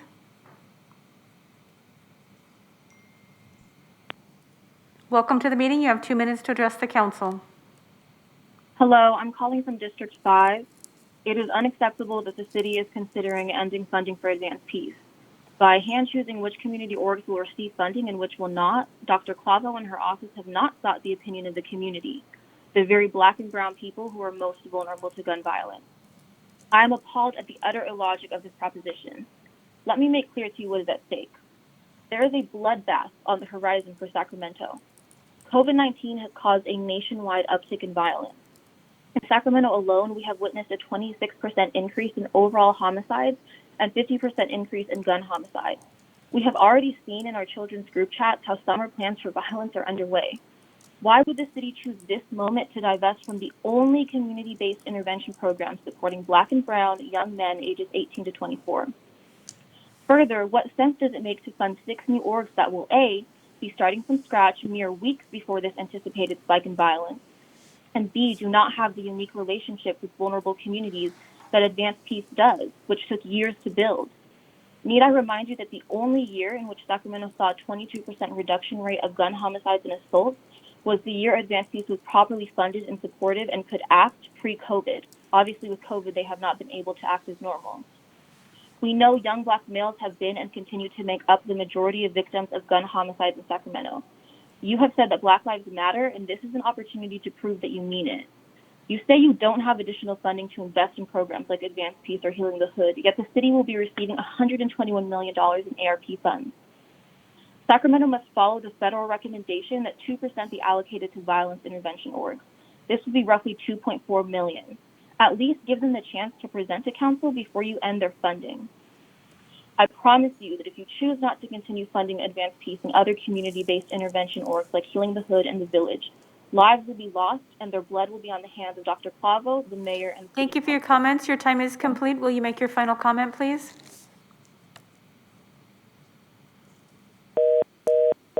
Next caller, please.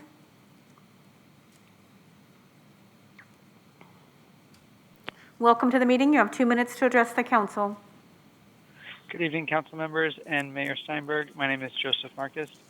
We know that violence is an issue in our city, but we also know that putting people in jail doesn't prevent gun violence in our communities. As we still deal with the pandemic, the city has started to finally realize that understand the importance of public health. As such, looking at violence as a public health issue and an epidemic is critical to reducing crime and violence in our communities. It's also, with the pandemic, we also understand the vital role that critical messengers play around the vaccines, but this also applies to dealing with violence. As such, it's vital that we have community-based organizations that are really at arm's length from the PD so that they are credible messengers in our communities. That's why I support Advanced Peace, and I encourage you to fund Advanced Peace fully and Heal the Hood as well. It's a little disheartening that as you talk about, it's not just funding the police. We also fund these other cities. You are taking a very small amount of money from a organization that is doing critical work. So once again, I would encourage you to fully fund Advanced Peace and Healing the Hood. Thank you so much. Thank you for your comments. Next caller, please.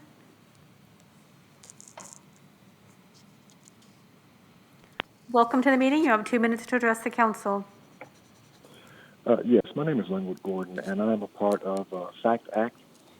And I'm calling in favor of item number 24. And I am hoping that, and please forgive me, Mr. Mayor, greetings to you, to the council members, to Dr. Clavo, and to everyone that's sticking it out. That was a very long wait, but it was well worth it. I'm a new member on FACT Act, but I've been shown the track record of these organizations and what they're doing in the community. And if there's any doubt that any of you council members or even you, Mr. Mayor, have with regards to these programs, I'm sure that any of the representatives that represent each of these different groups would invite you to come out and take a look and see exactly what they're doing. Review the actual track record. Look at what's going on. Set aside any type of actions to suspend or to remove funding from these programs.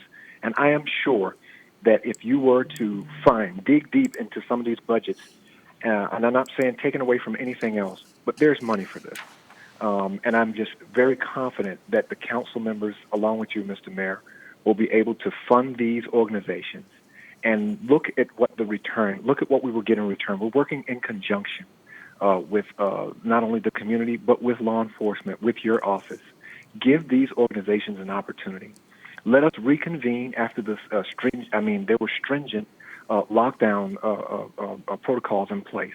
Now that we're coming out of that, allow these organizations to reconvene, apply some money to them, let them get out in the streets, let them get out in the communities, and let us all work together to see if we can stem a lot of this violence. Last thing I'd like to say before I get off the phone is that I have the solution that would end a lot of the gun violence and bring down a lot of the crime. It's a 4-letter word that we all know very well. And if we can find it, we should pump it into the community. And it's called hope. Hope is what Sacramento needs. Thank you for your comments. Your time is complete. Will you make your final comment, please? Please fund these organizations. Thank you so much for your time. Thank you for your comments. Next caller, please.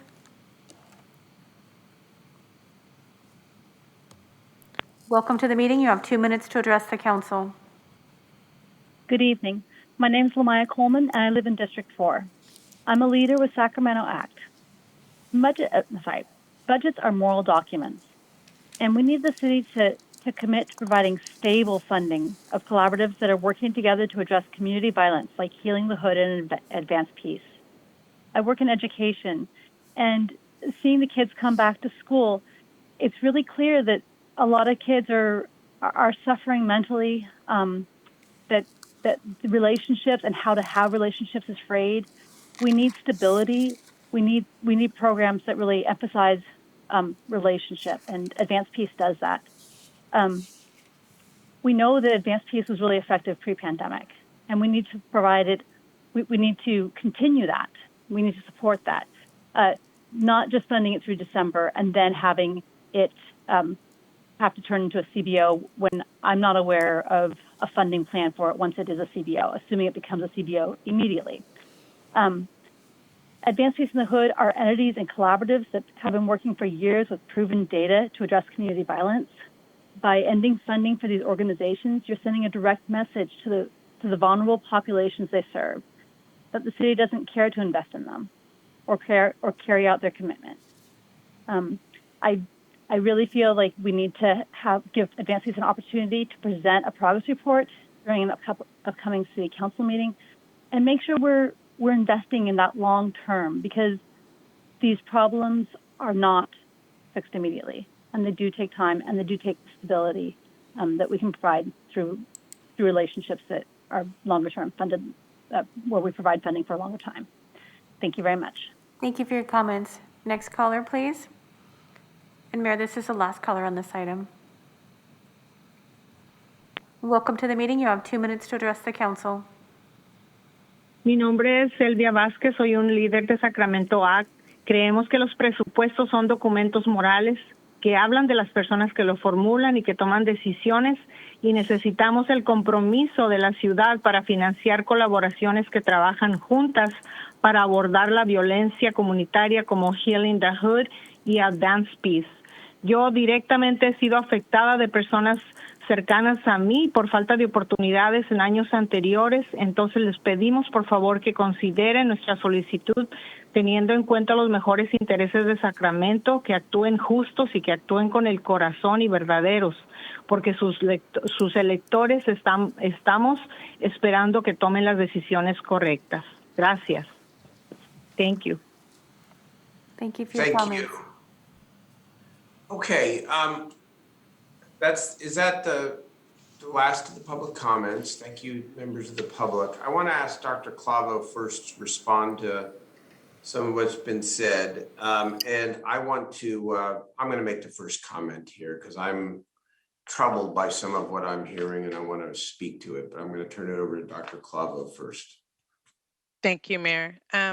I just wanted to address a few of the comments that were made in regards to one, Healing the Hood is currently funded through our office until September, and they received $2 million.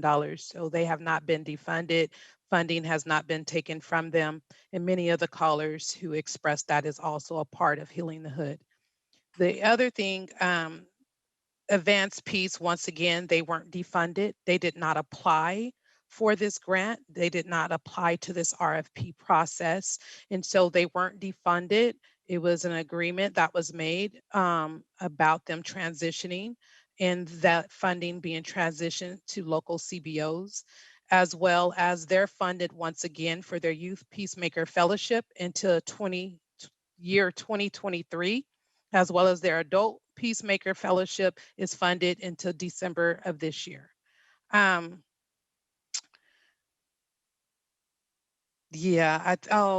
as far as funding more projects, the cap on our funding was raised this year. And so with the GPIT program, there was a minimum request of $50,000 and a maximum request of $250,000.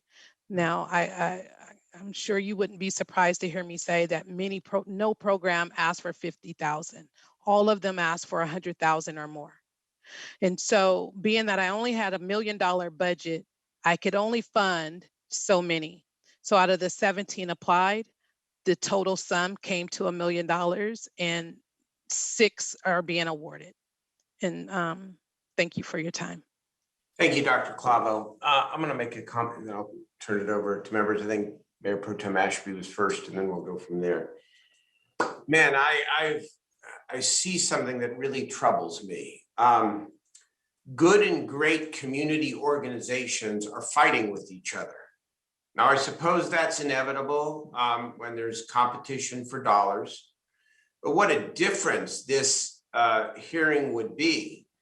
And after all, this is part of the 2021-22 budget.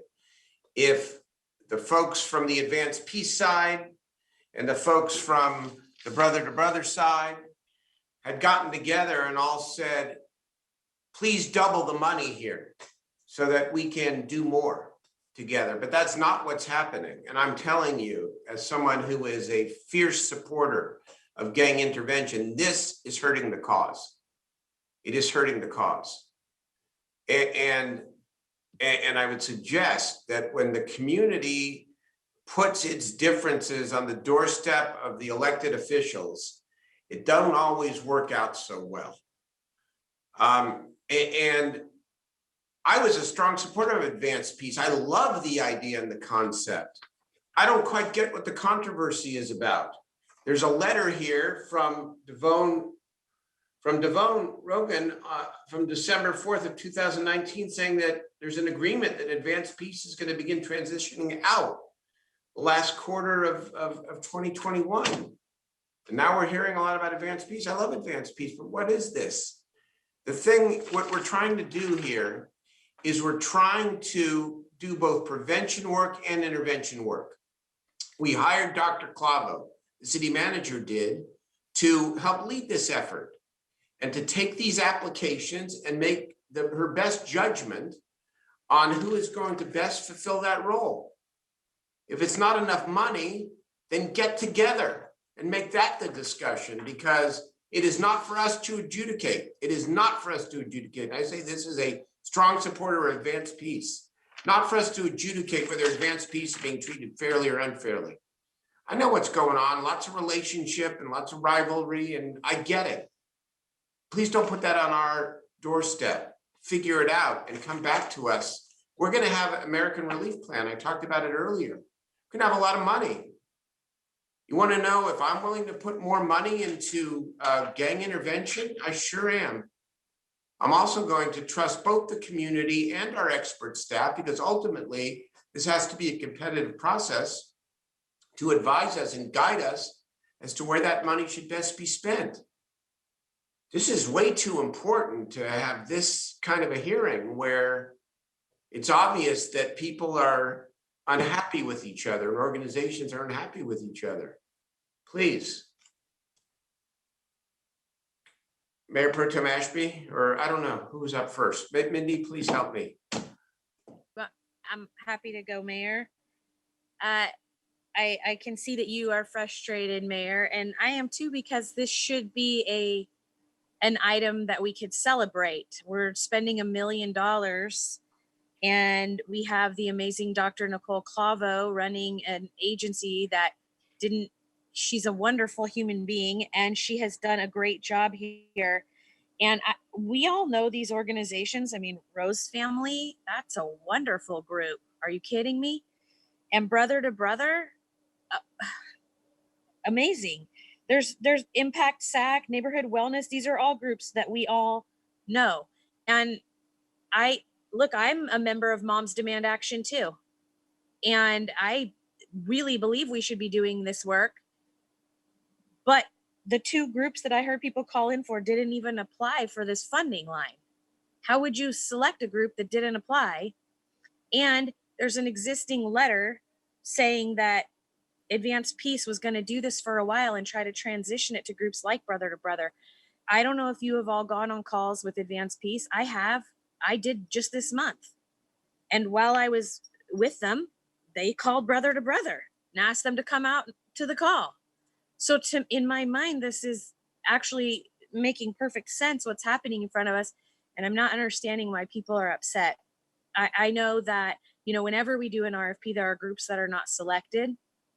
So maybe this is something we think about what the mayor's recommending, that as the money from the state comes back in, we do another round of RFPs for youth services or gun violence, or because we certainly have a gun issue.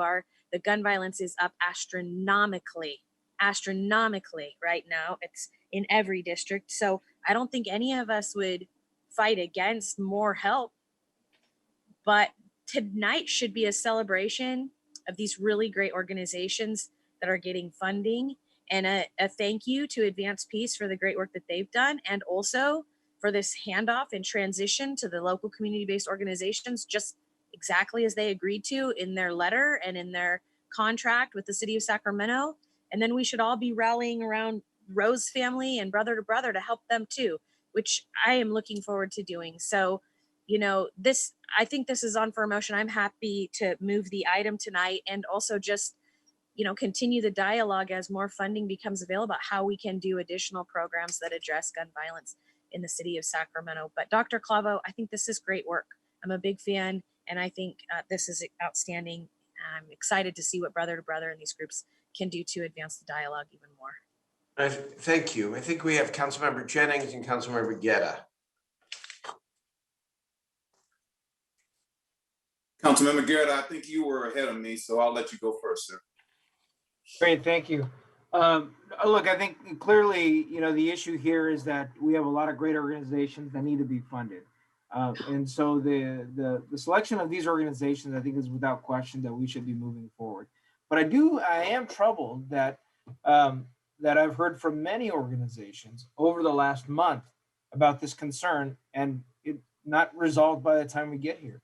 And to me, that's problematic. And so, and I do see that advanced peace is an important tool into the intervention that we need to be doing, and that we need to accomplish. And I don't have that letter that the mayor has or that anybody else has.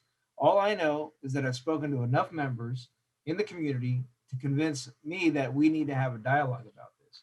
So I'm willing to second that motion with the direction that advanced peace come back to the council as part of the conversation in our 2021-2022 budget. And whether the council decides to fund it or not at that point, then that's a different choice.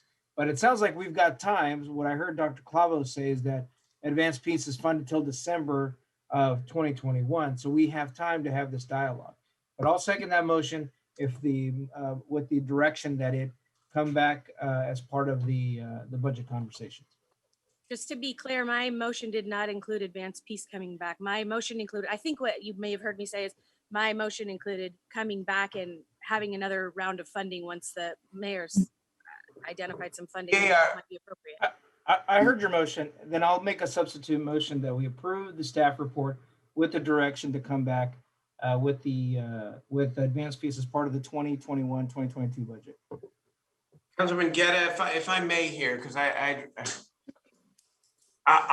am willing to support and take your lead on additional funding for anti-gun violence and gang intervention, and of course more youth programs as part of our ARP deliberations.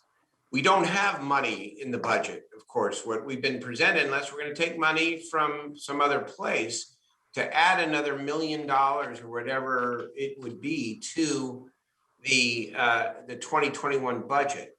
We are going to get to the ARP debate right after the budget. And that is fungible money. And if we follow the framework we've followed even generally that we did with CARES, there should be a lot of money set aside for youth and for exactly these kinds of programs. I do think that is the appropriate time to come back and decide, for example, whether we want to put another $1 million into another RFP, which advanced peace could then apply. And then the conversation is perfectly teed up. But to do it as part of this budget, we've got to take it from somewhere, and we're not inviting any new initiatives as part of the budget itself. We're trying to wait for a couple of weeks to use. Mr. Mayor, I understand that, and I'm not dogmatic about the source of funding, whether it's the ARP or potentially any state dollars that are coming down. I will make the motion though that it come back as part of the conversation, and whether it is part of the general fund allocation of 2021-2022, that's to me that's irrelevant as long as we figure out what the source is, but that the motion agendizes it for it to come back during that time frame as we move into the end of the budget. Mayor, okay. I'll second Councilmember Guerra's motion. Okay, let me go back to Councilmember Ashby, Mayor Pro Tem Ashby. I don't think there's anything. I think we're talking about the same thing. In other words, I think you could accept. Mayor, what you said is exactly my motion. You restated my motion. The only difference is that Eric is directing staff to specifically bring advanced peace back, and I am not. I am saying come back and have the discussion, and they can apply if they want to, and they can not apply like they didn't this time, or Healing the Hood or Voices of Youth or whatever, Sister to Sister. There's a City of Refuge. There are a lot of groups that could apply if we did a second round. So there's nothing in my motion precluding from advanced peace from participating. I'm just not willing to specifically name them as coming back to this council. I think it also corrupts the RFP process, but that's just my opinion. Okay. How are you? So Eric, Councilman Guetta, I'd Mr. like, Mayor? yes. Okay. I have a motion and a second, and that's, I know exactly what I'm asking for. Okay, then you want advanced peace to come back as part of the budget process. That is a substitute motion. Okay. That's fine. Okay. Let's go to the other members here. So I think it's on me, Mayor. Conrad, yeah. Okay, so what's missing for me through this whole process, because without question, we need more resources. I'm going to say that to you right now. We need more resources, and I'm going to ask the city manager, the $1 million that we've been spending over the past years to fund preventive and intervention work with our community-based organizations. Is this the same $1 million that we're spending for these 6 organizations? That's correct. We made that funding ongoing as opposed to one time. I think we did that 2 budget cycles ago, I believe. So what's missing for me is the entire comprehensive plan for the whole year, not just this funding right now that's in front of us, because this is only one piece of the puzzle. And if that's all we got, then that means 6 organizations serving 455 people are going to get $1 million, and that's all we're going to do. And the public is going to go crazy because what they've seen is a collaborative approach that we don't necessarily have right now. We got 6 new organizations, 2 of which we know about, 4 we don't know anything about. They haven't been involved in the collaborative process that Healing the Hood has done, that Advanced Peace has been involved in. They haven't been involved in that process. So you're starting all over again with these 4 new organizations, and there's no continuity to all of that. And so what I'm also looking for in this whole process is, of the 11 that did not get funded, if 17 submitted a proposal, are the ones that we've been funding that maybe have done some good work, were they included in that 11 and they just didn't get funded? Because then you could at least have some more continuity. But I don't see the comprehensive plan for all of this of what we're doing. I don't see where it fits into the collaborative that we have with Advanced Peace, where it fits into Healing the Hood, where it fits into any of the collaboratives that are going on in Sacramento. It almost seems like it's something new that's happening for the first time, and we're just getting started. And the community clearly is telling us they want continuity. They want to keep the same thing going. They want more of what they've already seen because they've seen it be successful, and they've seen those partners come in and help Sacramento to get better.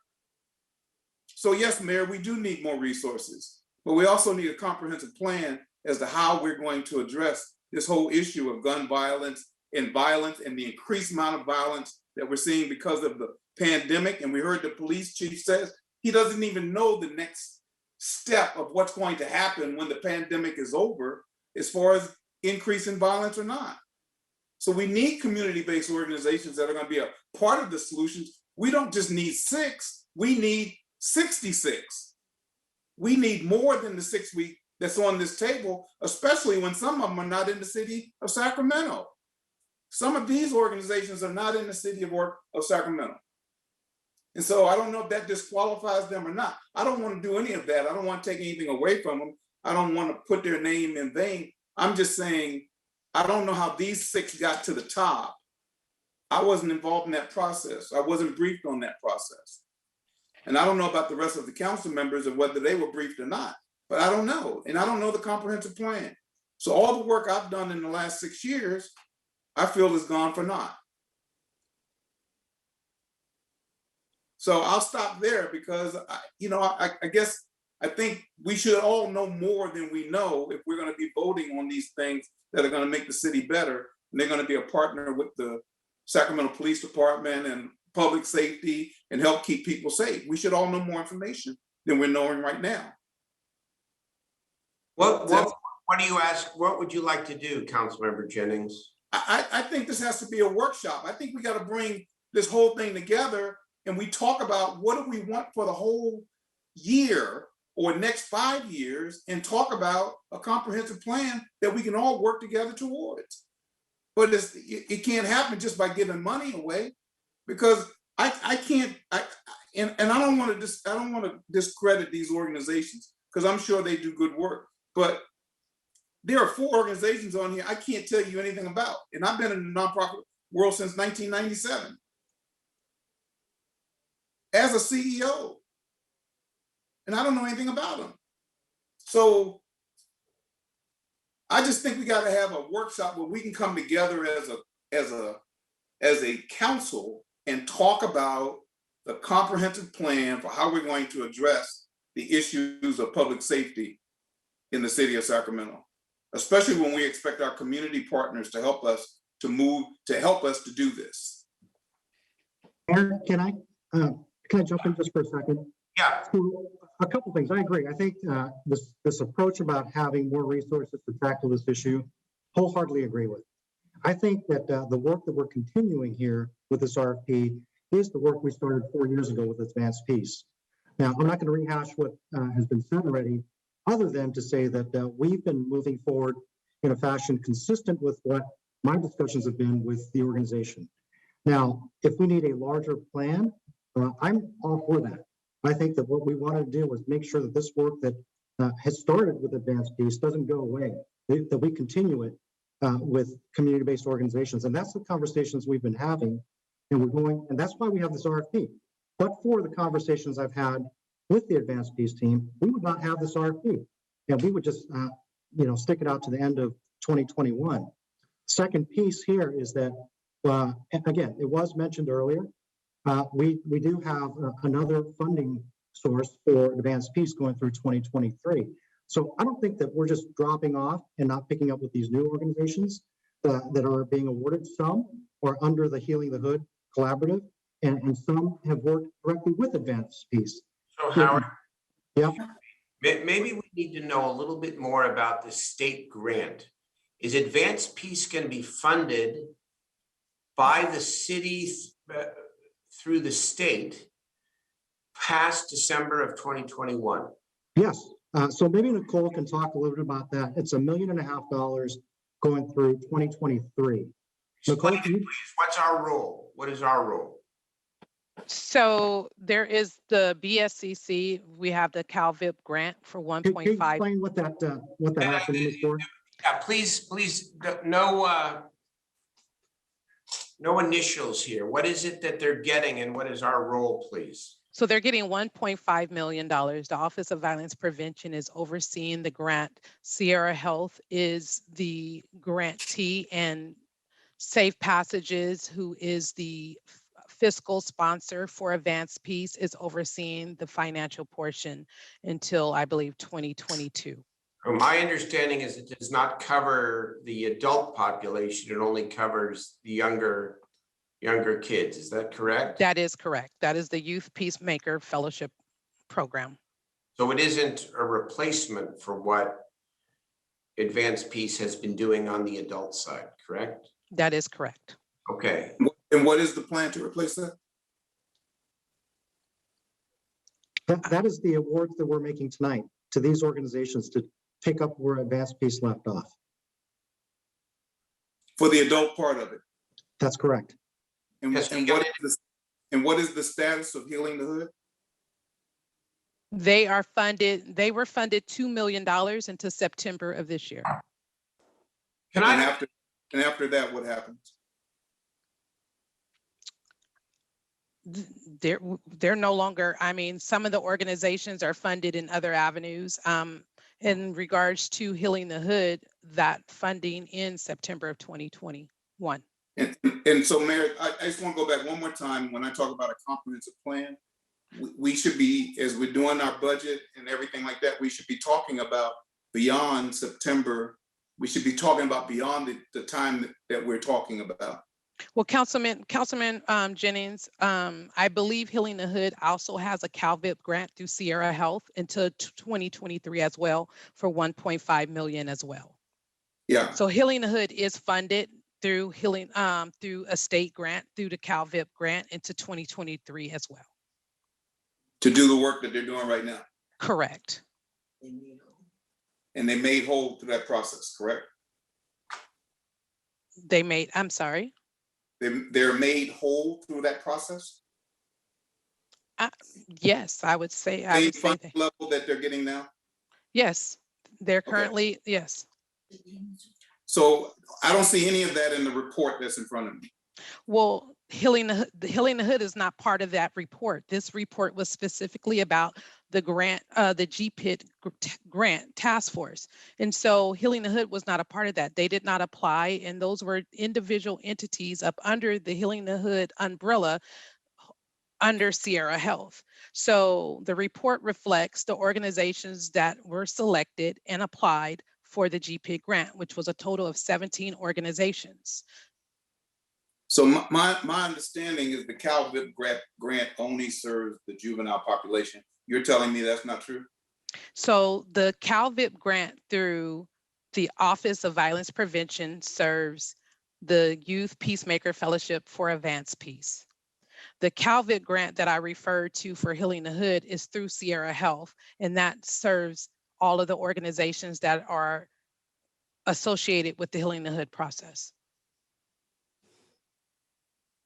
Okay, so Mayor, I'm gonna say just my last time, because I think the hour is late. We've been going at this for more than 8 hours. I think we need to have a workshop to talk about a comprehensive plan in order to address the gang violence and the violence that we see in the city of Sacramento that will help us to understand what resources we need to do and what we need to be trying to fund. And so there are a lot of organizations. I still would like to get information about the 11 organizations that didn't get funded.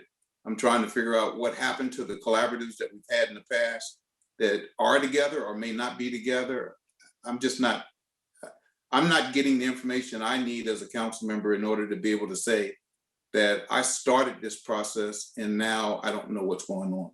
So I'm saying we need to have a workshop so that we can have a comprehensive time to be able to get all the information that we need so we can fund the organizations that we need to fund.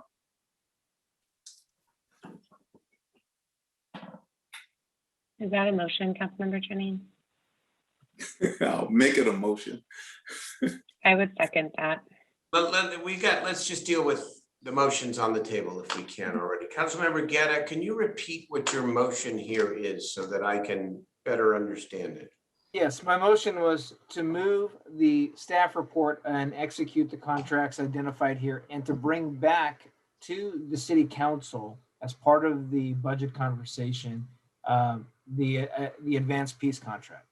And the rationale for that is I hear that the advanced peace is effective until December. So we have got time to that. I hear from the public that they want continuity in the program. I also am hearing that Dr. Clavo said she had a panel of experts that said that these organizations could fulfill a critical need.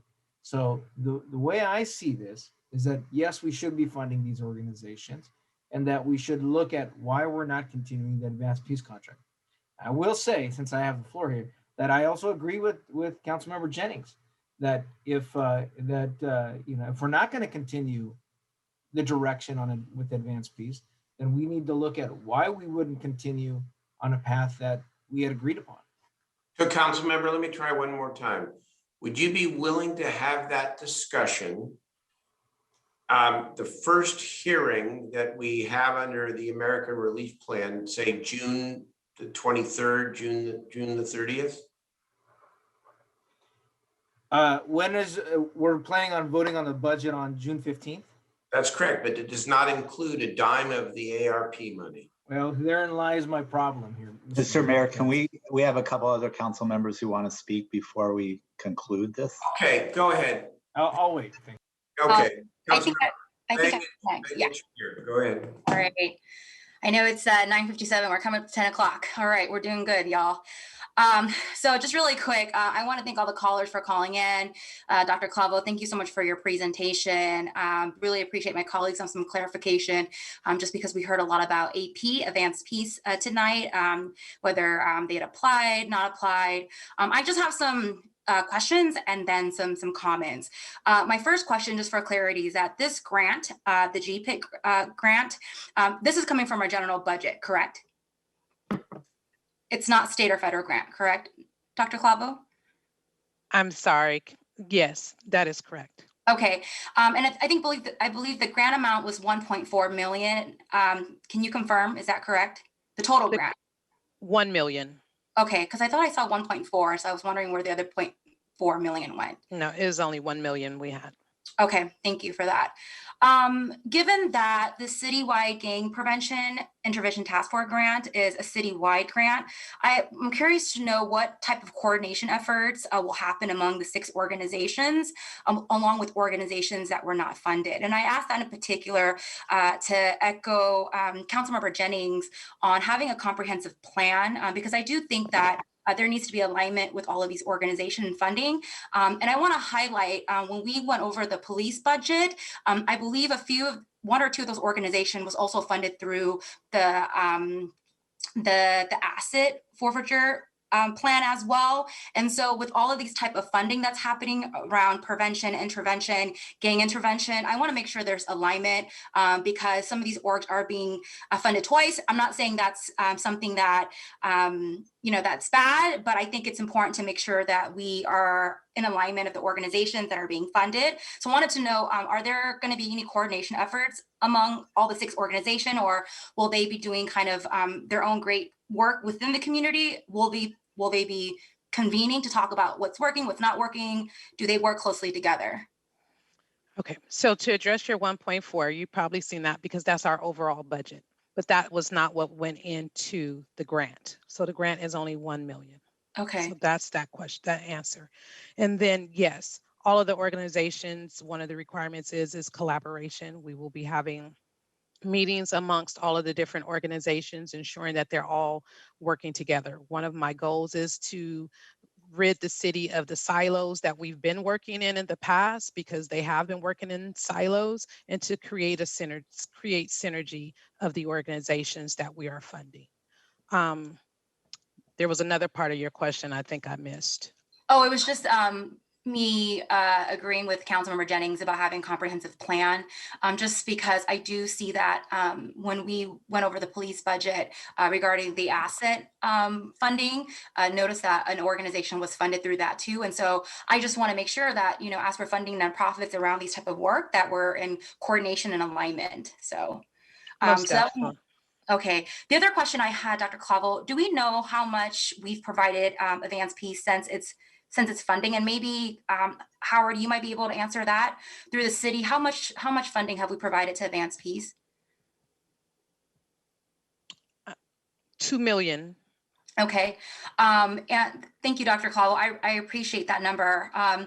Given that we have provided Advanced Peace 2 million. The reason why I supported Councilmember Guerra's motion was because I think it's really important for us to hear directly from AP as a council. The fact that this council or previous council before the new council members have voted to approve to give about 2 million to Advanced Peace, I think it merits a conversation and also a follow-up to ensure that so that we all know what's been happening on the ground, and also to ask any questions that you may have for Advanced Peace. And so thank you so much, Dr. Clavel, for that. I also want to take this opportunity to really uplift some of the callers that called in, and in particular, Pastor Les Simmons, who asked for support and funding for collaboratives around addressing community violence on the ground. I think there are some institutions or spaces that currently exist now that's doing really great work. And I can only speak for my area in District 8, because I know AP, Healing the Hood, and Miss Jackie Rose, the Rose Creative Empowerment, which was a recipient, which I'm really excited to see, have done really great work in South Sacramento. And I think it's really important to make sure that we look at these collaboratives that's been doing the work on the ground. As we all know, the budget is still shaping, and it's been asked from several of my colleagues that what can we reallocate, in particular from police, to support prevention and intervention. I know we're saying that there's no money in the general budget, but I think I just heard from a few of my colleagues earlier that asking the city manager, to bring back what can we reallocate from other departments that make up a large percentage of our budget. And so I think, it's important for us to bring back this item around AP in particular, and whether it's through general fund or our American Rescue Plan, it sounds like there still needs to be a comprehensive plan because I think we've heard on the ground from community advocates just regarding the increase in gang violence. And I think we need to tackle this issue head on from every angle, from prevention, intervention. And I will just lastly add, Mayor, that I do agree with you. I don't think organizations should be fighting for these dollars. I think it's incumbent upon us as a council to figure out how can we fund these organizations, whether and increase that funding, whether that's through our general fund or the American Rescue Plan. So just wanted to uplift your comment, Mayor, on that, and that I'm in full support of that as well. With that, I will still keep my motion, keep my second to Councilmember Guerra's motion. Thank you. Thank you. Councilman Vice Mayor Chenier. Thank you, Mayor. First of all, Dr. Clavo, thank you for your work on this. And I apologize for some of the comments that were made on the phone. You certainly don't deserve any of that. I think you've done a really good job. It's not easy running a grant process, but you made good decisions, and all for the betterment of our community. Couple things I want to say. We can, I'm always in favor of more money for youth. I got no problem with that. If a workshop gets us there, that's great. But I want to remind people that we ran a process. We had over 80 youth serving organizations attend. One of the main issues that they addressed in one of the sessions was violence intervention. And as Councilmember Valenzuela said before, we have $28 million of proposals sitting there. I don't want to go ask community-based organizations to go through a process again when we already have the quality there, when we can rate the proposals we have and say, this is how we go down the list. I think, and for those maybe who don't have this letter that we got from the head of Advanced Peace, there was an agreement, and I was involved in some of these conversations with the city manager and others. There was an agreement that Advanced Peace would turn over their work basically to a community-based organization. So all of the comments today that we heard during the public comment section, I don't know who generated those, but I think it's incredibly frustrating that it happened, because that was not what tonight was about. As Council Member Pro Tem Ashby said, this should have been a celebration of these 6 organizations who are doing great work and doing great work in our communities. Do we want to put together a strategic plan around youth and violence intervention? That would be great. That's not going to happen at a workshop for us. That's work that we need to do collectively over a period of time. And as far as bringing in Advanced Peace to the council on this, I think there's a lot of pieces to this puzzle which people need to understand of what's happened. We haven't seen a recent evaluation of Advanced Peace. We saw what Berkeley did, which was a year that was very quiet, and it was great, and I know that they contributed to it. We haven't seen an evaluation of Healing the Hood as well, and I would look forward to both of those pieces as we move forward and make funding decisions. But we need to make funding decisions based on the data and based on what the needs are. And I hope, based on what we heard from all of these community organizations about what they think works, including Jackie Rose and Brother to Brother and others who came and sat with us and talked about what they think the best pathway to success was. So I'm not willing to put Advanced Peace above, and I was a main supporter of Advanced Peace and bringing them here.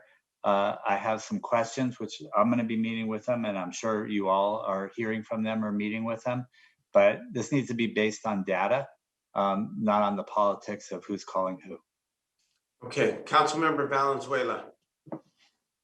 Thank you. And I'll just echo some of Vice Mayor Chenier's comments. This has been an incredibly confusing situation to come into in our new term of office because, yeah, I saw the letter from Advanced Peace that seemed really clear. There was an agreement not to seek funding. And then I started getting these calls and these emails, and it's like, wait a minute, maybe there's a misunderstanding, right? But I think in the end, none of I know I'm not doubting the positive impacts that they've had, and wanting to learn more about how the models progressed over the last year. And I just want to lift up what Councilmember Jennings has been doing, and his work on this and his request for that holistic picture. Because I think what we're hearing from Dr. Clavo and others is all the state funding that's coming down and different grants and different pieces. And so it sounds like the work can continue, unless I'm misunderstanding that there's funding through the next while for them to be doing some part of what they're doing. And that gives me peace to vote for what Councilmember Guerra has put forward in terms of next steps, because I know it doesn't mean they're going to stop right away because we didn't give them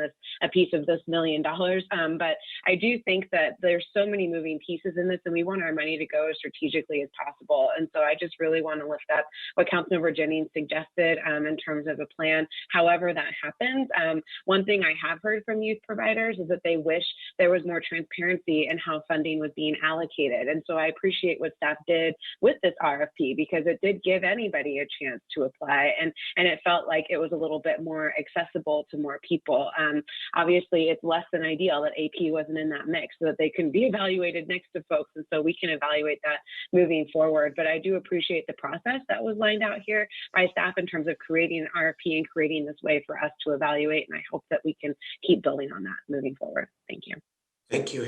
Councilman Harris and Jennings again, then I'm going to summarize because we're going to have to vote on potentially three different motions depending upon the outcomes, and I'm ready to summarize.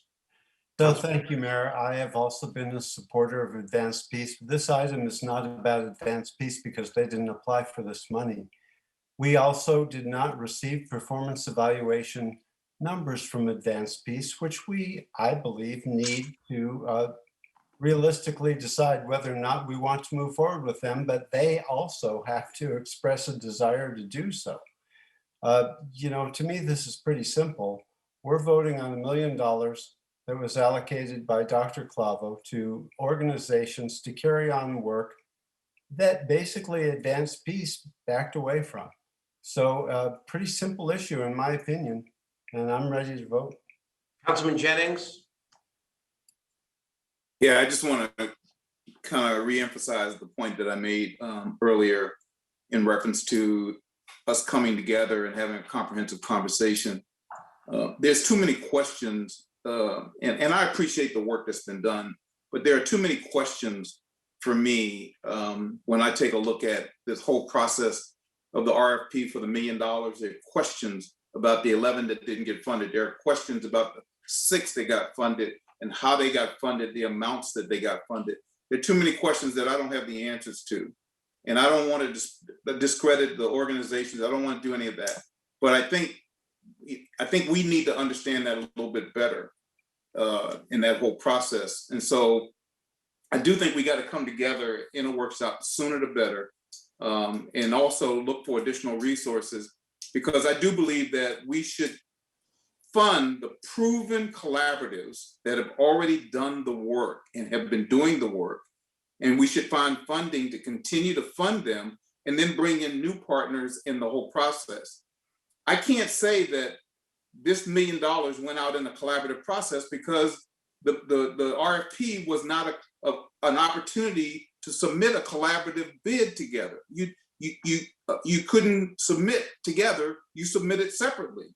So now you have to go build that collaborative as opposed to tag into the work that's already been done.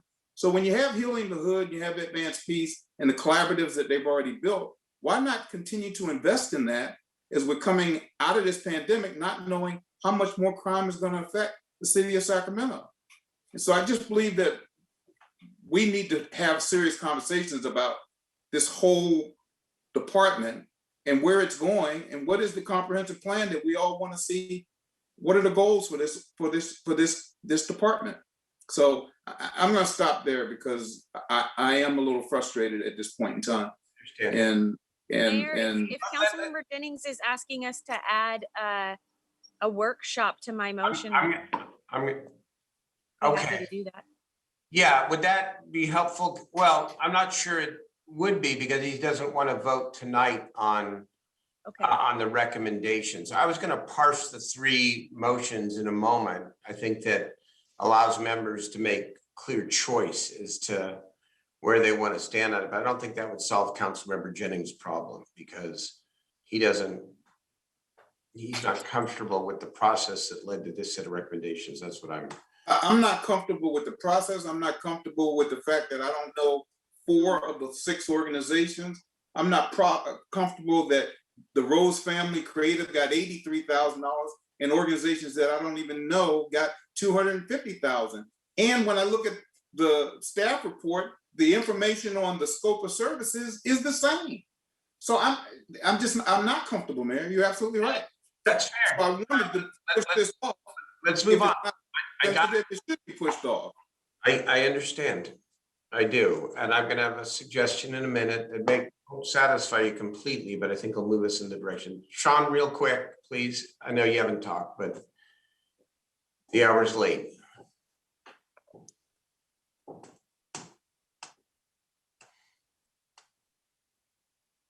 You're on mute. Maybe that might be better. I think we have to acknowledge that we're trying to do something positive, and it seems like it's kind of backfiring. I do have to agree with my colleague, Councilmember Jennings, that I think to get more information about the other 11 and why weren't they selected, and what was the process, would be much easier. I am concerned that, again, my colleague, Councilmember Jennings, is not recognizing some of the names on this list with his vast amount of experience. I am concerned about that. I am concerned about, we're discussing the merits of who's applying what, and maybe they didn't apply on time, when we're talking about the lives of youth in some of our district, in my district in particular. So there is some concerns with this, but at no time, and I think I can speak on behalf of all of us, that we want to take that chance and roll the dice, hoping that nothing is going to happen. I'm not in a position to do that, knowing that there is, in certain districts, there is that boiling water with the youth being kind of cooped up in their houses. Now they're coming out for, with this opening. When I have the police department in my district on nightly basis confiscating ghost guns now, that are big things out there. So I hope that it's hard for, I think it's hard for us to make a decision tonight. But again, Mayor, you can lead, but we should not take a chance on making a decision when we're talking about the lives of the youth within the communities. Thank you very much. Okay. Let me see if I can summarize and parse this. And members, you'll vote your districts and your consciences, which is the way that it should be. I think we have an opportunity here to not choose either or, but to sort of have it all.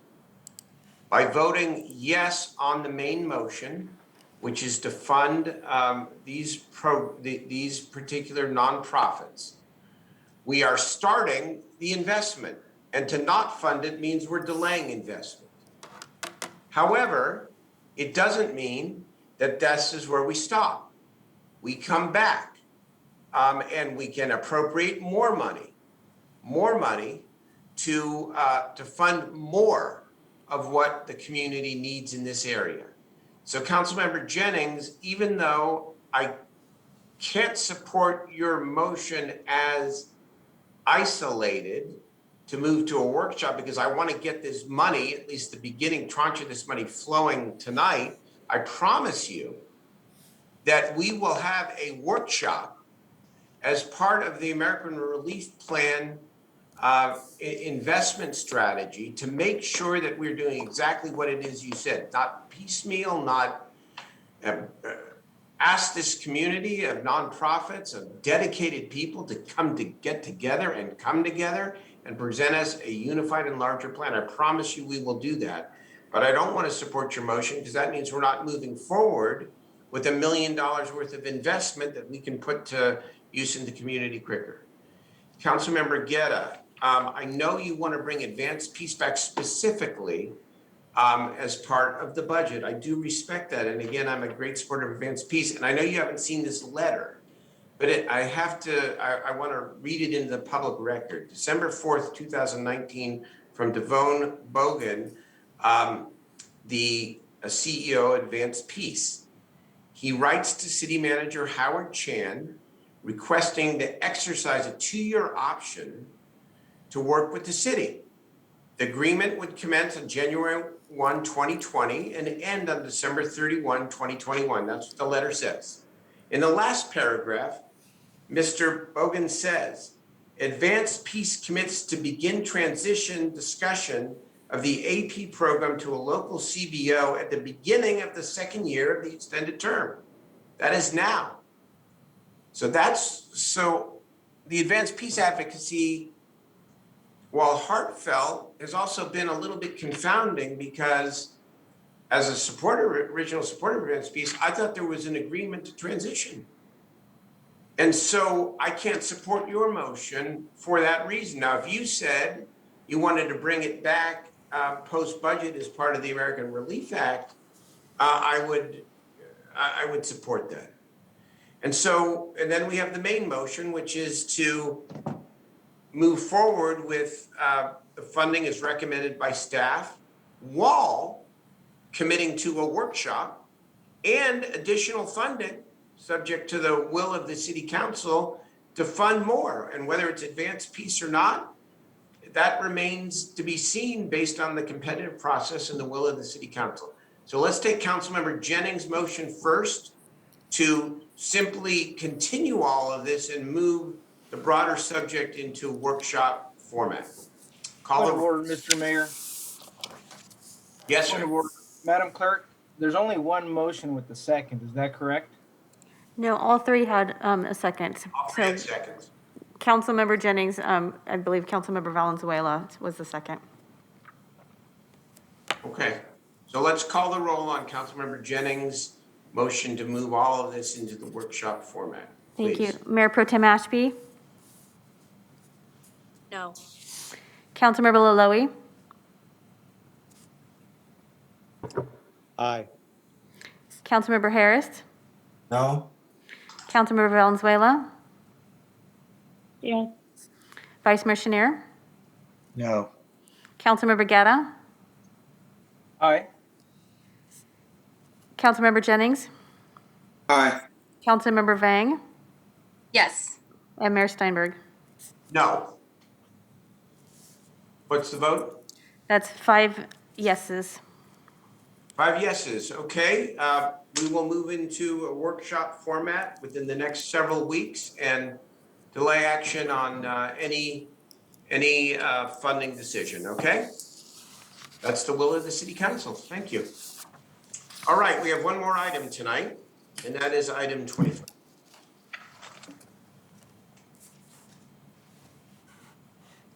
This is the Measure U. Yes, I know this item has been listed under Ash, so I wasn't sure if Ash wanted to say anything before we begin.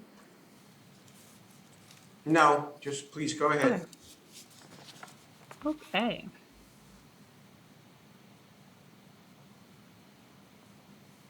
Well, can you see my screen? Yes. Okay. Well, a very late good evening to you, Mayor and Council. My name is Dr. Flojean Kofer, and I'm the chair of your Measure U Community Advisory Committee. Tonight, I have the privilege of presenting the committee's budget recommendations for fiscal year 21-22.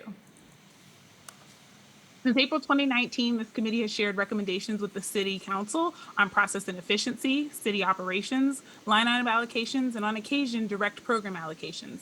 Our goal as a committee is to provide the council guidance to help you pass a budget that meets the human needs of the city of Sacramento and also upholds the letter and spirit of the Measure U ballot initiative passed by 57% of voters. I want to thank each of my colleagues on the committee for their tireless dedication to this cause. I also want to thank city staff who support the committee, with an extra special thanks to Ash Ragani. For context, I want to remind everyone that this committee was formed by the council and that the mayor and each council member each have an appointee totaling 9, and there are 6 additional content area experts in affordable housing and homelessness, representing a taxpayer organization, from business, economic development, and workforce development, from community trauma and community-based crime reduction, and from public health or environmental justice. We represent a diversity of age, gender, sexual identity, race, ethnicity, income, education, and physical ability.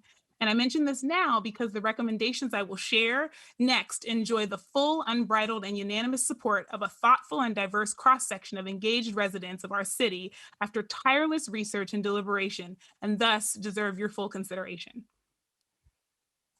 The committee recommended two overarching goals for the Measure U revenue. Number one, responding to COVID-19. The priorities should be targeted to mitigate COVID impacts, especially in communities and areas that have been historically left behind and suffered the greatest harm. Also, racial equity, aiming to pass a city budget, including the allocations from the Measure U transaction and use tax revenue that prioritizes investments that address racial inequities in the city of Sacramento. Additionally, the recommendations are priorities for the expenditure of Measure U revenue. However, as has been mentioned several times this evening, there also are additional state allocations, as well as the American Rescue Plan Act, $112 million coming to the city, and other topical ARPA funds available. So with those goals in mind, the committee identified 4 priorities. On the next few slides, you'll see the Measure U budget in broad categories starting in fiscal year 18-19, which is the first partial year of the 1 cent Measure U funding. The budget is presented in broad categories, largely corresponding to the departments funded by Measure U. For the proposed fiscal year 21-22 budget, staff presented a program-based budget, which is much easier to read and interpret. We've asked staff to update the historical budgets for the 1 cent Measure U so we can accurately provide you with a year-over-year comparison of spending. When we receive that, these historical budgets will be updated for the categories you see reflected in this year's budget. Each time I appear before you, I show you a multi-year budget visually so you can make direct comparisons from year to year of your approved allocations and consider the recommendations in the full context of the Measure U spending. Our first recommendation is for participatory budgeting. Participatory budgeting, as a reminder, is a democratic process in which community members directly decide how much to spend on a public budget. After our workshop with you in February, the committee certainly appreciates the $225,000 allocation of implementation costs that came in the mid-year budget, as well as the commitment of $1 million in this proposed budget. However, the $1 million allocation falls short of the initial ask. Members of the council have expressed reservations about starting with a larger investment until this proves effective. But participatory budgeting is an evidence-informed practice with successful examples in other US cities, including cities as close as Vallejo. Vallejo similarly made a $1 million investment in participatory budgeting, but they're only a quarter of the size of Sacramento. Whereas Seattle, a city that's about 50% larger than we are, made a $30 million investment in participatory budgeting. Therefore, based on the population of our city and the lack of historic investment in underserved neighborhoods, we feel like as a committee, we need to make a more substantial investment in our pilot. And so we ask that you show faith and partnership with our community by honoring the committee's request and adding $14 million to this allocation. In July of 2020, the committee recommended contributing $20 million to affordable housing and homelessness. And we were pleased that of the $31 million allocated in the mid-year budget to the Housing Trust, $20 million came from Measure U. Given the high level of need and the high priority, ongoing investment is needed. The previous allocation was focused on the Stockton Boulevard corridor, which is certainly an area of substantial need. However, other areas of the city need affordable housing investments as well.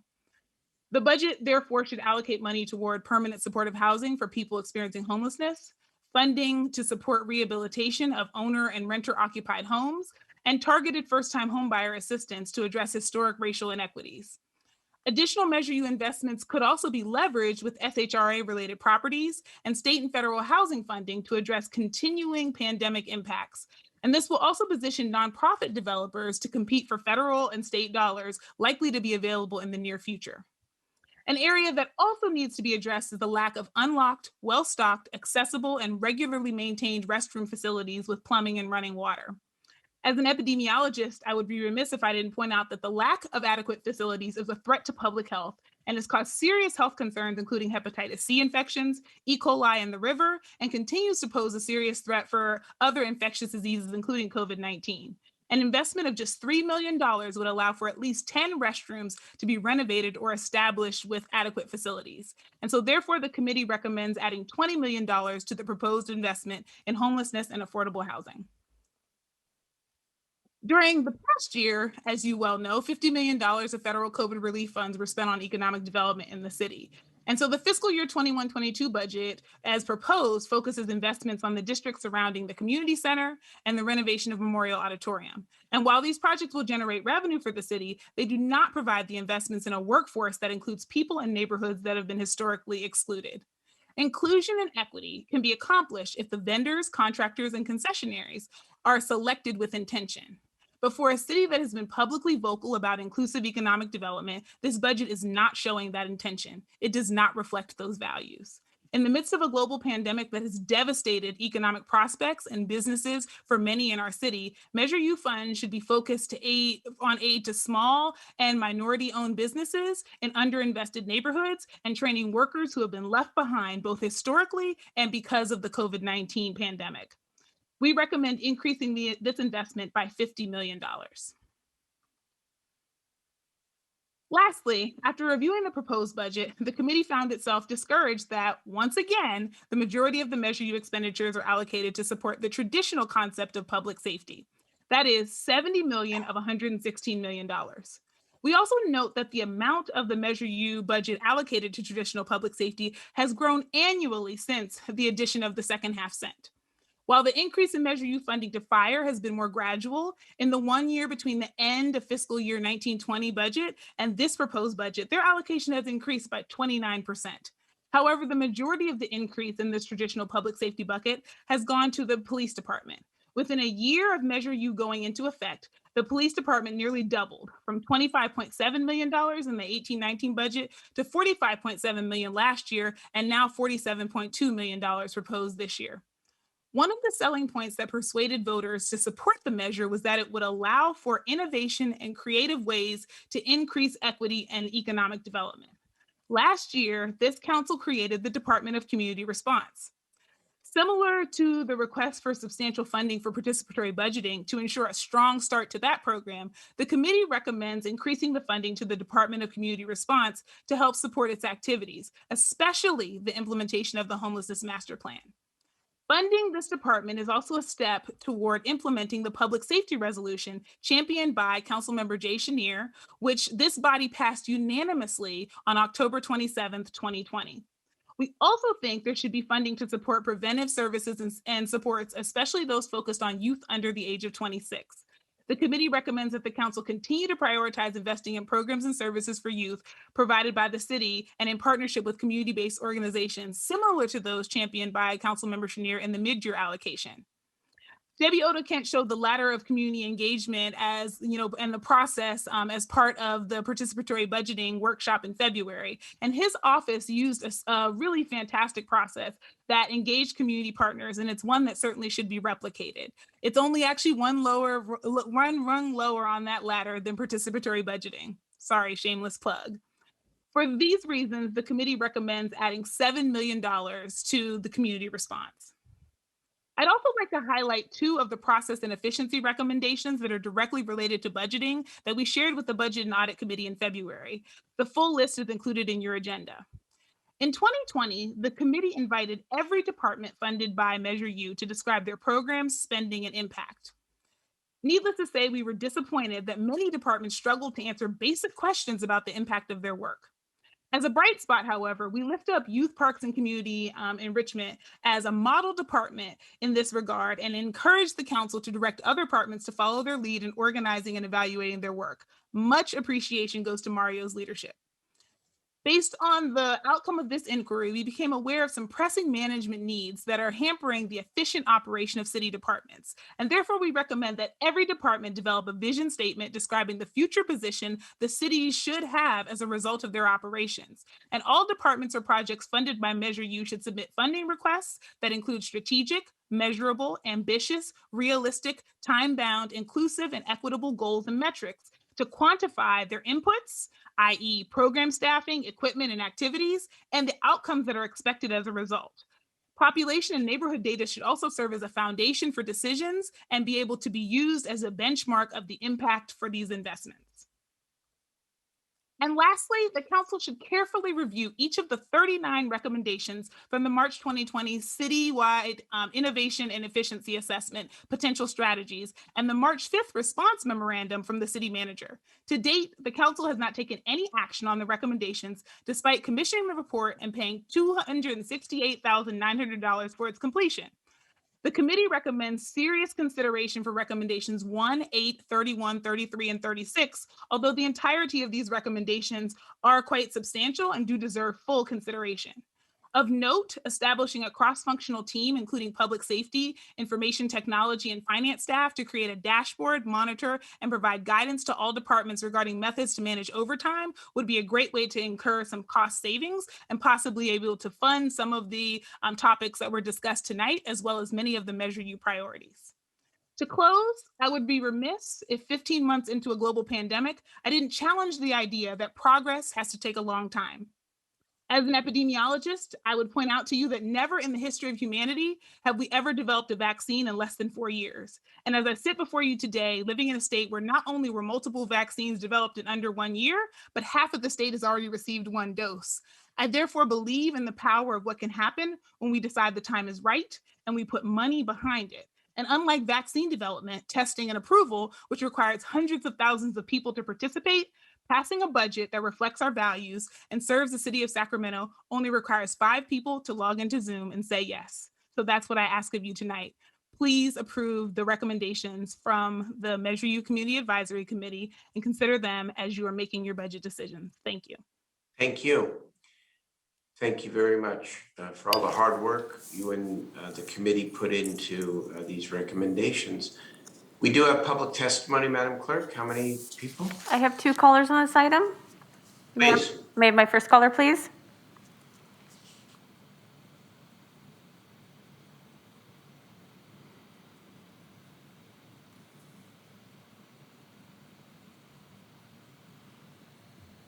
Welcome to the meeting. You have 2 minutes to address the council. To log into Zoom and say yes. Hi, thank you. My name is Noel Mora, and I'm a resident of District 3 in South Natoma. I know that this has been a long meeting, so I will be very quick. I'm a Measure U Committee Community Advisory Committee member, and I'm calling in support of the budget recommendations from our committee. Although I'm a newer member to the committee, I've been privy to the budget discussions and conversations, and I'm especially glad that there is significant funding for youth and prevention programs, as well as participatory budgeting. So please consider the purpose of Measure U, the positive impact it's supposed to have on inclusive community development as you consider your vote on this item. And please, again, I urge you to approve these budget recommendations. Thank you and have a great rest of your night. Thank you. Thank you. Next caller, please.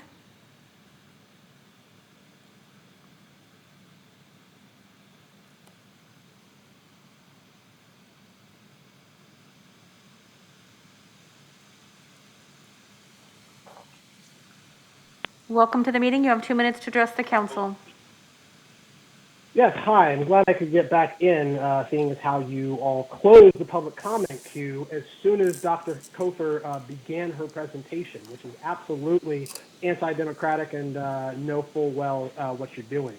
But just want to lift up that I fully support the Measure U recommendations and believe that every single member of the City Council should be backing them too, considering this is exactly what you appointed them to do for you. And somehow, some way, you continue to ignore their recommendations year after year and give more than half of the Measure U funds to law enforcement without any real data to back up why you're giving it to them. And I want to highlight Councilmember Shanir's comments of saying how you all should be creating this budget, following the data to create these budgets, and yet all I've heard tonight is a bunch of emotional testimony that's rooted in fear about why we need to continue giving police officers, the SAC PD department, more money. without ever once really giving or listening to community input that's been overwhelmingly telling you not to do that. There's over 80 public comments about defunding SAC PD in your written cues, and dozens and callers that were calling in to say that, but you ignored that. I completely agree with Measure U's recommendation that we need to invest $15 million into participatory budgeting as opposed to the $1 million, because residents' voices need to be part of the budgeting process. In order to ensure that is the case, the city should make an investment not only in outreach, but by showing residents they're serious about being responsive to the community's most urgent funding needs. You have that opportunity tonight. We also need to increase funding for the Department of Community Response by no less than $20 million, because if you're talking about this new department that you created— Thank you for your comments. Your time is complete. Will you make your final comment, please? You're just going to cut me off anyway, Mindy, so I'm just going to say fuck. Thank you for your comments. Aye. I have no more callers. Okay. Members, comments, Councilmember Valenzuela. Yeah, I won't reiterate my comments from the budget item. I think folks know where I stand. I'm curious how the participatory budgeting process is starting off. I don't know, Flo, if you've all had a chance to design sort of what that process will look like with the initial $250,000 and the $1 million, but I'd be curious to hear about that. Thank you, Councilmember Valenzuela. Firstly, we have put out the RFP for an operator for participatory budgeting, and so I believe that closed today. So I will be consulting with staff on how many applications we got. The goal was for the members of our ad hoc committee focused on participatory budgeting to review those applications by next Friday and begin to set up interviews, and we were hoping to have the operator hired on or selected by June 15th if possible. In the event that we didn't get a substantial number of applications, we may then open it up for additional time for people to apply. That's where we are in the process. We now have an ad hoc committee. This was previously owned by our outreach and community engagement ad hoc. We now have an ad hoc specifically dedicated to participatory budgeting and moving this process forward. And so they have been thinking and working with some of the consultants around what this may look like and some of the immediate next steps once the operator is selected. So that's our priority right now, and that's where we are in the process. Awesome. Thank you for that. I hope you'll keep us all engaged. I think this is going to be a really important process for the community, and I'm looking forward to continuing to support your requests. Thank you. Thank you. I just have to make one brief comment, and it's the same comment I made, I think, at the Budget and Audit Committee.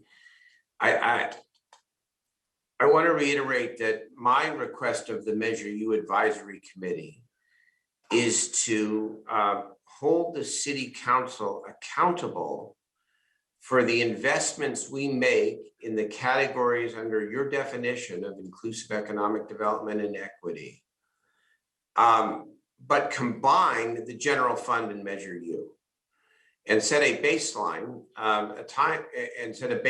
from the time the second half of Measure U passed. Because if the debate is always going to be about where the Measure U money goes, especially since the first half of Measure U was intended for police and fire prior to my becoming mayor and during the last recession, then we're going to consistently talk past each other.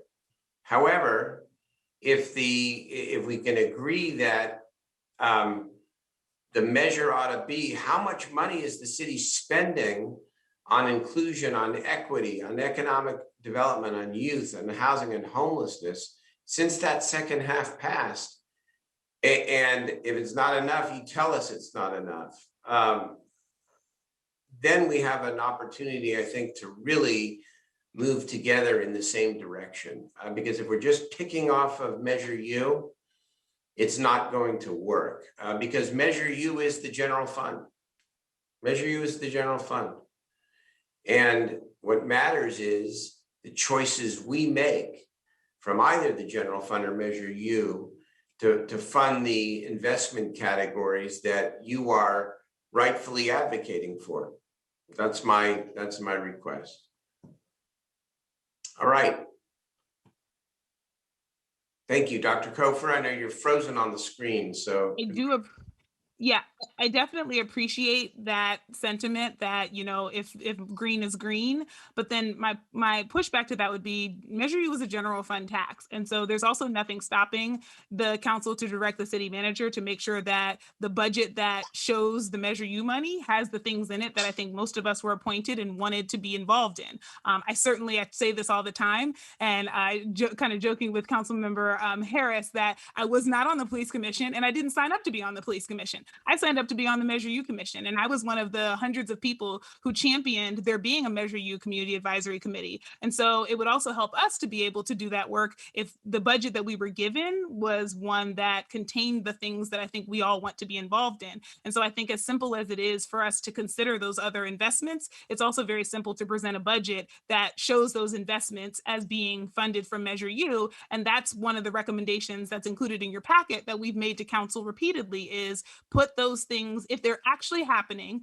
and if they're being funded by the general fund anyway, put them in this budget, and there really is nothing stopping that from happening. And so it would have been nice to see that actually happen since we had this conversation in February, and that could have been directed to staff. So I'm hoping that maybe we'll see that happen as a next stop, because whatever you put in the budget, then we're involved in. And so when you give us $70 million for public safety, now we're your public safety budget oversight committee. If you'd like to change that, then that there is a course of action to do so. And yeah, I would also point out the fact that by ordinance, we can't get involved in the things you spend money on that are not Measure U. So it is my business to be involved in Measure U, but I can't get involved in what you do with ARPA as part of Measure U because that's not in the scope, and staff will push back on that. So I just want to point out, that those are our considerations. So it'd be helpful for us if we could align on this and agree that the Measure U budget should reflect what I think a lot of people wanted Measure U to be, and that you could just simply swap those things out from the general fund.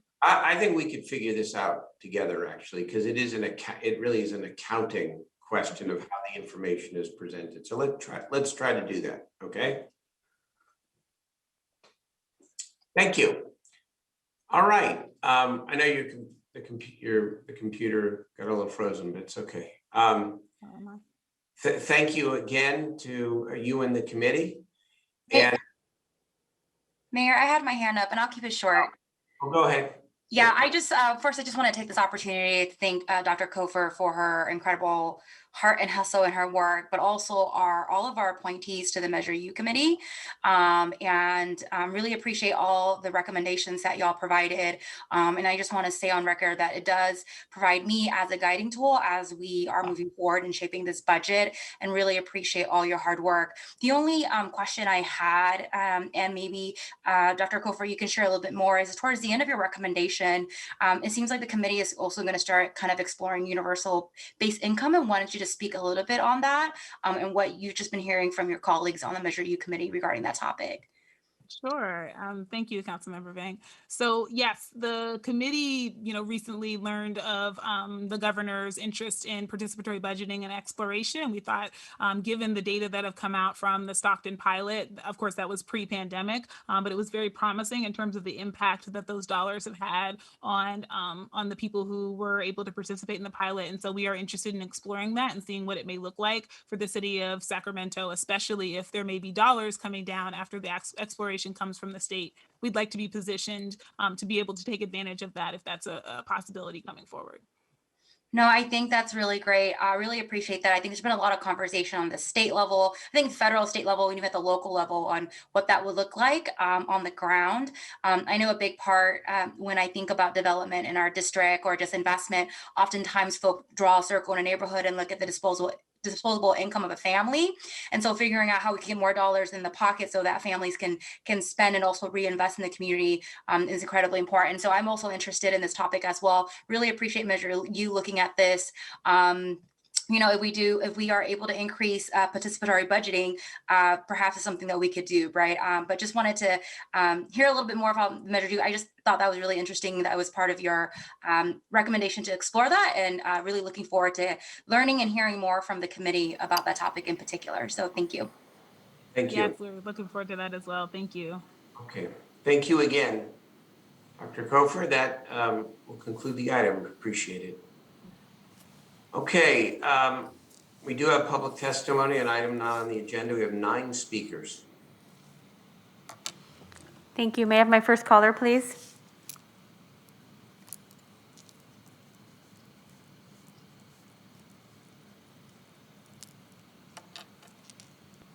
Welcome to the meeting. You have 2 minutes to address the council. Greetings, Mr. Mayor and Council. This is Malachi Amen of the Institute for More. Just wanting to call in to express our complete opposition to the passage of a District 2 moratorium, because just like the cap in District 6, this moratorium is not grounded in a strategy to protect entrepreneurs who are survivors of Sacramento's racialized enforcement of marijuana policy. We're also disappointed in this mysterious pattern of placing and removing the moratorium item from the agenda over 3 times now. We have very respectfully requested to meet with Councilmember Lowly 7 times with no success. And so there was a town hall promoted, but there's been no opportunity to plan a discussion about cannabis equity or to discuss this moratorium. And so it's very disappointing to see that, on this item and on many others cannabis related, that equity is always placed as the last priority. We have, as a city, a need to, look at how the city delayed funding to the equity program that would first identify and certify core eligible people before issuing these conditional use permits. And people got in the front of the line. And there are just many issues related to zoning. There's real estate plays that are happening now. And there's really a need for the city to revisit the intent of core. And we would like the opportunity to have a public discussion, a workshop. We just witnessed how, if there's the political will, we can have a workshop to discuss broader Thank you issues. for your comments. Your time is complete. Will you make your final comment, please? We'd like to have a non-fragmented way of discussing cannabis issues in a workshop. Thank you for your comments. Next caller, please. Welcome to the meeting. You have 2 minutes to address the council. Hi, good evening. Thank you for your time today. My name is Raina Pearson. My husband and I are real estate investors in Sacramento, including a warehouse for Uproar Farms, cannabis distribution and manufacturing in District 2. We also have other investment properties in Districts 1, 3, and 6. I just wanted to take the time to call in tonight and say thank you to Councilman Loloe for removing the item number 18 from tonight's agenda. We have made a large investment in this warehouse in District 2 with a specific purpose for cannabis distribution. We've already invested a lot of money into submitting for a conditional use permit. We have a Z number. Our application is in process, and we're continuing to invest in architectural design costs and security consulting costs and odor control consulting and everything else that it takes to actually get the business operating permit. So I would like to ask 2 things. First, we have reached out to your staff, Councilman, and I would really like to sit down with you about the improvements that we're making in our neighborhood so you understand our project goals. We want to continue to invest in our community, and all of our neighbors, businesses, and residents have written letters about our improvements to our neighborhood. So I do hope that we can get time on your calendar. Secondly, I'd like to ask the council to provide the planning department with some guidance to move forward with processing any pending applications. They have been hesitant and waiting on the outcome of the moratorium, delaying the processing. So we just feel like we're kind of stuck in the pipeline and there's not any movement. So I'm hopeful that now that the moratorium is off the agenda, we can get back to business and get our goals accomplished. Thank you for your comments. Your time is complete. Next caller, please.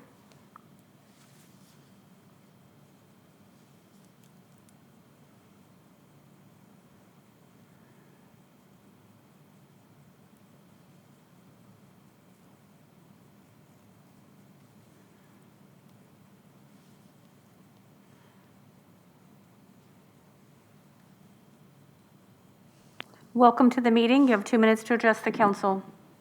Good evening, Council. This is Steve Euler, District 6. I hope you had a chance to look at the information on rates that I placed in the public comment.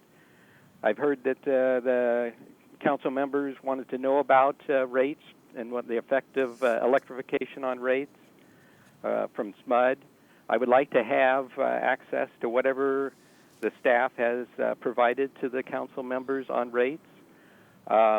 When you started this meeting, just as a reference, and equalizing gas and electricity, the rate for 100,000 BTUs of electricity, and you can measure electricity in BTUs, was 3 times the rate that PG&E would charge for the same amount of gas, 100,000 BTUs of gas. So right off the bat, and starting on June 1, it will be close to 6 times. You will pay $9 for 100,000 BTUs of gas of electricity, while you'll pay $1.41 for gas. I also see that the planning group doesn't have a way to figure out an exemption for gas cooking in a restaurant, the feasibility exemption. I am concerned that you're this far into it and you don't even know how to figure out if it's feasible for that. So please look at the information I provided. You can also keep that up on your little phone. It'll tell you what the rate is at any time of day. Read the numbers. Understand the relationship of BTUs to kilowatts. It only costs a nickel a kilowatt for gas. Just keep a nickel in your mind when you're looking at 30 cents per kilowatt from SMUD. So thanks again, and check out the eclipse in a few hours. Total lunar eclipse. Good night. Thank you for your comments. Next caller, please.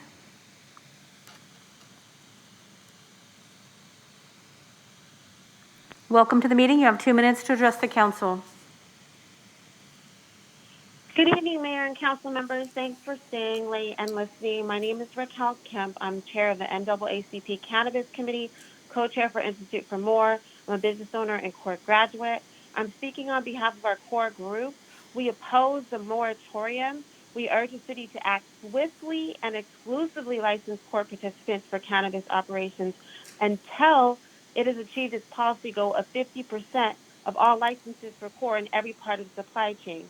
Removing the moratorium on and off the agenda has taken core entrepreneurs away from their small businesses because core entrepreneurs are having to organize instead of build their business after a recession and pandemic. We urge you to reject the moratorium indefinitely.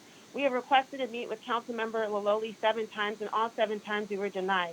Councilmember Laloli, we urge you to accept our meeting request and meet with CORE. The proposed moratorium is costing me and has led to project delays, which prevents me from building equity, and it prevents other core participants from building equity through my project and others on their projects. District 2 is the second most impacted district in the city, and to support this moratorium would be to turn your back on those most impacted by the war on drugs in the city of Sacramento. The moratorium destroys equity, and it will disproportionately impact us again. This moratorium has created a backlog of rent and money loss for all who have secured real estate, and it would increase the cost of acquiring a property because property inventory would decrease as a result.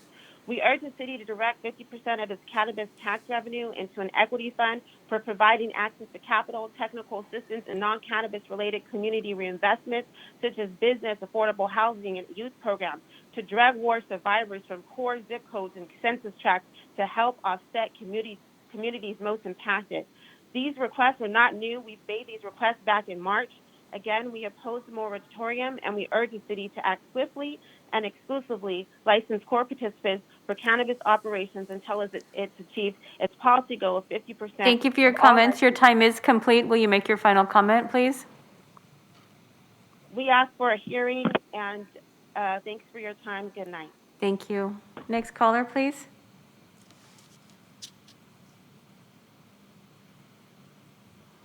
Welcome to the meeting. You have 2 minutes to address the council. Good evening, City Council. My name is Khalil Ferguson. I am the president of the United Core Alliance. I am calling in to express my opposition to the moratorium. I know it was removed and tabled for a later discussion without having a date. currently, as it sits, and because of the city council's inaction with regards to resolving the issue of the moratorium, we have created a policy environment that has allowed for an unintended consequence that has not provided direction to the planning commission, that has inadvertently really just implemented the moratorium de facto, without providing direction to the planning commission as to how to respond to the moratorium.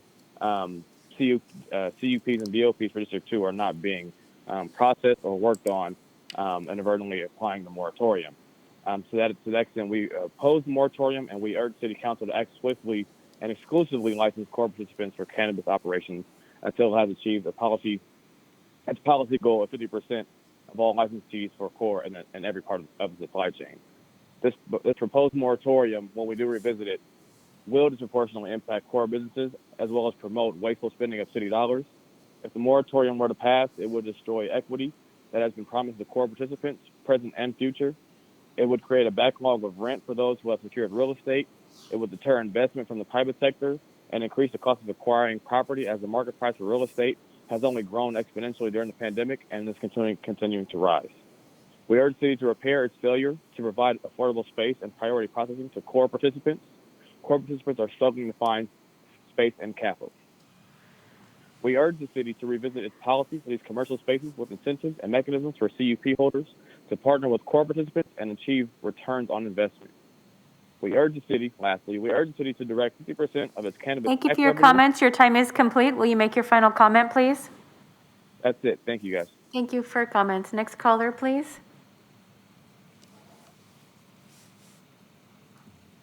Welcome to the meeting. You have 2 minutes to address the council. Hello, yes, this is Lambert Davis of To the Bay and Back Cheesecakes based in Del Paso Heights.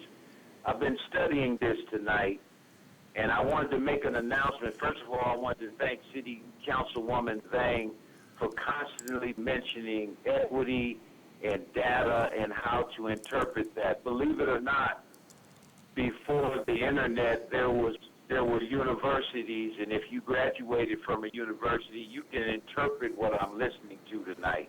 I did see 2 black people talking tonight, but as usual, their hands are tied with money limits and etc.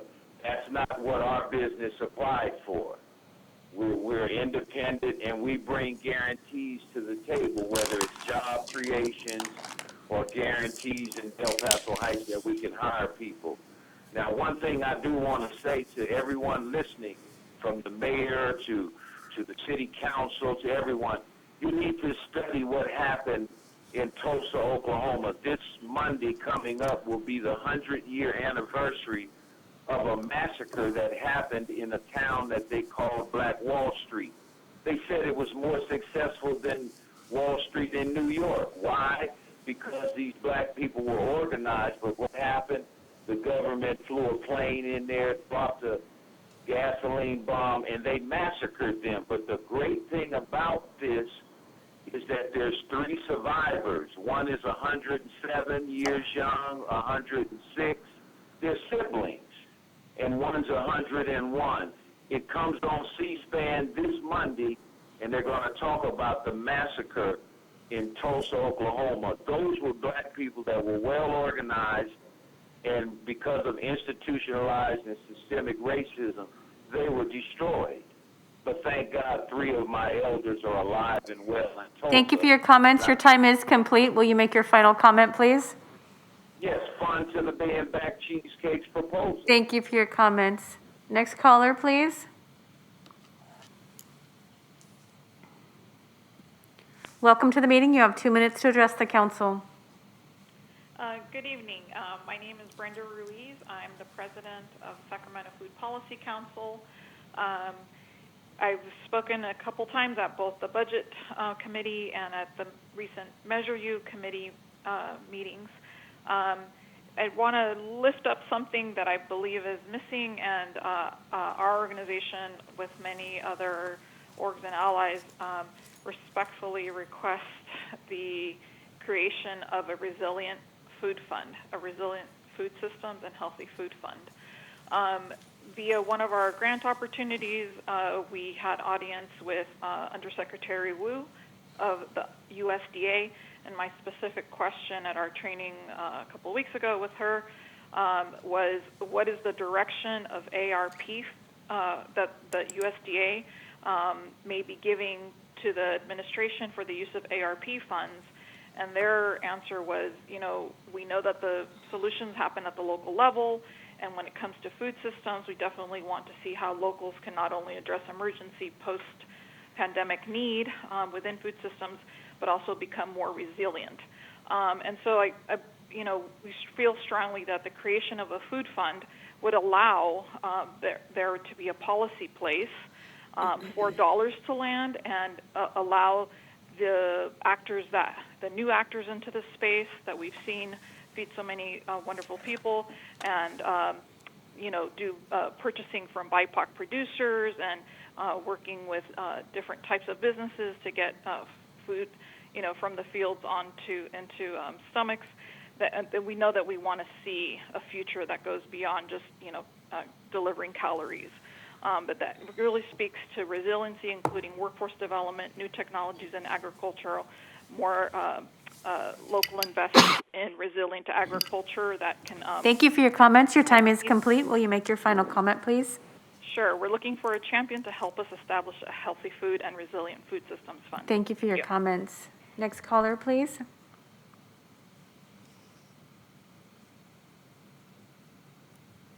Welcome to the meeting. You have 2 minutes to address the council. Hi, I'm so glad that we're at the end of this tonight, because honestly, I've just been reminded how profoundly anti-democratic Sacramento City Council meetings are conducted compared with the public, and how blatantly in violation it is of its own rules of procedures when it comes to its conduct with the public. For example, city council members are supposed to make the public feel welcome, which you routinely refuse to do when you are cutting off the public comment queues first before as soon as the item began, and then only begrudgingly allowing it to be cut off after only after the presentation ends. But you are inconsistent with that routinely, as it was shown tonight when you cut off public comment queues for item 25, the Measure U presentation, which, I cannot appreciate how long you all have been doing this, but in case it isn't clear to you all, you make 6 figures a year to do this work. And to sit in city council chambers for 2 hours, for a few hours a night, I think that's perfectly okay. And not a huge stretch for you to do this. Furthermore, you're also required to be impartial, respectful, and without prejudice towards the public. But I have seen consistently over the course of the last year that you have routinely allowed certain members of the public to continue after their public comments, or even speak longer than their public comments allow, at the request or favor of certain city council members. And I'm betting Mayor Steinberg has a particular hand in this, while cutting off people that are dissentful against your policies or disagree with you. Most notably, when Mindy says, will you please finish up your comments? You immediately cut them off as soon as you're finished with that, particularly on comments that are increasingly negative, which is not impartial. Thank you for your comments. Your time is complete. Will you make your final comment, please? There's a reason you got thrown off of the county Democrats, Daryl. Thank you for your comments. Mr. Mayor, I have no more callers. Okay, thank you. Are there council ideas and questions? If not, members, thank you for your hard work tonight. Thank you to members of the public. Thank you to the city staff. We are adjourned.